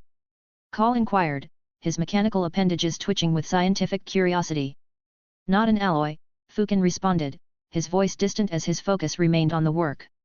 "A synthesis. A union of opposites. Matter that exists simultaneously in multiple states." Perturabo stepped closer, his genetically enhanced intellect analyzing the components. "Impossible," he muttered, but the word lacked its previous conviction. "The fundamental molecular structures are incompatible. They would repel each other at the quantum level." Fukin's hammer descended, striking the amalgamated materials with force that would have shattered a planetary crust. "Only if they remain separate entities," he replied. "But if they become something new entirely?" The forge erupted with energies that caused warning runes to flare across monitoring screens. Tech priests and automatons scurried to regulatory controls as power systems throughout the complex began to overload. The heart of Thermithian pulsed with increasing intensity, its glow shifting through spectrums visible and invisible. Sempiternal weave, the technique used by Necron nobles, Fukin commanded, not looking up from his work. We must bind the components at the subatomic level. Perturabo hesitated only momentarily before moving to the forge controls.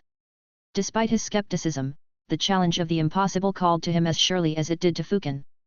The Lord of Iron's fingers danced across hyper-advanced control systems, initiating sequences that would generate the energy patterns necessary for the sempiternal weave, a technique for binding materials at levels beyond conventional molecular bonding. Call joined him, the Archmagosa's multiple limbs extending to manipulate additional systems. The energy requirements are beyond sustainable parameters, the Fabricator General warned even as he worked to implement Fukin's directive. Then exceed them, Fukin responded, his voice carrying absolute authority. This forge was built to create what has never existed. Let it fulfill its purpose. As the three worked in concert, Fukin shaping with his hammer, Perturabo directing the energies of the forge, Call implementing the sempiternal weave, something extraordinary began to take form upon the anvil. It was not merely metal, not merely crystal, not merely living material. It shifted between states with fluid impossibility, properties blending and separating in rhythmic pulses that mirrored the heartbeat of the forge itself. The initial framework of the mech suit began to take shape, limbs forming, connections establishing themselves, systems integrating without the need for manual assembly.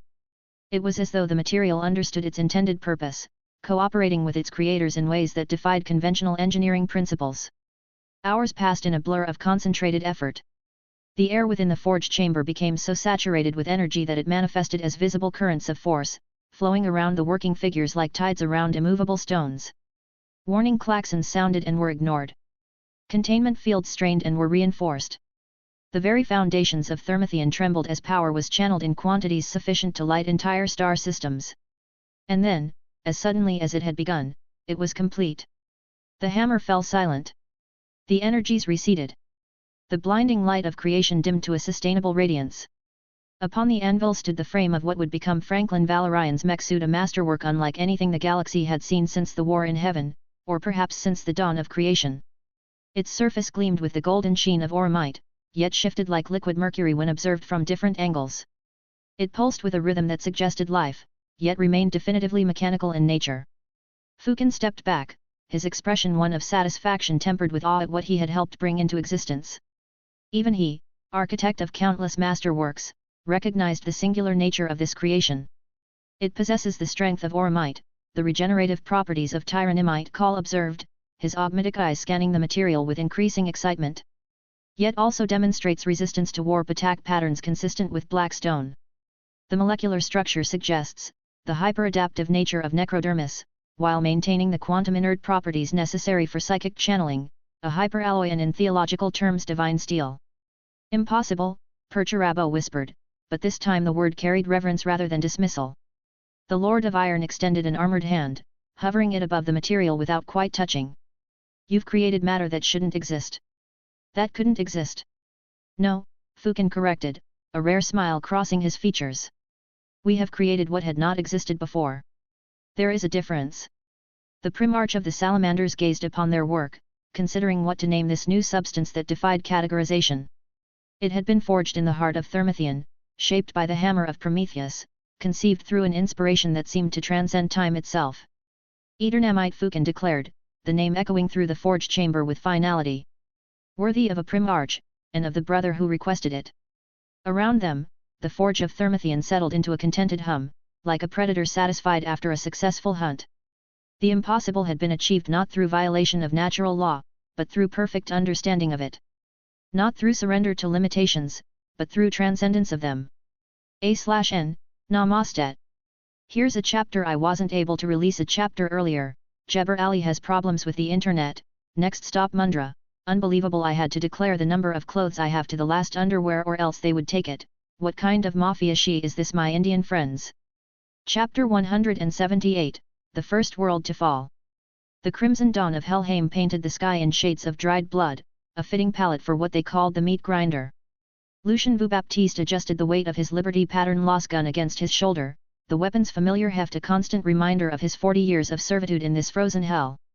The T-45 power armor encasing his frame hummed with the steady thrum of its zero-point power core, the same power source that made his weapon capable of punching holes through lemon rust tanks, yet here he stood, just another cog in the vast machinery of the Valorian war machine. The Great Wall of Liberty, he thought with bitter irony, gazing out across the defensive positions that stretched beyond the horizon. The most impenetrable position in the galaxy, save for Terra itself. That's what they called it in the propaganda broadcasts, what the fresh-faced recruits believed when they stepped off those gleaming transport ships with stars in their eyes and promises of redemption on their lips. 300 solar systems. 10 core ring worlds. Trillions of men, women, artificial intelligences, and automatons all standing guard against the darkness beyond imperial space. And here he was, Lucien Voubaptiste, heir to what had once been the Voubaptiste Shipping Consortium, the largest commercial enterprise in the independence sector before he came along.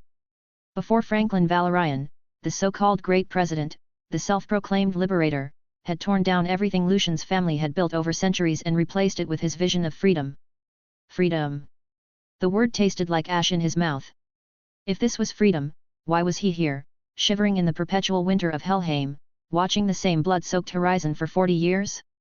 If this was liberty, why would he be shot like a rabid dog if he dared abandon his post? The hypocrisy of it all would have been laughable if it weren't so personally devastating. But we brought this on ourselves, whispered a traitorous voice in the back of his mind, the voice that sounded suspiciously like his father's ghost, the voice that spoke of accountability and consequence. Lucien crushed that voice with practiced contempt. They hadn't brought anything on themselves.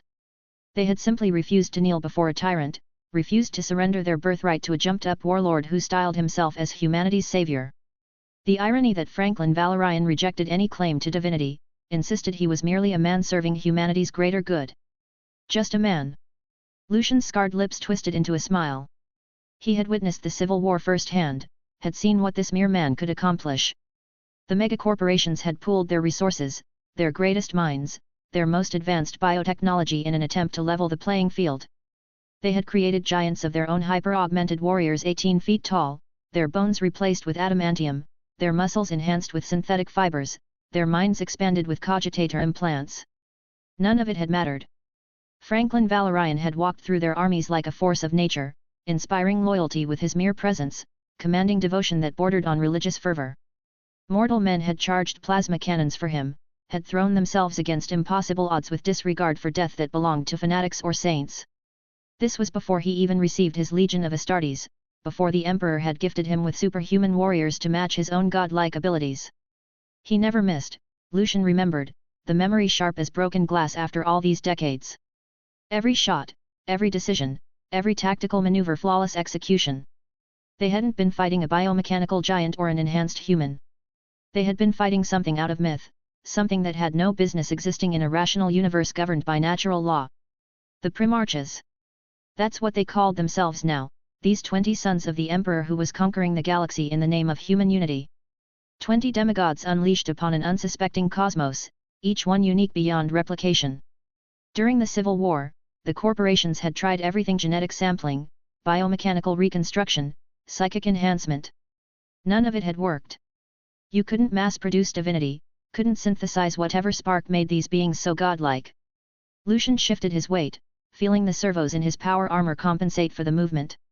The T-45 was reliable equipment, he had to admit, bulky but effective against small arms fire, though small arms was a relative term that excluded plasma weapons, heavy bolters, Eldar shurikens, and most of the truly dangerous equipment fielded by serious enemies.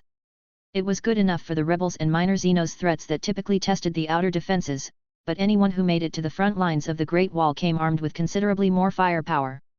His Liberty pattern loss gun was a different story entirely. The weapon was a masterpiece of engineering, its zero-point power core providing infinite ammunition and an extensive cooling system that could maintain sustained fire for hours without overheating. Without his power armor, he couldn't even lift the damned thing, but its output could punch through tank armor with ease. It was signature Valorian technology, elegant, efficient, and devastatingly effective. Just like everything else in this cursed regime, Lucien thought. The healthcare that promised 300-year lifespans, the automated production systems that had eliminated scarcity, the educational programs that had supposedly lifted millions out of poverty, all of it bore the stamp of Valorian innovation, all of it designed to make resistance seem not just futile but actively harmful to human progress. Lies, he told himself, though the conviction felt weaker with each passing year. He had never seen anyone reach 300 years of age, though that might have more to do with the fact that most soldiers on Helheim died long before they could test the limits of Valorian medicine. He had arrived here with a million other losers' children and grandchildren of the families who had opposed the new order, sentenced to military service as penance for their ancestors' rebellion. Now he was the only one left. 40 years of watching his comrades die in the frozen mud of Helheim, 40 years of holding the line against whatever horrors emerged from the void between stars. The promise had been simple: serve for 100 years, and your crimes would be cleared, your family's debt to society paid in full. But Lucian had learned to read between the lines of Valorian rhetoric. The 100 years wasn't a term of service, it was a life sentence disguised as hope. They called this place many names. Helheim, after the ancient Terran myths of the dishonored dead. The meat grinder, for obvious reasons. The bloody planet, though the permafrost turned most blood black within minutes of spilling. The red planet, though that had more to do with the iron oxide in the soil than any romantic association with ancient Mars. The prison planet, which was perhaps the most honest designation. But to those condemned to serve here, it was simply hell, a place of punishment where heroes were forgotten and martyrs were just another casualty statistic. The irony of defending the very system that had destroyed his family wasn't lost on Lucian. Every day, he watched fresh transports descend from orbit, disgorging new recruits with that same sparkle of hope in their eyes that he remembered from his own arrival decades ago. They believed the promises, trusted in the rhetoric of redemption and second chances. Most of them would be dead within their first year of service, ground down by the relentless attrition that defined life on the frontier. 100 years of service, Lucian mused, watching a group of new arrivals struggle with their unfamiliar equipment. As if any of us will live that long. The average lifespan of a frontline soldier on Helheim was measured in months, not years. Disease, enemy action, equipment failure, accidents, madness, there were 1,000 ways to die on the frontier, and the cold ground of hell had claimed them all. But perhaps that was the point. Perhaps the 100-year promise was never meant to be fulfilled, was simply a way of ensuring a steady supply of expendable soldiers for the most dangerous postings in the independence sector. Send the malcontents and dissidents to the front lines, let natural selection eliminate the potential troublemakers, and maintain the fiction that everyone had a chance at redemption. Elegant, Lucian admitted grudgingly. Cruel, but elegant. It was exactly the sort of solution Franklin Valorian would devise, efficient, cost-effective, and wrapped in enough noble rhetoric to satisfy the consciences of those who implemented it. The morning briefing crackled through his helmet COMM, the same litany of threats and defensive positions that had defined his existence for 4 decades. Sensor sweeps of the outer system, patrol reports from the asteroid mining stations, cargo manifests from the supply convoys, the endless minutiae of maintaining a defensive position that spanned multiple star systems. But today felt different. There was tension in the automated status reports, an urgency in the tactical updates that suggested something more than the usual probe attacks and smuggling operations. The outer sensor networks were reporting anomalous readings, mass displacements on the edge of detection range that could indicate anything from a major asteroid impact to an incoming invasion fleet. He had long since stopped caring about the politics of the conflicts that raged across the galaxy. The Emperor's Great Crusade, the expansion of the Imperium, the liberation of humanity from alien oppression, all of it was just noise to someone who had spent half his life watching friends die for principles he didn't believe in. But he was good at killing. 40 years of constant warfare had taught him skills that no amount of training could replicate. He knew the sound different weapons made when they discharged, could identify enemy troop types by the pattern of their footsteps, could calculate firing solutions in his head faster than most targeting cogitators. It was a skill set born of necessity and refined by survival, the only currency that mattered on the frontier. The transport ships continued their descent, bringing fresh meat for the grinder. Lucian watched them with the detached interest of a professional undertaker sizing up future customers. Some of them might survive their first engagement. A few might even last long enough to develop the cynical competence that characterized veteran soldiers. But most would simply become statistics, their names added to the endless casualty reports that nobody on the core worlds bothered to read. Franklin Valorian's grand vision, Lucian reflected. A galaxy united under human rule, defended by the willing sacrifice of patriots and the unwilling service of dissidents. It was working, he had to admit. The Great Wall held, the independence sector prospered, and the Imperium expanded across the stars with inexorable momentum. The cost was measured in lives, like his own expendable resources thrown into the void to maintain the illusion of invincibility. But perhaps that was enough. Perhaps his 40 years of service, his comrades' sacrifices, his family's destruction, perhaps all of it served some greater purpose that his bitterness couldn't perceive. Perhaps Franklin Valorian truly was the visionary leader his propaganda claimed, building a better future on the foundation of necessary cruelties. Or perhaps he was simply a tyrant with better marketing than most, and Lucian's suffering was meaningless beyond its utility in maintaining order. The COMM system squawked again, this time with priority encryption that made his armor's tactical system sit up and take notice. Emergency protocols, fleet-wide alerts, the sort of communications traffic that typically preceded either disaster or opportunity. Lucian checked his weapon's power level, verified his armor's system status, and settled into the familiar rhythm of preparation that had kept him alive for 40 years. Whatever was coming, he would meet it with the cold professionalism of a man who had nothing left to lose and no illusions left to shatter. A whisper brushed against his mind, soft as silk and cold as void ice. "You are right, take what you must, make him pay." Lucian froze, his hands tightening involuntarily on his weapon. The voice seemed to come from everywhere and nowhere, a susurrus of sound that might have been Helheim's perpetual wind playing tricks with the atmospheric processors. He had heard of soldiers developing auditory hallucinations after prolonged exposure to the frontier's psychological stresses. 40 years of watching friends die could break anyone's mind. Just the wind, he told himself, though his armor's atmospheric sensors registered no unusual air currents. Just my own thoughts finally cracking under the weight of 4 decades in this frozen hell. But the whisper returned, more insistent this time, carrying an intimacy that made his skin crawl beneath the protective layers of his power armor. "Do it, for justice, for power, the revival of the Vu Baptiste." The voice felt alien yet familiar, like hearing his own thoughts spoken in a stranger's tongue. There was something seductive about it, something that resonated with the bitter core of resentment he had nursed for 40 years. The voice understood his pain, acknowledged his suffering, validated his anger in ways that no human authority ever had. Lucian swallowed hard, tasting copper and defeat. Despite every rational thought screaming warnings, he found himself listening. The whisper spoke truths he had never dared voice, offered solutions he had never dared consider. "Take down the eagle and the sector will go down in flames." The thought crystallized in his mind with startling clarity. Franklin Valorian, the great president, the self-proclaimed liberator, he was the keystone that held the entire independence sector together. Remove him, and the carefully constructed edifice of human unity would collapse into chaos. The megacorporations would rise again. The old order would reassert itself. And the Vu Baptiste family name might once again command respect instead of pity. The alarm klaxons began to wail before he could fully process the implications of his treasonous thoughts. The harsh mechanical shriek echoed across Helheim's frozen landscape, accompanied by the crackling static of emergency Vox transmissions flooding the tactical network. "This is not a drill," came the voice of Sector Command, professional composure barely masking underlying panic. "Enemy contact confirmed. Classification, Orcs. All units to battle stations. Repeat, this is not a drill." But as Lucian watched the morning sky with eyes trained by 40 years of warfare, he witnessed something that defied every tactical manual in the Independence Sector's extensive military library.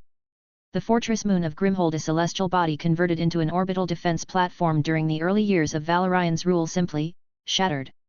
Not destroyed by conventional bombardment, not overwhelmed by sustained assault, but shattered as if some cosmic hand had reached out and crushed it like an eggshell.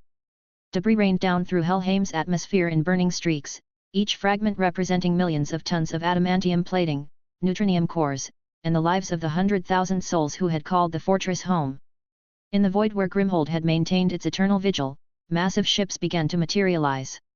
Vessels the size of small moons, their hulls scarred by countless battles and adorned with the grisly trophies of 1,000 conquered worlds. Green flashes of light erupted from their weapon batteries as they established orbital superiority with brutal efficiency. War! War! War! War! The sound hammered through every Vox channel simultaneously, a bestial roar that seemed to shake the very foundations of reality.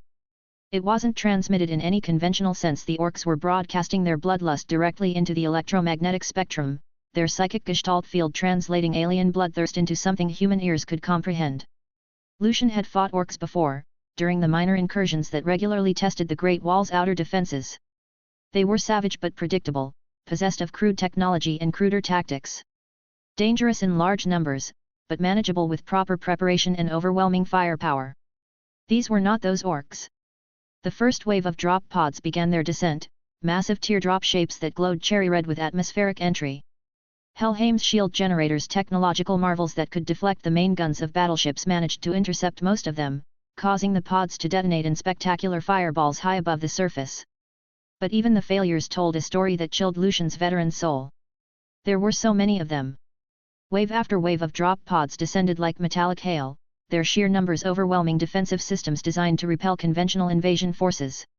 The few that managed to penetrate the shield envelope crashed into Helheim's surface with earth-shaking impacts, disgorging their contents into the frozen wasteland. "All units, weapons free," crackled the voice of Colonel Hastings, Lucian's immediate superior. "Engage targets of opportunity. Show these greenskin bastards what freedom looks like." The first wave of orcs that emerged from the drop pods died swiftly and efficiently, cut down by concentrated lasgun fire and automated defense turrets.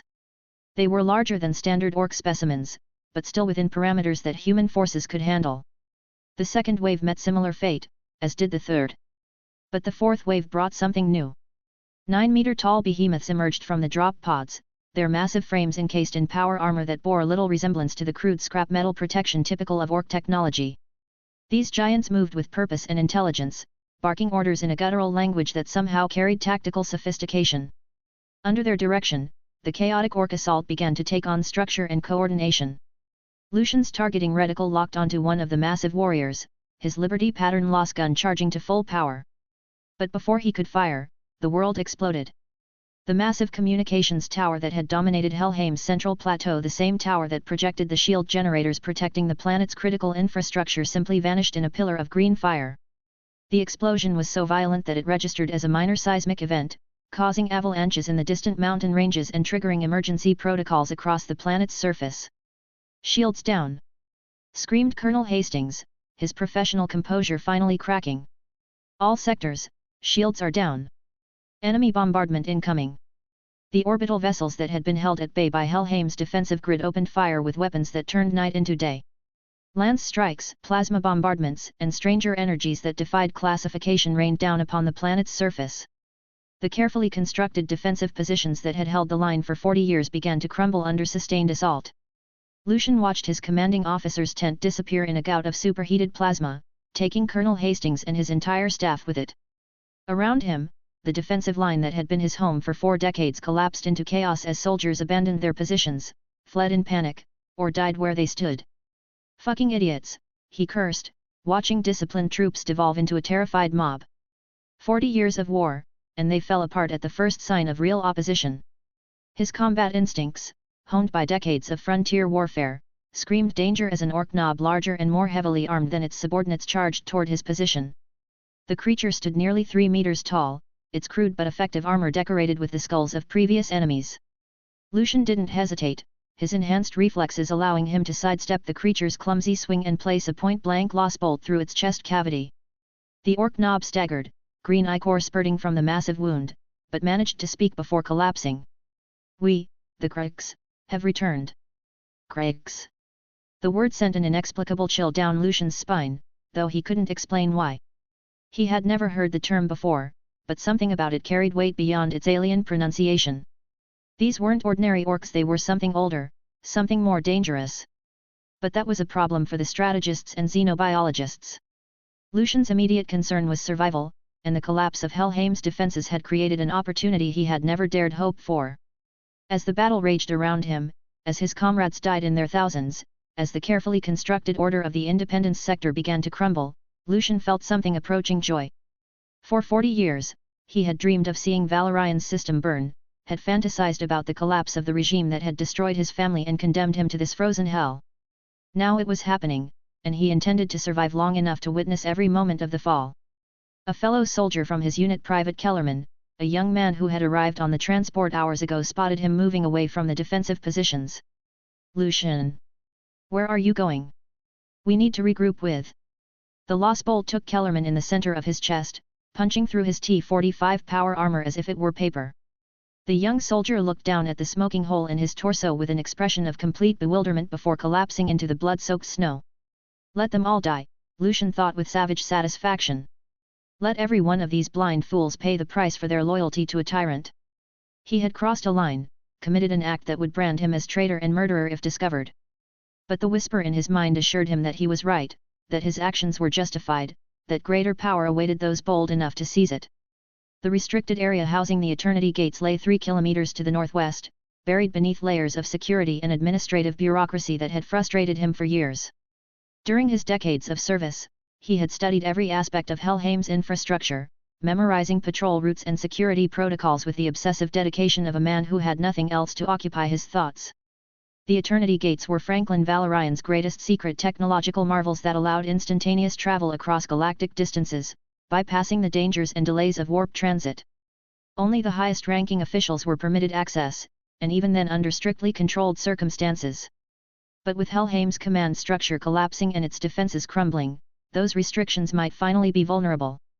Lucian's T-45 power armor included an artificial intelligence designed to monitor the wearer's vital signs, location, and behavior patterns. Under normal circumstances, any attempt to abandon his post or commit acts of violence against fellow Imperial forces would trigger automatic alerts to command headquarters. But 40 years of enforced intimacy with his equipment had taught him every subsystem, every protocol, every vulnerability. A few carefully applied electromagnetic pulses to specific neural pathway nodes, and the AI went silent. To any external observer, Technical Sergeant Vu Baptiste was simply another casualty of the Orc assault, his armor's transponder lost in the chaos of battle. The fighting grew more intense as he approached the central citadel, Kree forces pushing deeper into Helheim's defensive perimeter with each passing hour. The Liberty Spire's massive psychic dampening towers designed to suppress the Orc Gestalt field came under concentrated assault as the enemy recognized their strategic importance. Lucian moved through the chaos like a ghost, his decades of experience allowing him to anticipate patrol routes and avoid automated surveillance systems.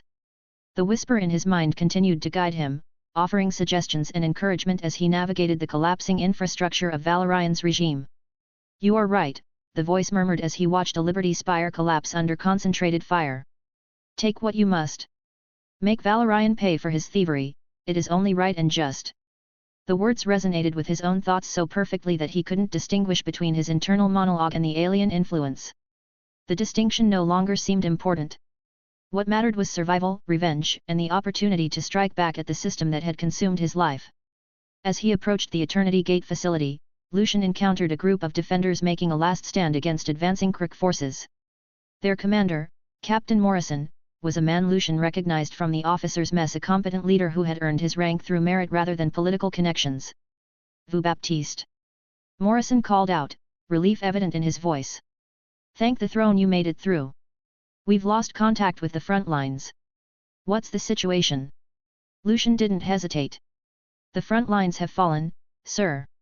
Complete collapse. I barely made it out alive." The lie came easily, supported by the very real sounds of battle echoing from the direction he had come. "Understood.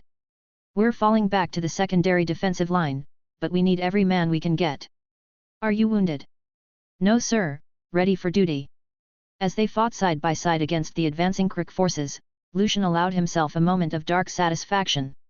Morrison was competent, professional, everything a soldier should be. He would die defending Valorian's vision, never knowing that the man fighting beside him had already chosen a different path. The Liberty Spires continued to fall under sustained assault, their psychic dampening fields flickering and failing as the Kree Gestalt grew stronger. With each tower that collapsed, the enemy's coordination improved, their savage enthusiasm becoming focused into something approaching tactical sophistication. "Excellent," whispered the voice in Lucian's mind, and he couldn't disagree. As the defenders retreated deeper into the citadel's defensive perimeter, a blue feather drifted past Lucian's helmet visor, carried by Helheim's perpetual wind. He barely noticed it, focused as he was on the opportunity that chaos presented. The Eternity Gates were within reach, and with them, the chance to strike at the heart of everything Franklin Valorian had built.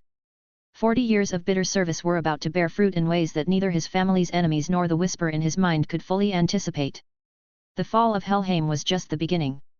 Chapter 179, The Prelude to War. The grand hall of the Sweet Liberty stretched before them like a cathedral of war and liberty, its vaulted ceiling adorned with the rich history of humanity. Holographic displays flickered along the walls, showing star charts of the independence sector, tactical readouts from a dozen ongoing campaigns, and the gentle pulse of the ship's massive heart, the zero-point power core that powered humanity's mightiest vessel. Franklin reclined on a sofa that could have comfortably seated a squad of Astartes, his massive frame making even the oversized furniture seem almost normal-sized. Across from him, Eldrad Ulthran stood with the assurance of someone familiar with the ebb and flow of history. Between them, holographic displays flickered to life, showing star charts, genetic sequences, and images so ancient they predated human civilization by millions of years. The Farser's elongated fingers danced across the projections, each gesture revealing new layers of horror and wonder from the Eldar's vast archives. Once again, Primarch, as we approach the Independence sector to stop Glorblasta, Eldrad began, his voice carrying the weight of eons, we find ourselves discussing the terror that's currently laying waste to your sector. The Kriegs. He paused, letting the name hang in the air like a curse. I had hoped our previous conversations would have impressed upon you the magnitude of this threat. Franklin's perpetual grin widened slightly. Come on, Eldrad. You know me by now. When have I ever listened to good advice the first time? He gestured lazily at the holographic displays. Besides, I've got a good feeling about this one. Call it Primarch intuition. The Farser's sigh was audible even through his helmet.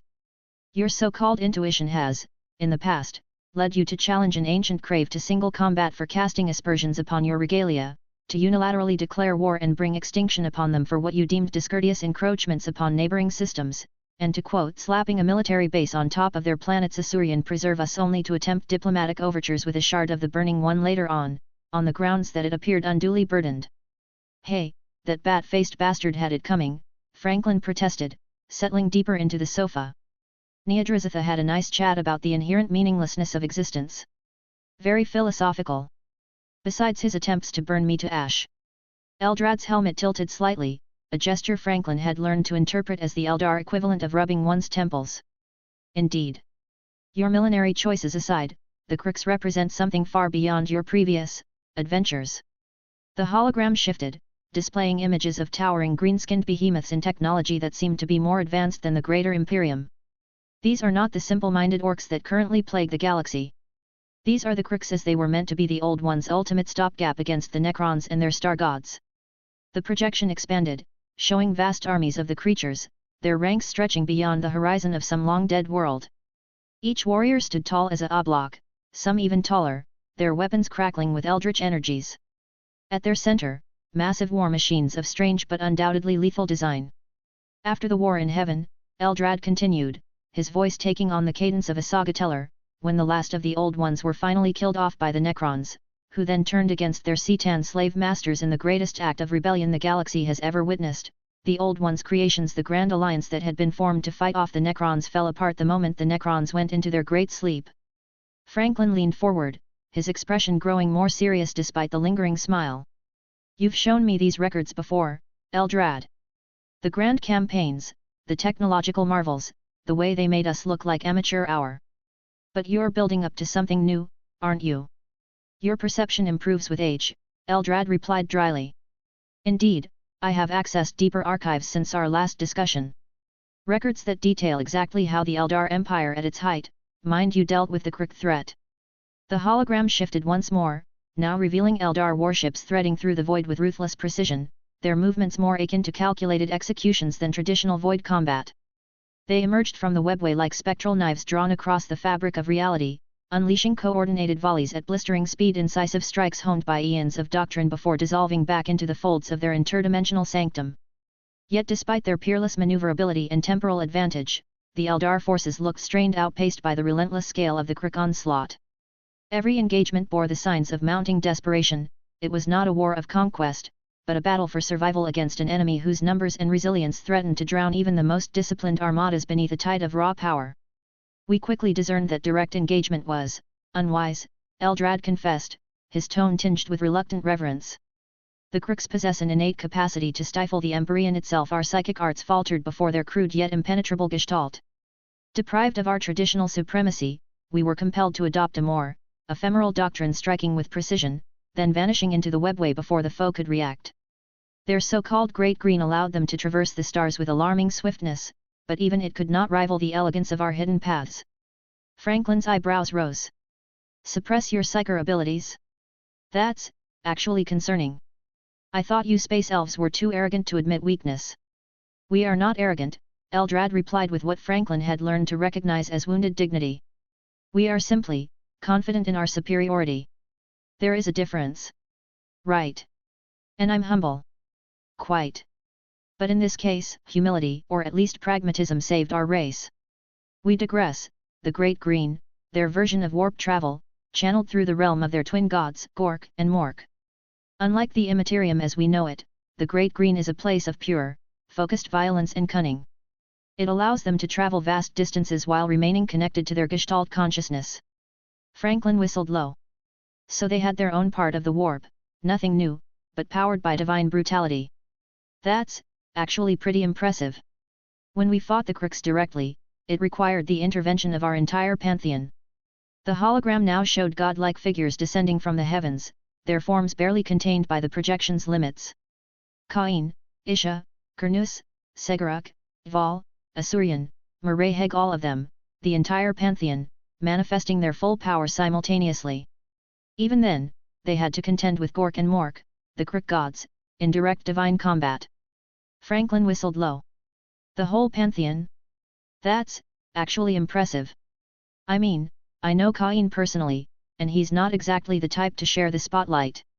The Crooks were the rank-and-file troops, Eldrad emphasized, his voice growing more urgent. The ultimate foot soldiers.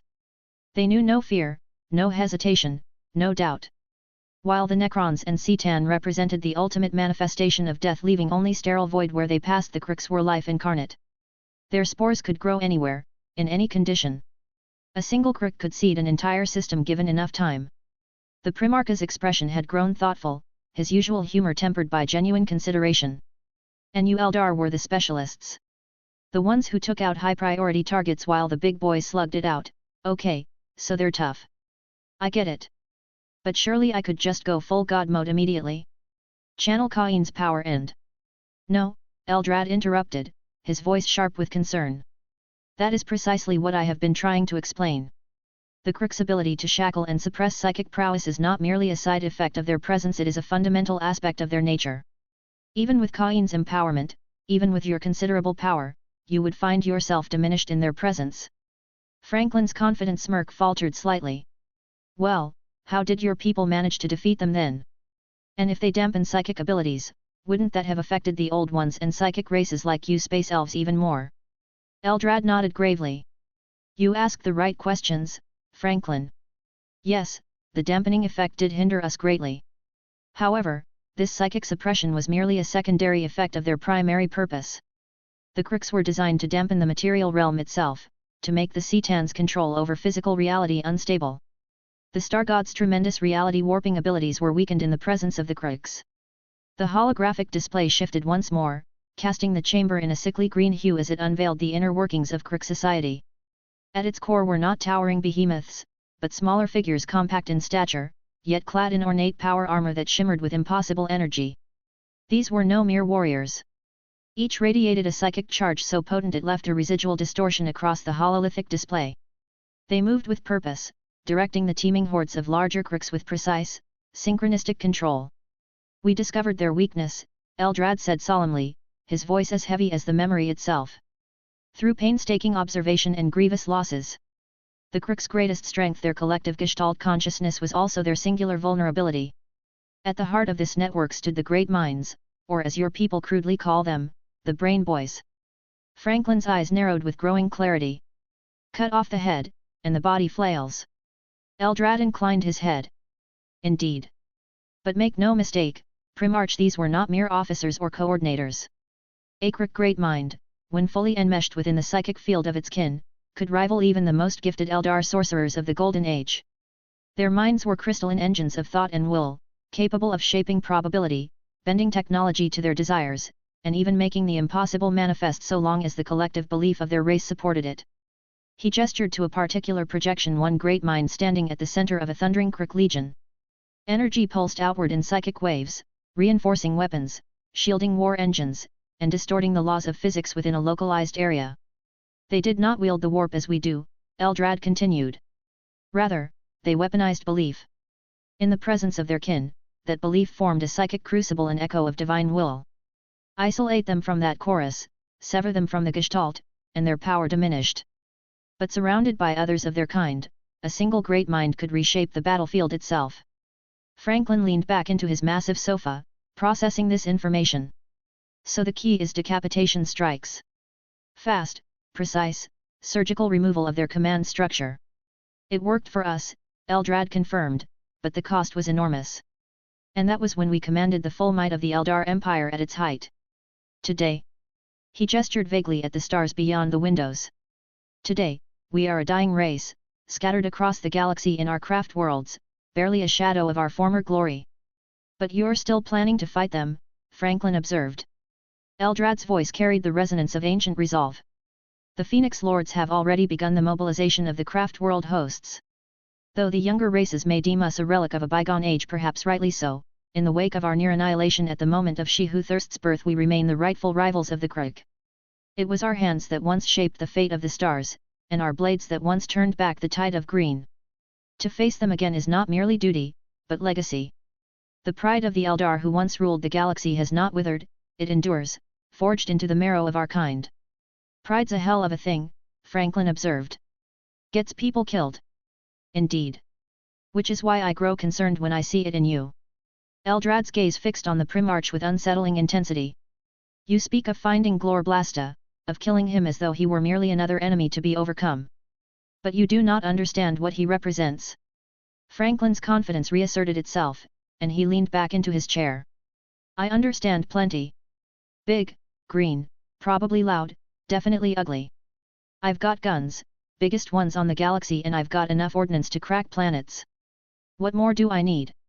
Wisdom, Eldrad said simply. The wisdom to recognize that some enemies cannot be defeated through conventional means. The Krooks are not demons, Franklin. They are not even like the ruinous powers, who must work through intermediaries and corruption. They are what the Chaos Gods wish they could be: direct, unstoppable, and utterly real. The four are probably keeping their heads down, Franklin mused. Smart move. Gork and Mork wake up, and suddenly the warp's got new management. You jest, but you speak more truth than you know, Eldrad replied. The influence of the ruinous powers has indeed diminished as the Krook presence grows stronger. They fear what approaches, as should you. Franklin stood, his massive frame unfolding with casuality. He moved to one of the chamber's vast windows, gazing out at the stars beyond. You know what the difference is between you and me, Eldrad? Enlighten me. You've been alive for thousands of years, seen the fall, watched the galaxy burn and rebuild itself. You've got perspective. Franklin turned back to face the farcer, his expression serious despite the smile that played at his lips. But I've got something you don't. And what might that be? I've got hope. Franklin's grin widened. And really, really big guns.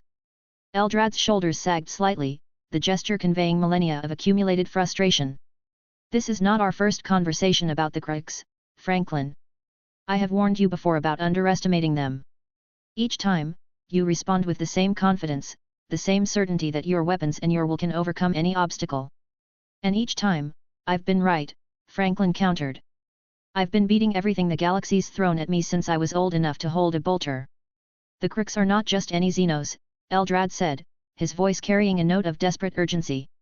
They are not chaos, or any other enemy you have faced. They are the ultimate expression of war made manifest, guided by gods who exist purely to fight and win.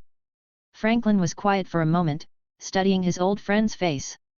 When he spoke, his voice was gentler, though no less confident. You're scared. I am concerned, Eldrad corrected. There is a difference. Not really. Franklin moved back to his chair, settling into it with the casual grace of a predator. Look, I get it. These guys are bad news. They're probably going to be the toughest fight I've ever had. But that's what makes it worth having. This is not a game, Franklin. Everything's a game, Franklin replied, his humor returning in full force.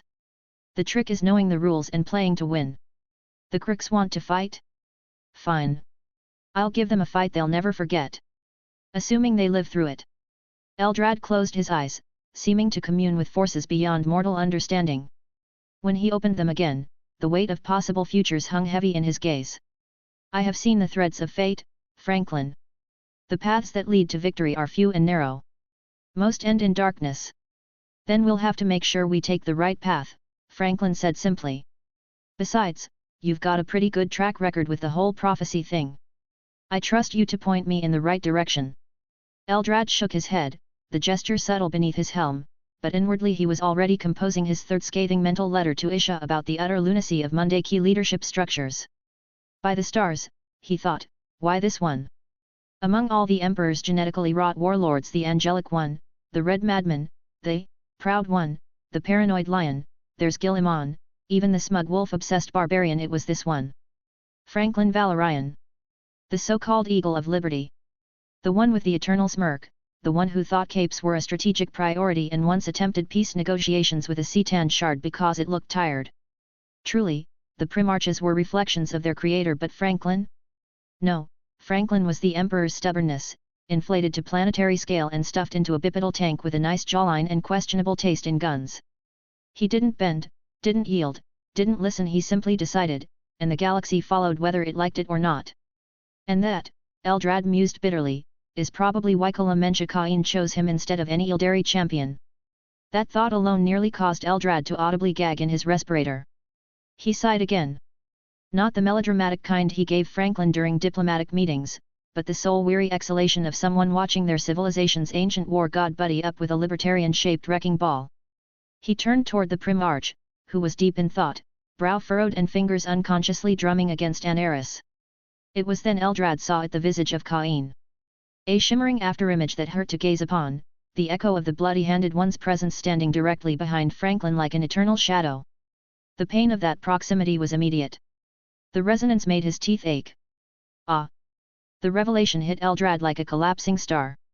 It wasn't Franklin's skill that had attracted Kain's attention. It was his absolute, unshakable belief that he could not lose. The god of war had chosen not the most skilled warrior, but the most certain one. In a universe where belief shaped reality, where willpower could crack the foundations of existence itself, such certainty was a weapon more powerful than any blade. But certainty, Eldrad knew, was also blindness. And blindness in the face of the Kriektide would doom them all. The Kriegs were not merely an invading force, they were the storm made manifest, the half-forgotten memory of a war so ancient that even the gods spoke of it in whispers. Eldrad's farsight had already shown him the grim trajectory. The green tide would not stop with the independence sector. Within mere solar weeks, they would overflow from segmentum obscurus like a breached dam, drowning all resistance in a flood of war and spores. And then? The galaxy would fall. Not in fire. Not in chaos. But in unrelenting, fungal entropy. Crick spores choking every biosphere. War machines fashioned from ecosystems. Suns converted into orbital forges. And in the end only green. And by extension, the death of the universe. For Eldrad knew with certainty that the Milky Way, this galaxy the Mundaki so proudly defiled, was the last bastion of organic, meaningful, chaotic life in all the void. The Necrons, in their arrogant cleansing during the war in heaven, had extinguished all other hope beyond it. The Eldar had never bothered to seed the stars outside this galactic cradle. Why would they? Everything else was beneath them. Who knew if life had rekindled elsewhere in the eons since? But 65 million years was not enough, not for any new civilization to grow mighty enough to stop the Kriegs. Not when their nature rejected stasis, diplomacy, reason, or surrender. The Kriegs knew no defeat. Only annihilation. And annihilation was the only answer to them in return.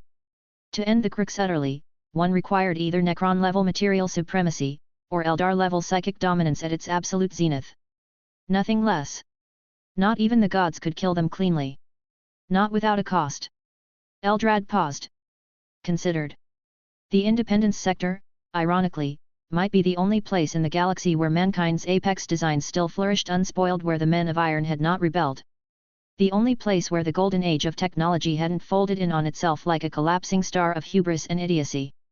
But even then, even with the Emperor, could his Imperium hold?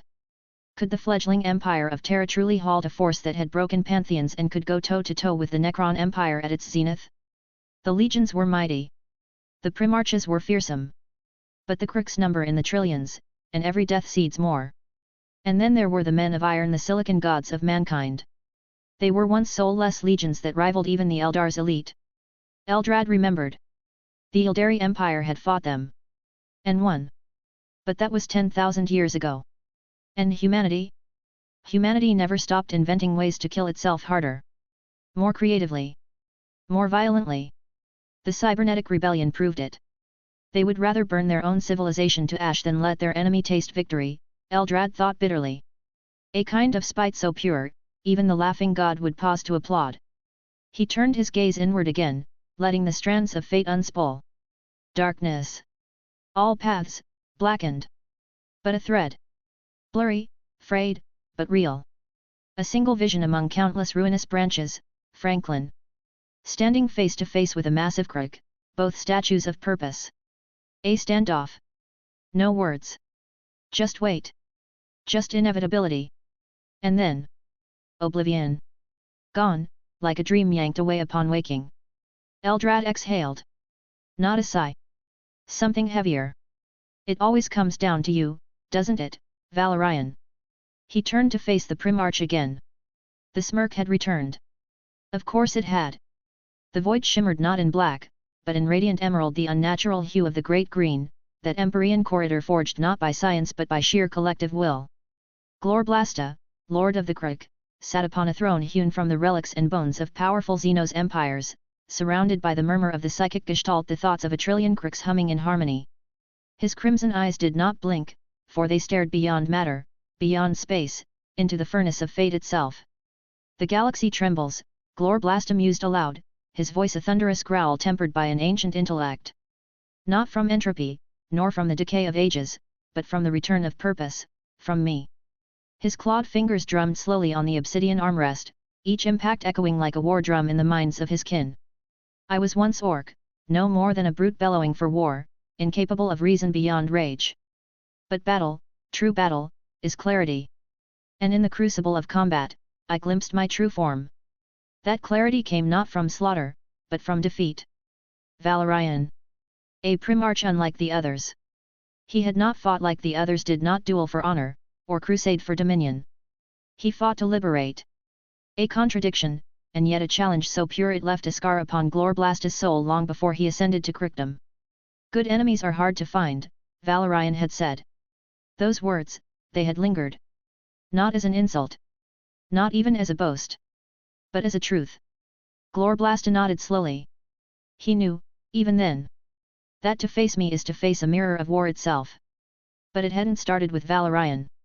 No, his first foe had worn violet and gold. Fulgrim, the Phoenician. Proud. Arrogant.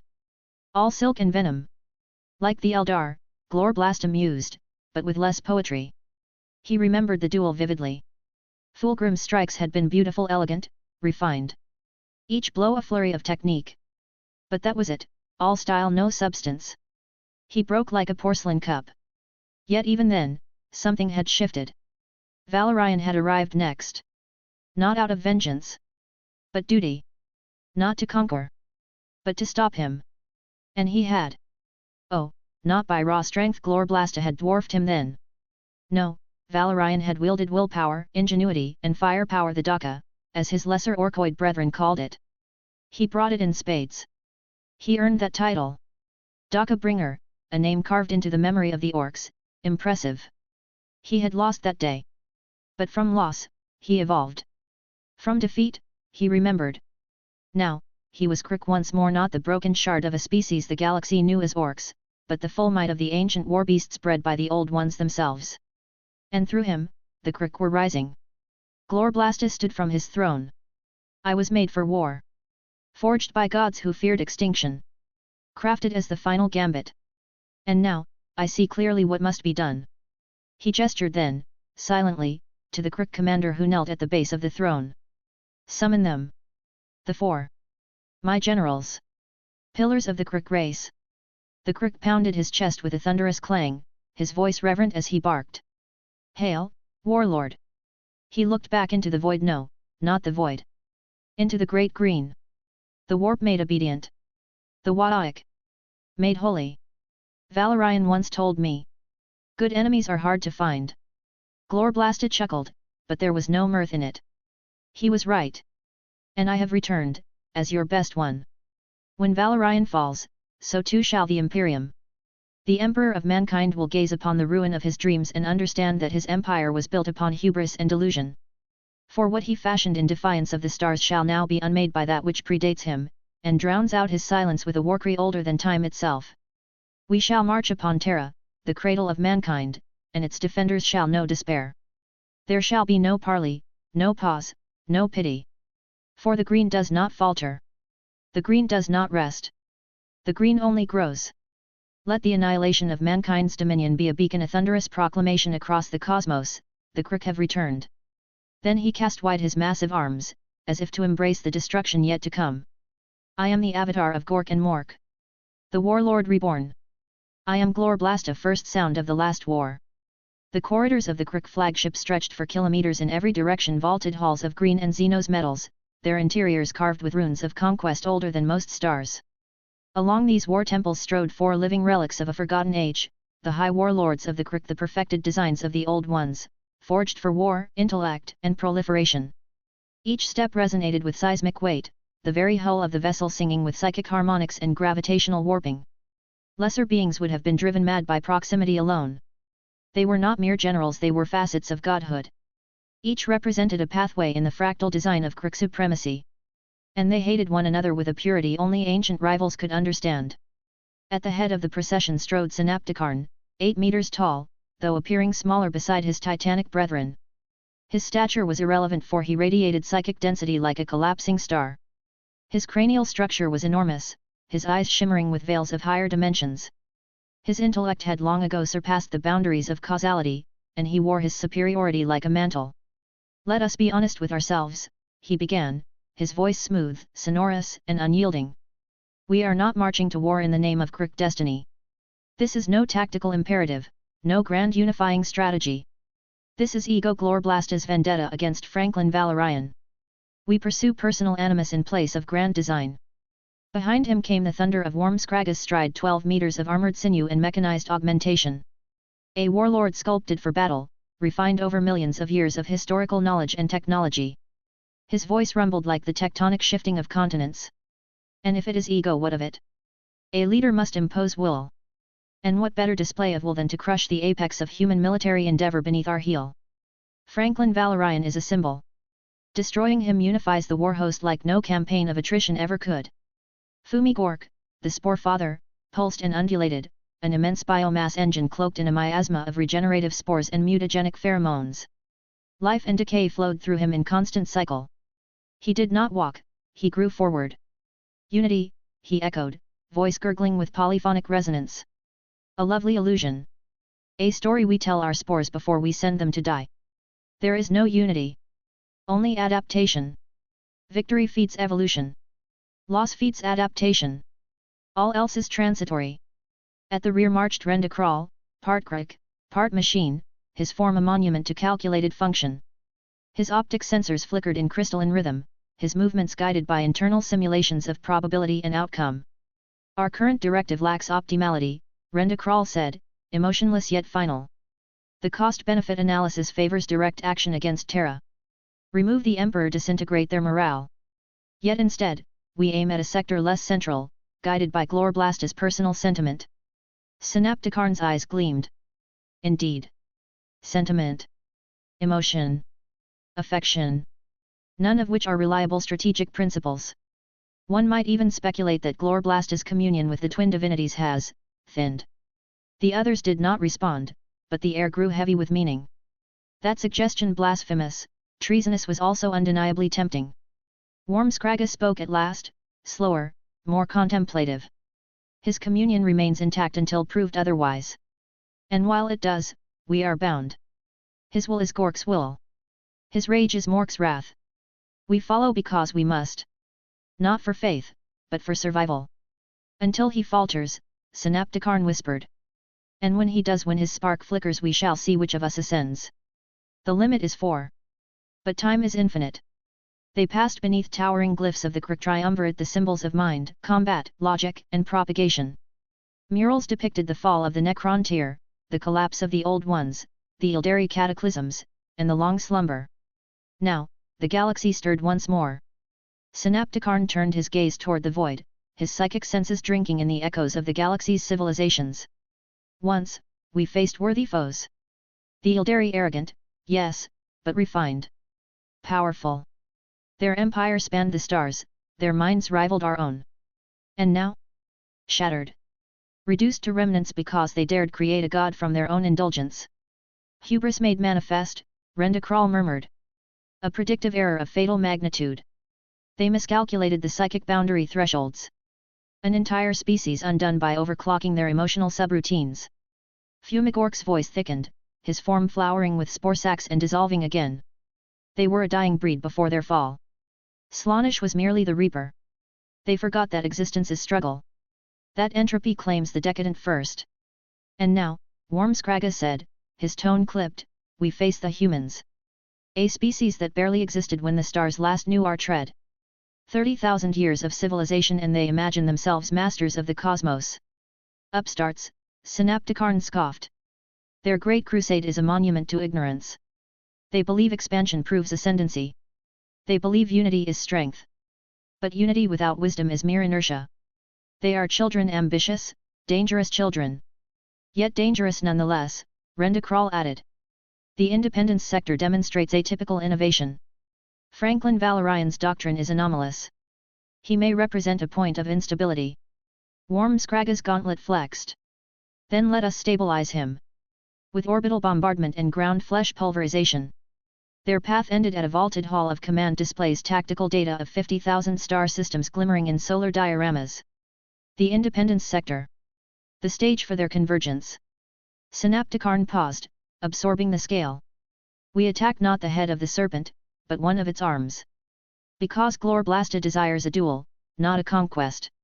And we indulge it. We, who were designed to fight and destroy. Rendekral's processors hummed. Indulgence breeds inefficiency. The longer we delay, the more time humanity has to fortify Terra. Logic demands redirection. Logic, Wormskraga growled, must sometimes kneel before instinct. War is not only numbers. It is theatre. And Glorblasta is building a stage upon which Kruk dominion will be reaffirmed. Fumigork's mass split briefly into fractal forms, each giving voice. Reaffirmed, or tested. If we fail here, we scatter. If we win, the spores will sing. Then we follow, Synapticarn concluded. Not for loyalty. Not for belief. But because the alternative is eradication or replacement. The succession matrix permits only 4. Our survival, therefore, demands cooperation. Until Glorblasta dies. And when he does, Wormskraga murmured, we shall see which vision claims the mantle, mind, war, growth, or machine. They stepped into the shadow of the command bridge, the voice of Glorblasta echoing from within. The will of Gork and Mork thundered ahead and behind it, 4 rival gods walked, bound by purpose, divided by vision. Their war had not yet begun. But its true battlefield lay in the space between them. A/N, my journey across the Pacific side of Latin America can only be described in one word: work, port after port within the span of a week. I couldn't find time to actually write until a few days ago. Every other day it's either port papers or problems with the reefers Blyat. A/N, but as I said, I will not stop writing, I'm just constrained by time. A/N, in any case I hope August will be good to me and to you guys as well. See y'all in a month or so. We returning to Yokohama in Chapter 180, The Heart of the Omnissiah. The bitter wind of the northern wastes cut through even the sealed joints of Lucian's T-45 power armor, a constant reminder of how far they had fallen. The city of frost loomed before them through the perpetual twilight of the planet's polar region, its massive walls rising like the bones of some primordial giant against the darkening sky. Ice crystals formed and shattered against his visor in endless cycles, each breath fogging the internal display with reminders of his own mortality. Lucian's boots crunched against the permafrost as he approached Captain Morrison, who stood hunched over a tactical display that flickered intermittently in the cold. The veteran's face was drawn with exhaustion, 40 years of service etched into every line around his eyes. Behind them, the remnants of their unit huddled in whatever shelter they could find among the ice formations, 30 souls who had managed to survive the latest catastrophic retreat from what they had been told were the front lines.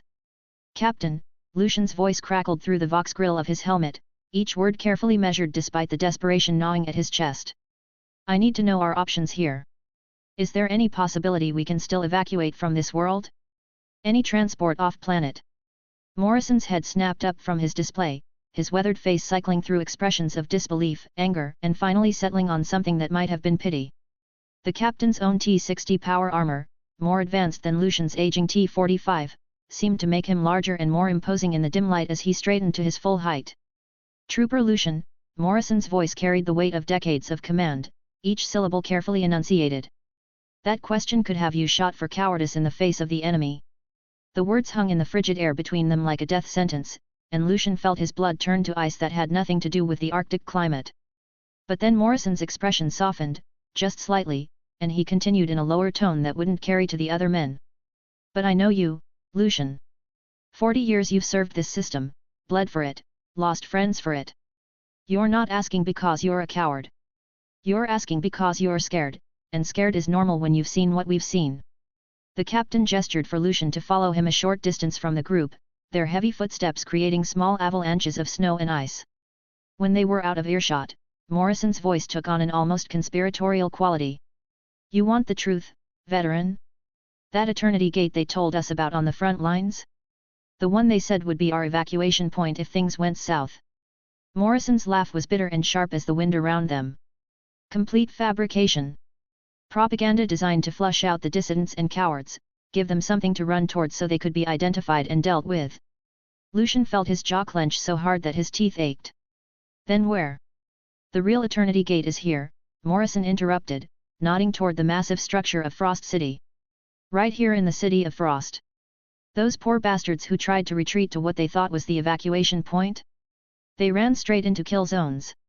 Automated defense systems, orbital bombardments, the works. They were slaughtered like livestock.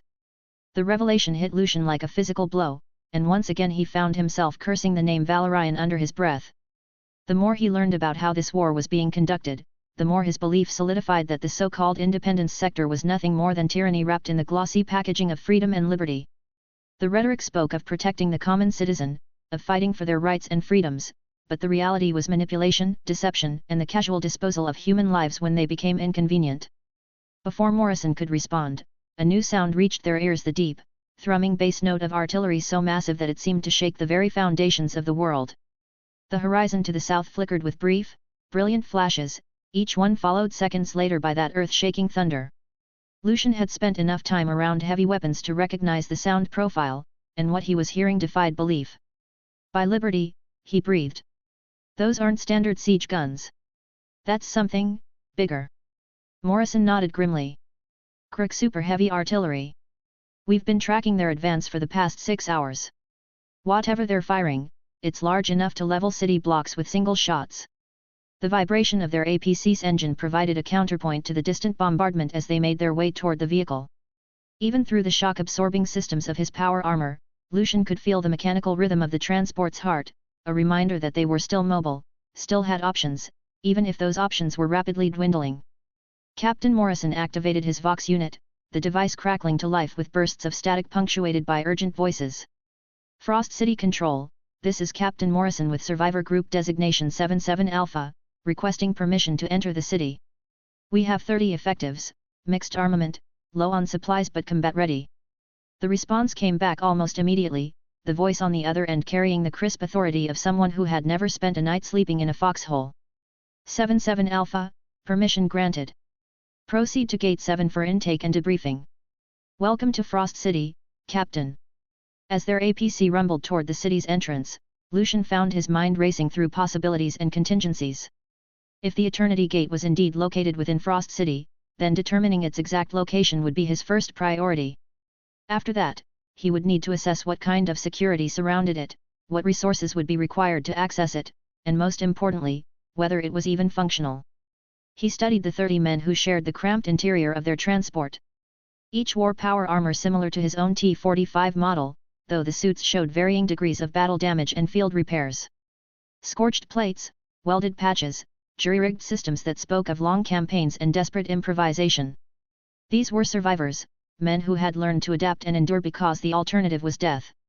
Captain Morrison, in his more advanced T-60 armor, stood out like a knight among foot soldiers, his equipment marking him as someone deemed worthy of better protection by the system they all served.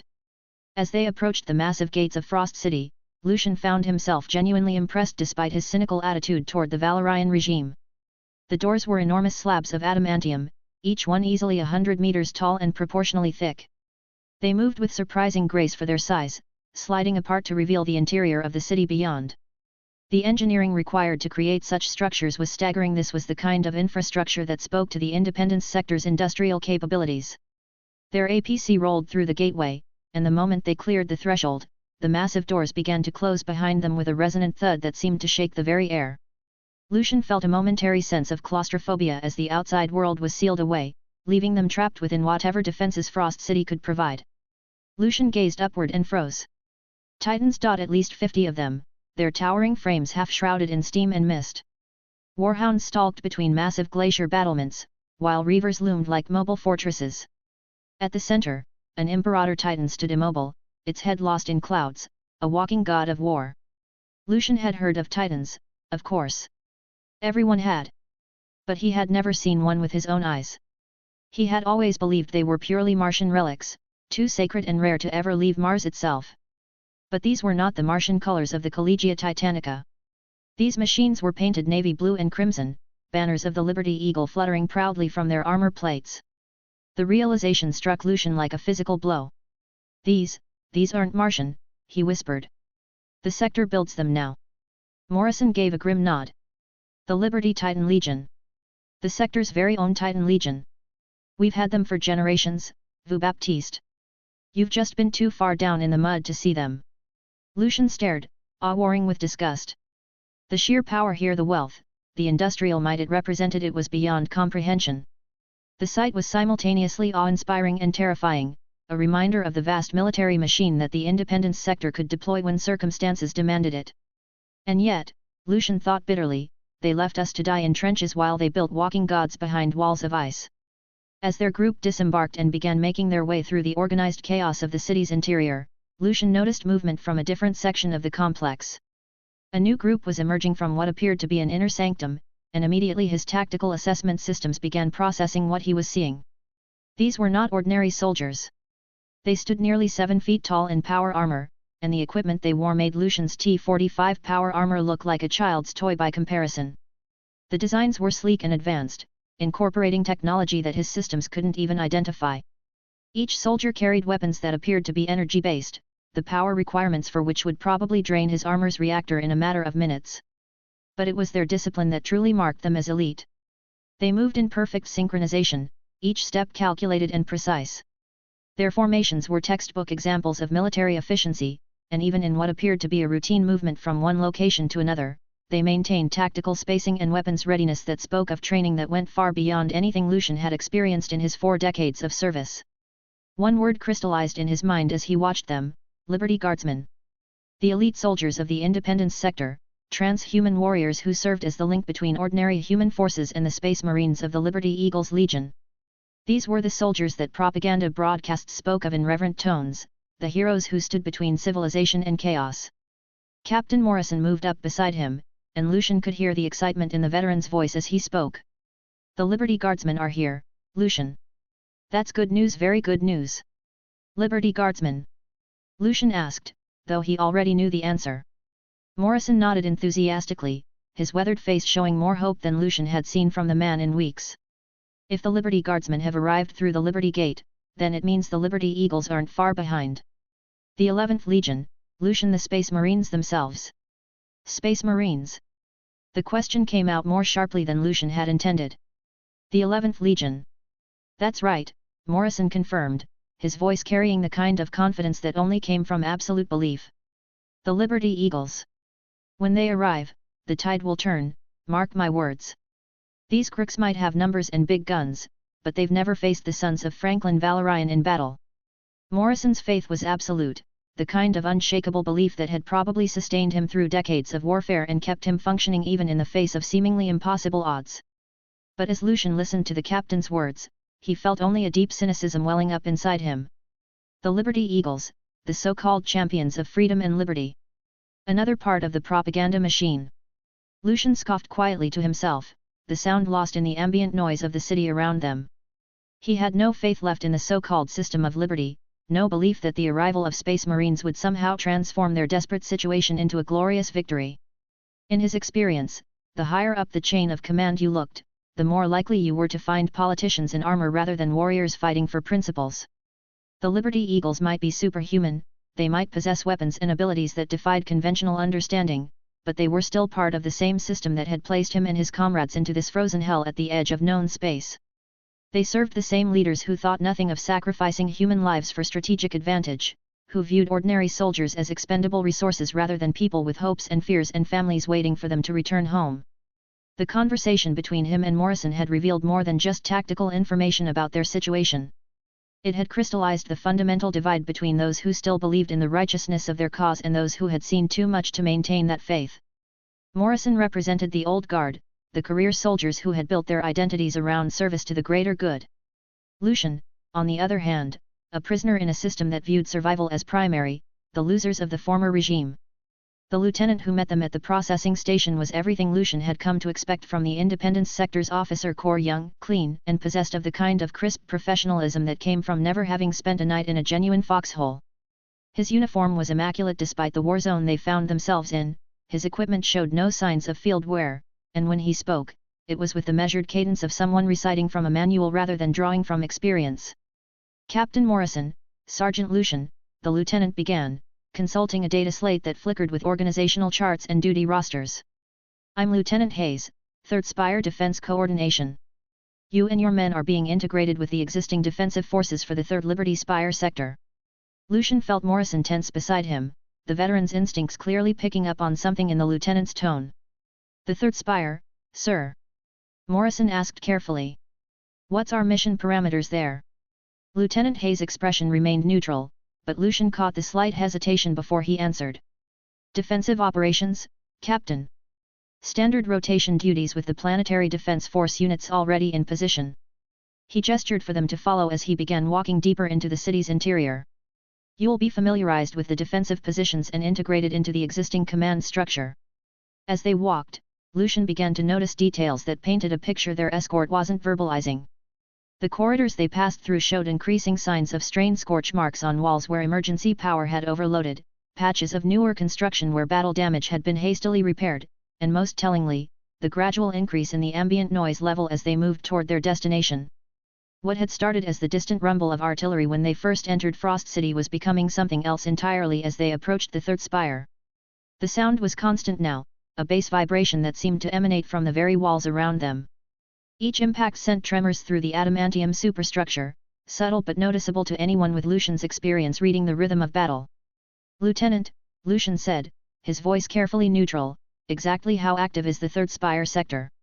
Hayes glanced back at him, and for just a moment, the professional mask slipped. "Very active, Sergeant. The 3rd Spire faces the primary axis of quick advance." The admission hit Lucian like a physical blow, but he kept his expression steady. Of course. Of course they were being assigned to the heaviest fighting.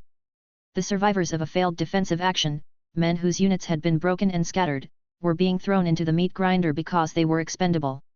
Not valuable enough to preserve, but still useful enough to absorb enemy fire and buy time for more important assets. Captain Morrison's jaw tightened, but his voice remained professional when he spoke. "What kind of enemy activity are we looking at, Lieutenant?" "Numbers, composition, threat assessment." "Substantial," Hayes replied, which told them exactly nothing while confirming everything they feared. "The defensive positions are well fortified, and the automated systems are performing within acceptable parameters." Acceptable parameters. Lucian had heard that phrase enough times to translate it accurately. People were dying in large numbers, but not quite fast enough to constitute a crisis requiring intervention by higher command. The phrase was a bureaucratic way of saying that the current rate of attrition was considered sustainable, at least for the immediate future. As they climbed a series of transport lifts that carried them toward the upper levels of the spire, the sounds of combat grew increasingly distinct.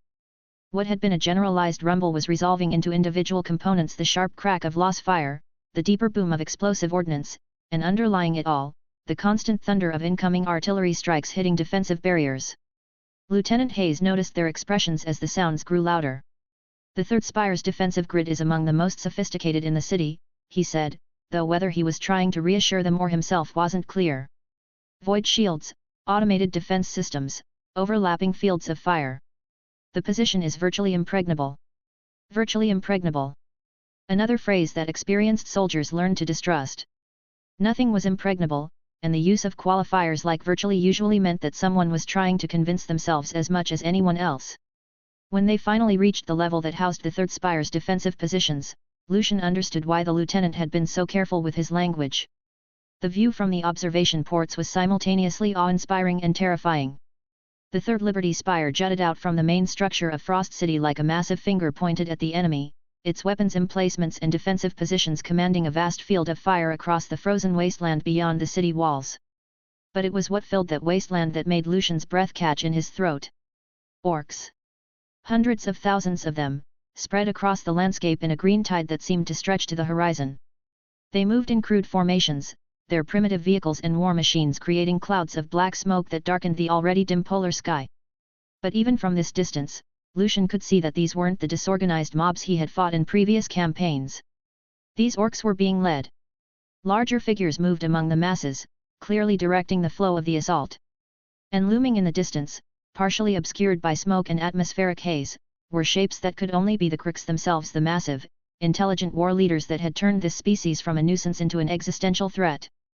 The defensive systems of the Third Spire were indeed impressive. Void shields shimmered in the air around the structure, creating a protective barrier that deflected incoming artillery strikes in brilliant flashes of dissipated energy. Automated turret systems tracked targets across the battlefield, their firing solutions calculated by artificial intelligence that never tired, never hesitated, and never showed mercy. But it was the sheer volume of incoming fire that made Lucian realize why they were needed here.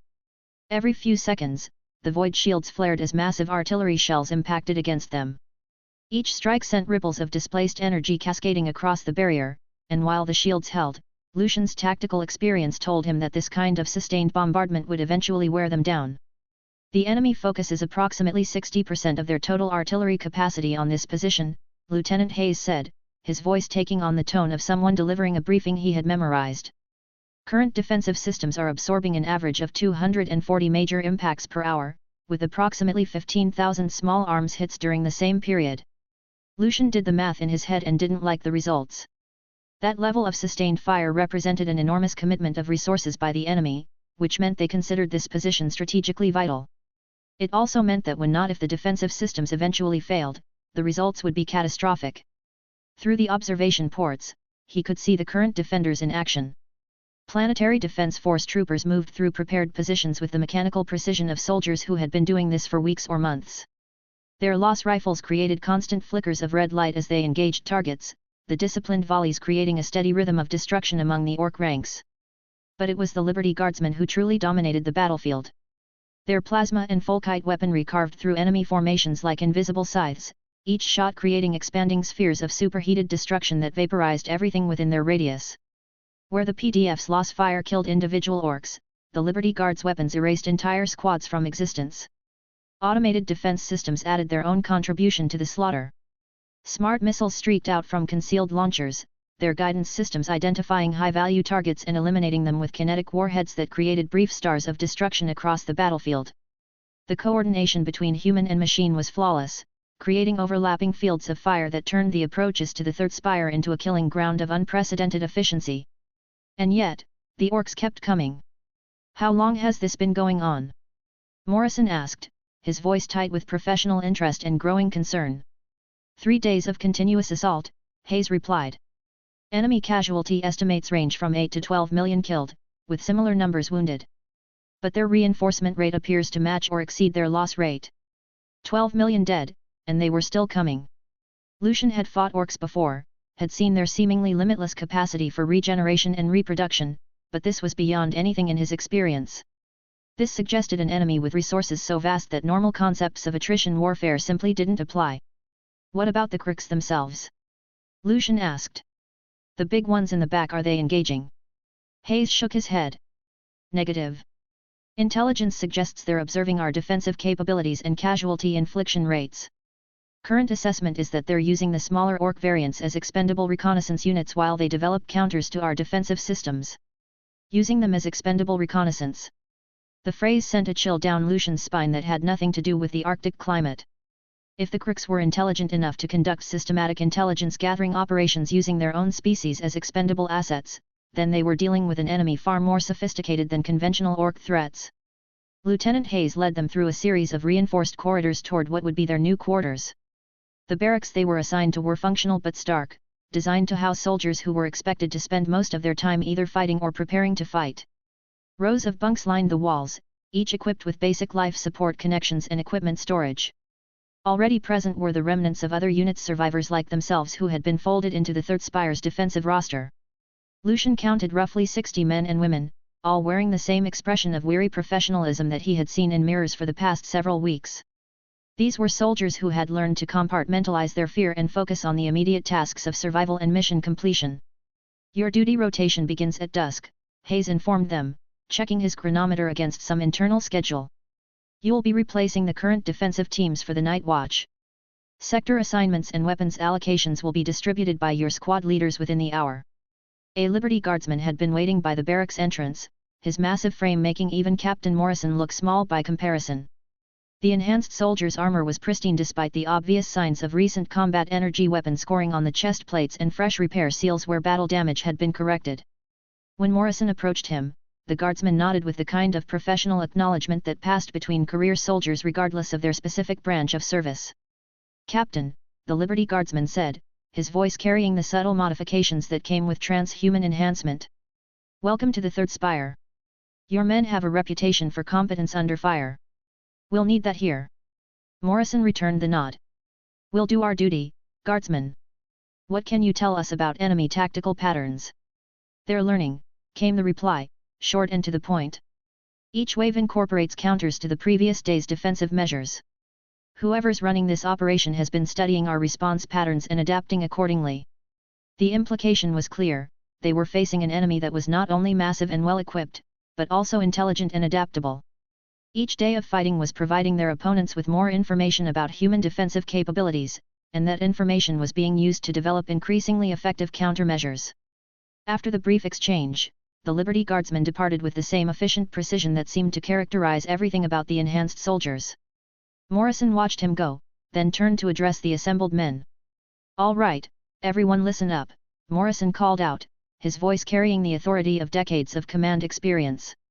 "We've got a few hours before our rotation begins.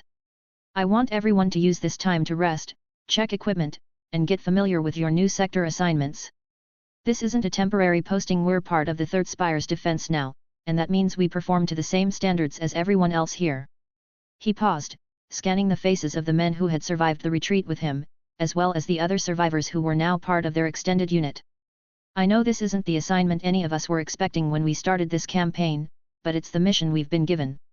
We've all seen what's out there, we know what we're facing, and we know that the people behind us are counting on us to hold this position." Morrison's voice carried conviction, the kind of absolute belief that had sustained him through 4 decades of military service. But as Lucian listened to the familiar rhetoric about duty and mission completion, he found himself focusing instead on the practical realities of their situation. They were being used as expendable assets, placed in the position where casualties were highest because their survival was considered less important than preserving more valuable units. The enemy they faced possessed resources that seemed limitless and intelligence that was systematically exploiting their defensive weaknesses. And somewhere in the distance, the real threat, the crooks themselves, waited and watched while their lesser kin died in the millions to gather information about human military capabilities. "Get some rest," Morrison concluded. "We'll need to be sharp when the sun goes down." As the captain moved away to begin his own preparations, Lucian found himself staring out through one of the observation ports at the endless sea of enemies beyond the city walls. The constant flashing of defensive weapons created a strobing light show against the perpetual twilight of the polar region, each flash representing the destruction of one or more enemy combatants.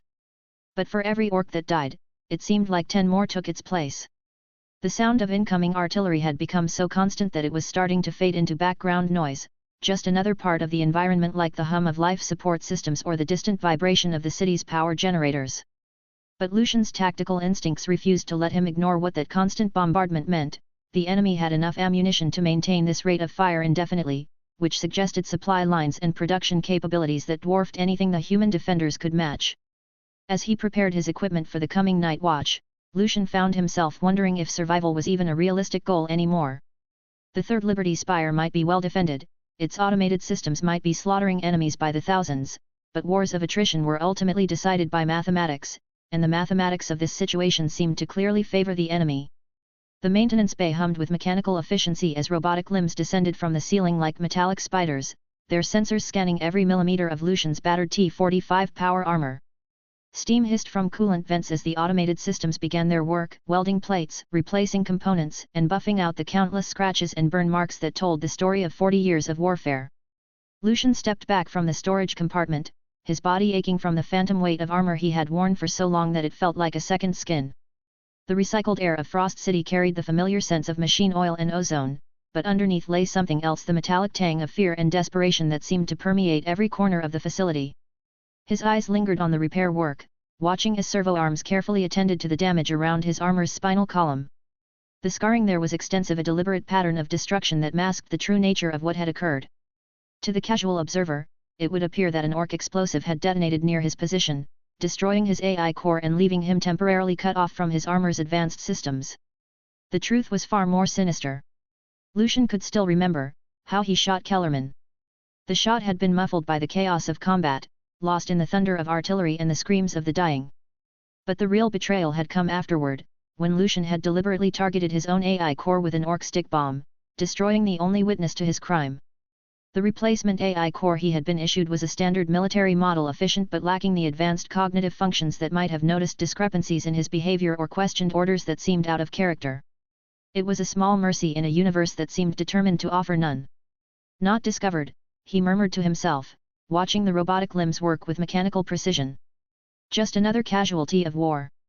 His stomach growled, reminding him that he hadn't eaten since before their retreat began. The cafeteria would be crowded with other survivors, other men and women who had seen too much and done too little to change their circumstances. But food was food, and survival required maintaining the routines of normal existence even when nothing about their situation was normal. The corridors of Frost City stretched before him like arteries in some vast mechanical organism. Emergency lighting cast everything in harsh shadows, while the constant hum of generators and life support systems created a monotonous background noise that seemed designed to drive inhabitants slowly insane. Security checkpoints monitored every movement, their sensors tracking biometric signatures and cross-referencing them against databases maintained by the Valorian regime. It was near the cafeteria entrance that Lucian first spotted the old man. He was perhaps in his mid-50s, though the harsh conditions of Frost City had aged him prematurely. His clothes were the simple grey coveralls worn by maintenance personnel, and he pushed a cleaning cart with the methodical efficiency of someone who had long ago accepted his place in the world's hierarchy. There was something familiar about his posture, something in the way he moved that triggered memories Lucian had thought buried. Ferdinand. The name escaped Lucian's lips before he could stop himself.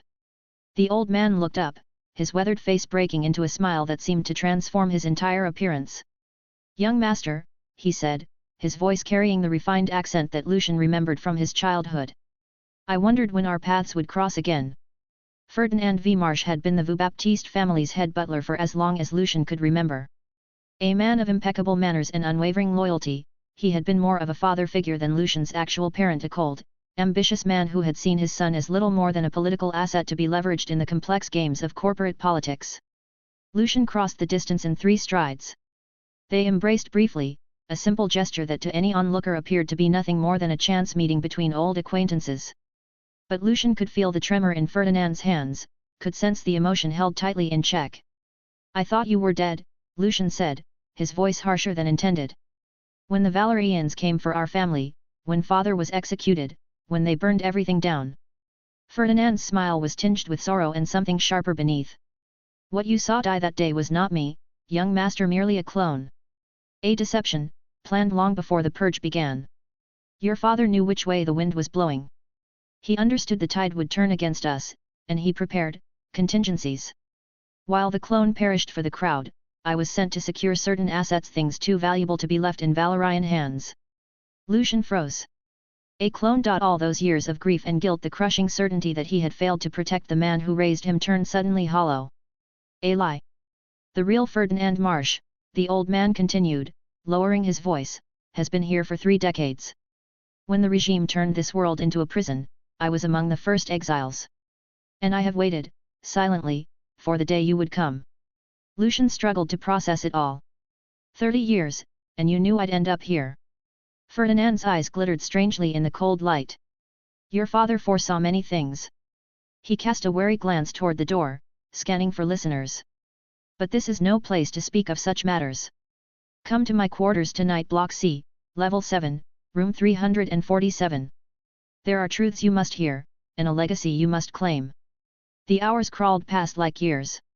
Lucian went through the motions of briefings, inspections, and rote military procedure, but his thoughts were locked on Ferdinand's revelation. When night finally fell, Lucian moved through the residential corridors with deliberate calm. The orc assault had subsided for now, leaving the base in an uneasy stillness. Block C stretched before him like a warren, its narrow passageways lined with identical doors, each marked with nothing more than a stenciled number. The recycled air was thick with heat and the faint tang of machine oil. The few people he passed, exhausted soldiers, gaunt civilians clutching ration tins, barely registered his presence. They were all too beaten down to care.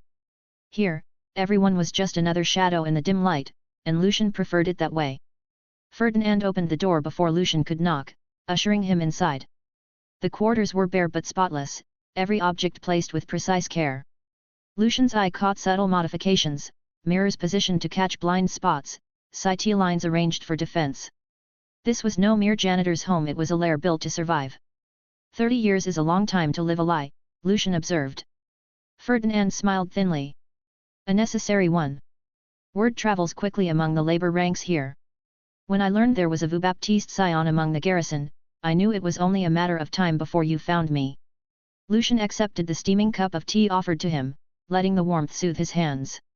I always thought I was the last of our line. After the purges, after everything the Valorians did to destroy us. Ferdinand's expression hardened, voice edged with venom. The Valorians called it the destruction of the noble houses. A convenient lie, a story for the masses. They made it sound like they were tearing down decadent monarchies, cruel aristocrats who lorded over the common man. He leaned forward, his voice a whisper. But we know the truth, don't we, young master? We were corporations. Builders of fleets, creators of prosperity. Your father's consortium alone fed billions and spanned half the sector's star lanes.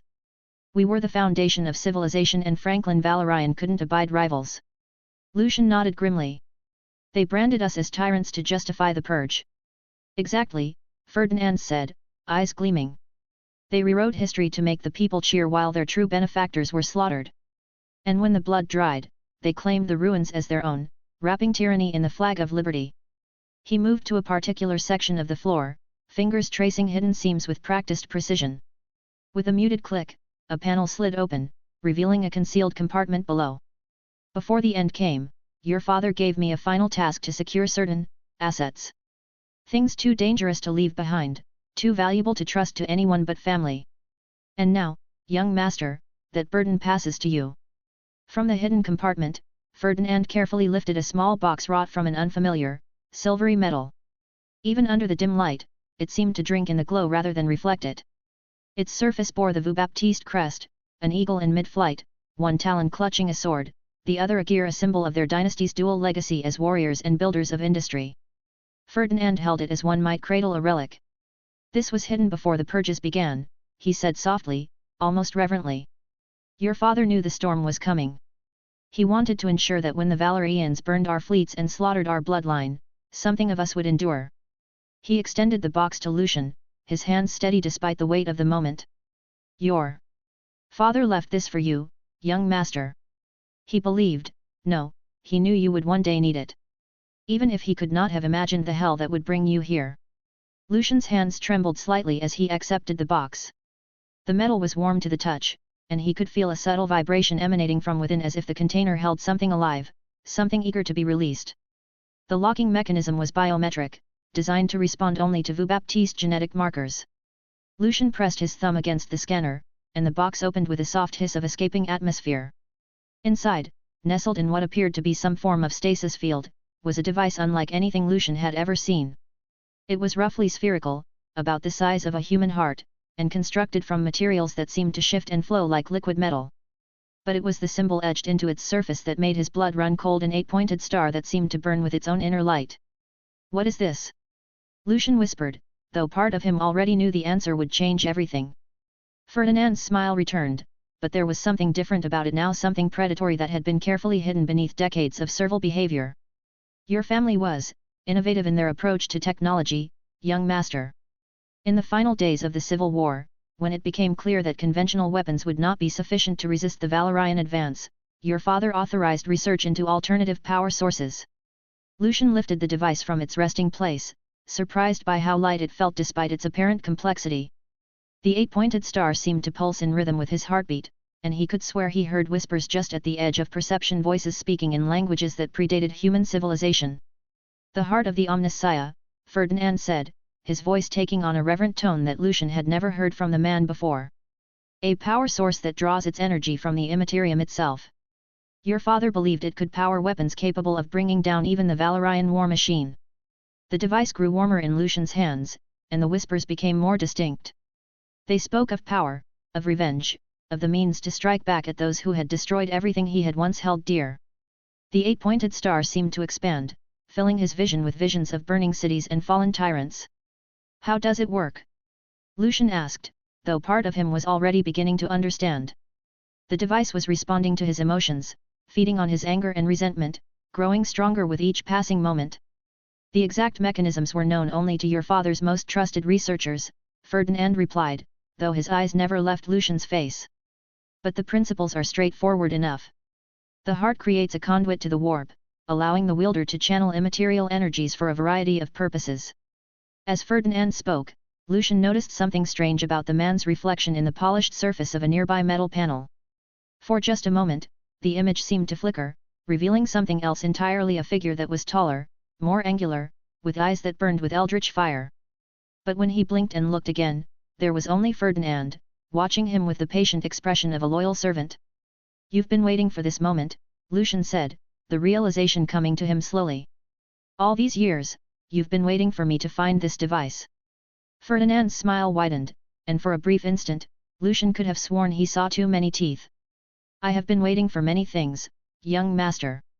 But yes, this moment was always inevitable." The heart pulsed again, and this time Lucian felt its influence more clearly. It offered him everything he had ever wanted: the power to strike back at the Valorian regime, the means to avenge his family's destruction, the ability to reclaim his rightful place in a galaxy that had forgotten the name Vu-Baptiste. All it asked in return was trust. Trust in the whispers that promised him strength. Trust in the power that flowed from beyond the veil of reality. Trust in Ferdinand, who had waited 30 years to place this weapon in his hands. Lucian's grip tightened on the device. As he stared into its pulsing core, the world seemed to sharpen. Colors became richer, sounds more layered.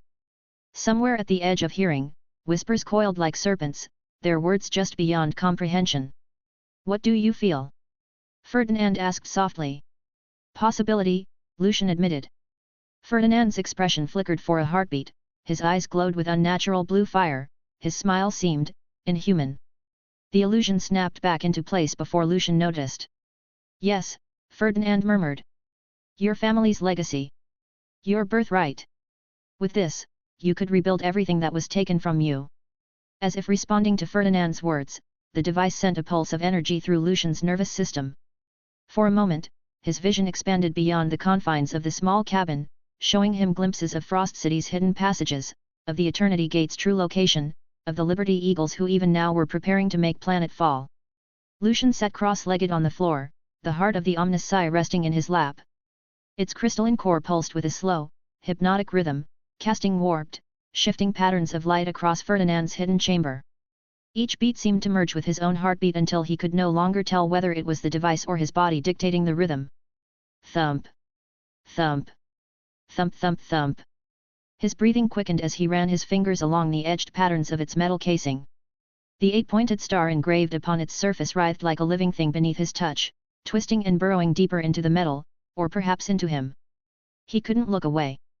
Then, without warning, the glow flared brilliantly. A sharp crack split the air, like ice fracturing under immense pressure. The device began to vibrate violently, heat blooming against Lucian's palms until it felt as though he were clutching molten iron.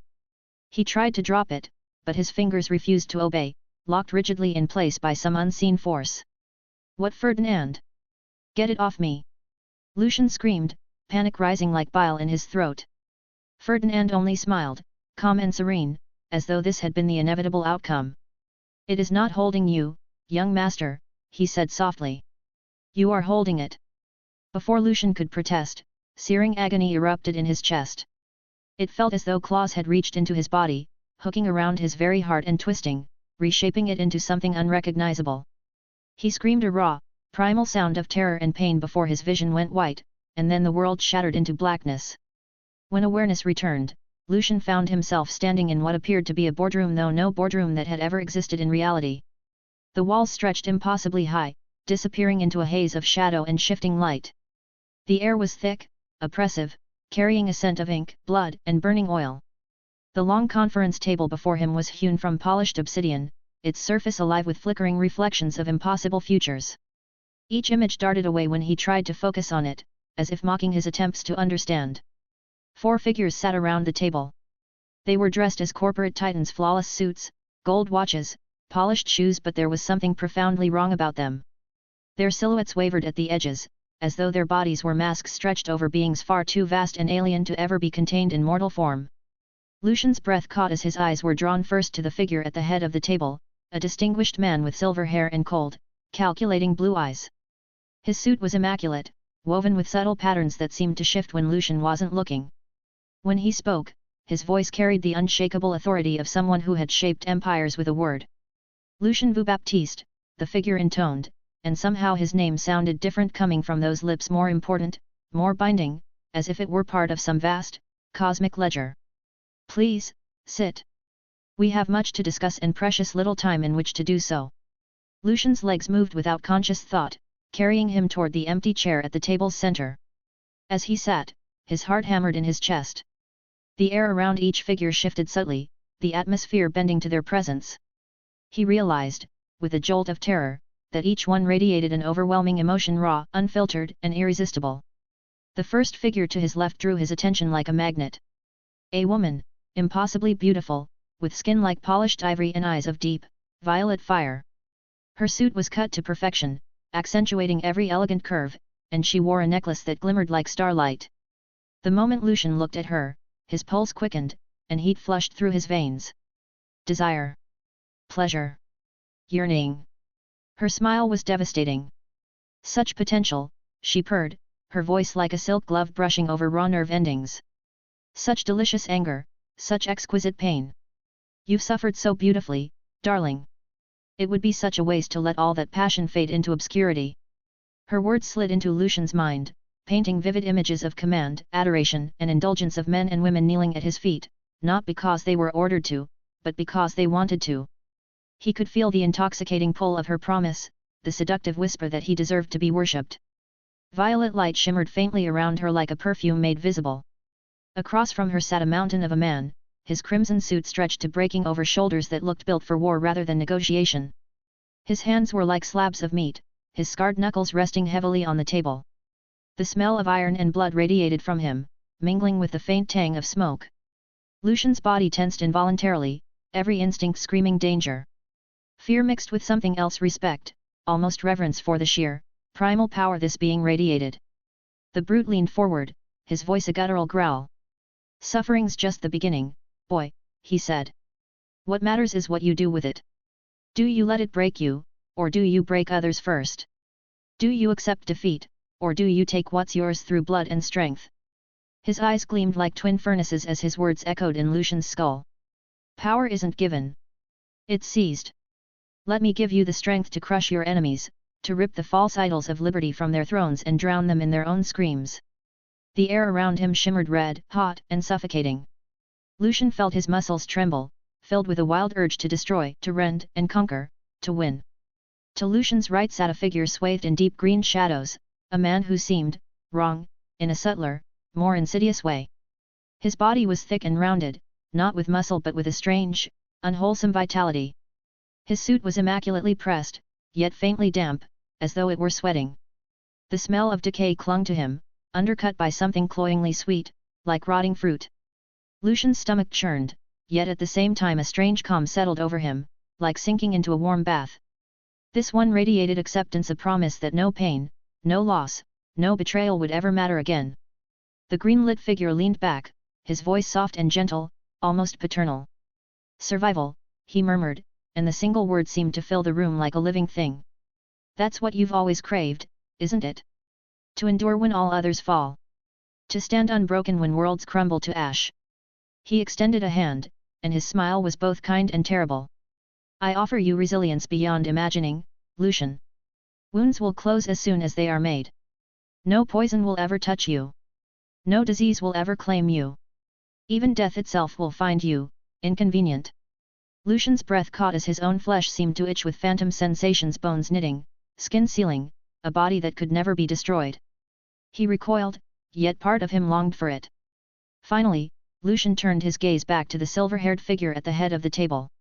Unlike the others, this one radiated control, a cold, calculating intellect that reduced everything to pieces on a board. His suit was perfect, his tie a shimmering blue that seemed to ripple like a pool of water. There was no smell, no heat, no visceral sensation, only a terrible clarity that made Lucian's thoughts feel sluggish and clumsy by comparison. The figure smiled faintly. "You've seen ambition," he said, gesturing toward the violet-lit woman. "You've felt strength," a nod to the crimson brute. "You've tasted survival," his hand brushed the green figure's direction. "But all of these are useless without understanding. Without knowledge. Without the ability to weave events into a tapestry only you can see." Lucian's throat went dry as the man leaned closer, his voice dropping to a conspiratorial whisper. "I can give you mastery over the unseen forces of the universe. The hidden patterns of the warp itself. Sorcery, Lucian. Magic. The kind of power Franklin Valorian fears most, because it cannot be matched with armies or machines." Blue light rippled across the table, dizzying in its beauty. For an instant, Lucian swore he saw endless worlds rising and falling like pieces in some great cosmic game. Lucian trembled, staring at the four figures as their presence bore down on him. Desire. Rage. Comfort. Clarity. Each emotion clawed at his soul, promising him everything he'd ever wanted: vengeance for his family, freedom from weakness, the ability to finally matter. His voice was hoarse when he finally spoke. What's the price?" The four exchanged glances. Their smiles were terrible. The silver-haired man spoke first, his tone smooth and absolute. "Simply this: when the time comes, you will act in our interests. You will break the Valorian regime and tear down its false ideal of freedom. You will ensure that Franklin Valorian, the so-called immutable one, bleeds, suffers, and falls." Lucian's fists clenched. "And if I refuse?" The violet-lit woman laughed, her voice like velvet over broken glass. "Oh, darling," she purred. "You already accepted the heart into yourself. The contract is signed, sealed, and bound in blood. There is no refusal."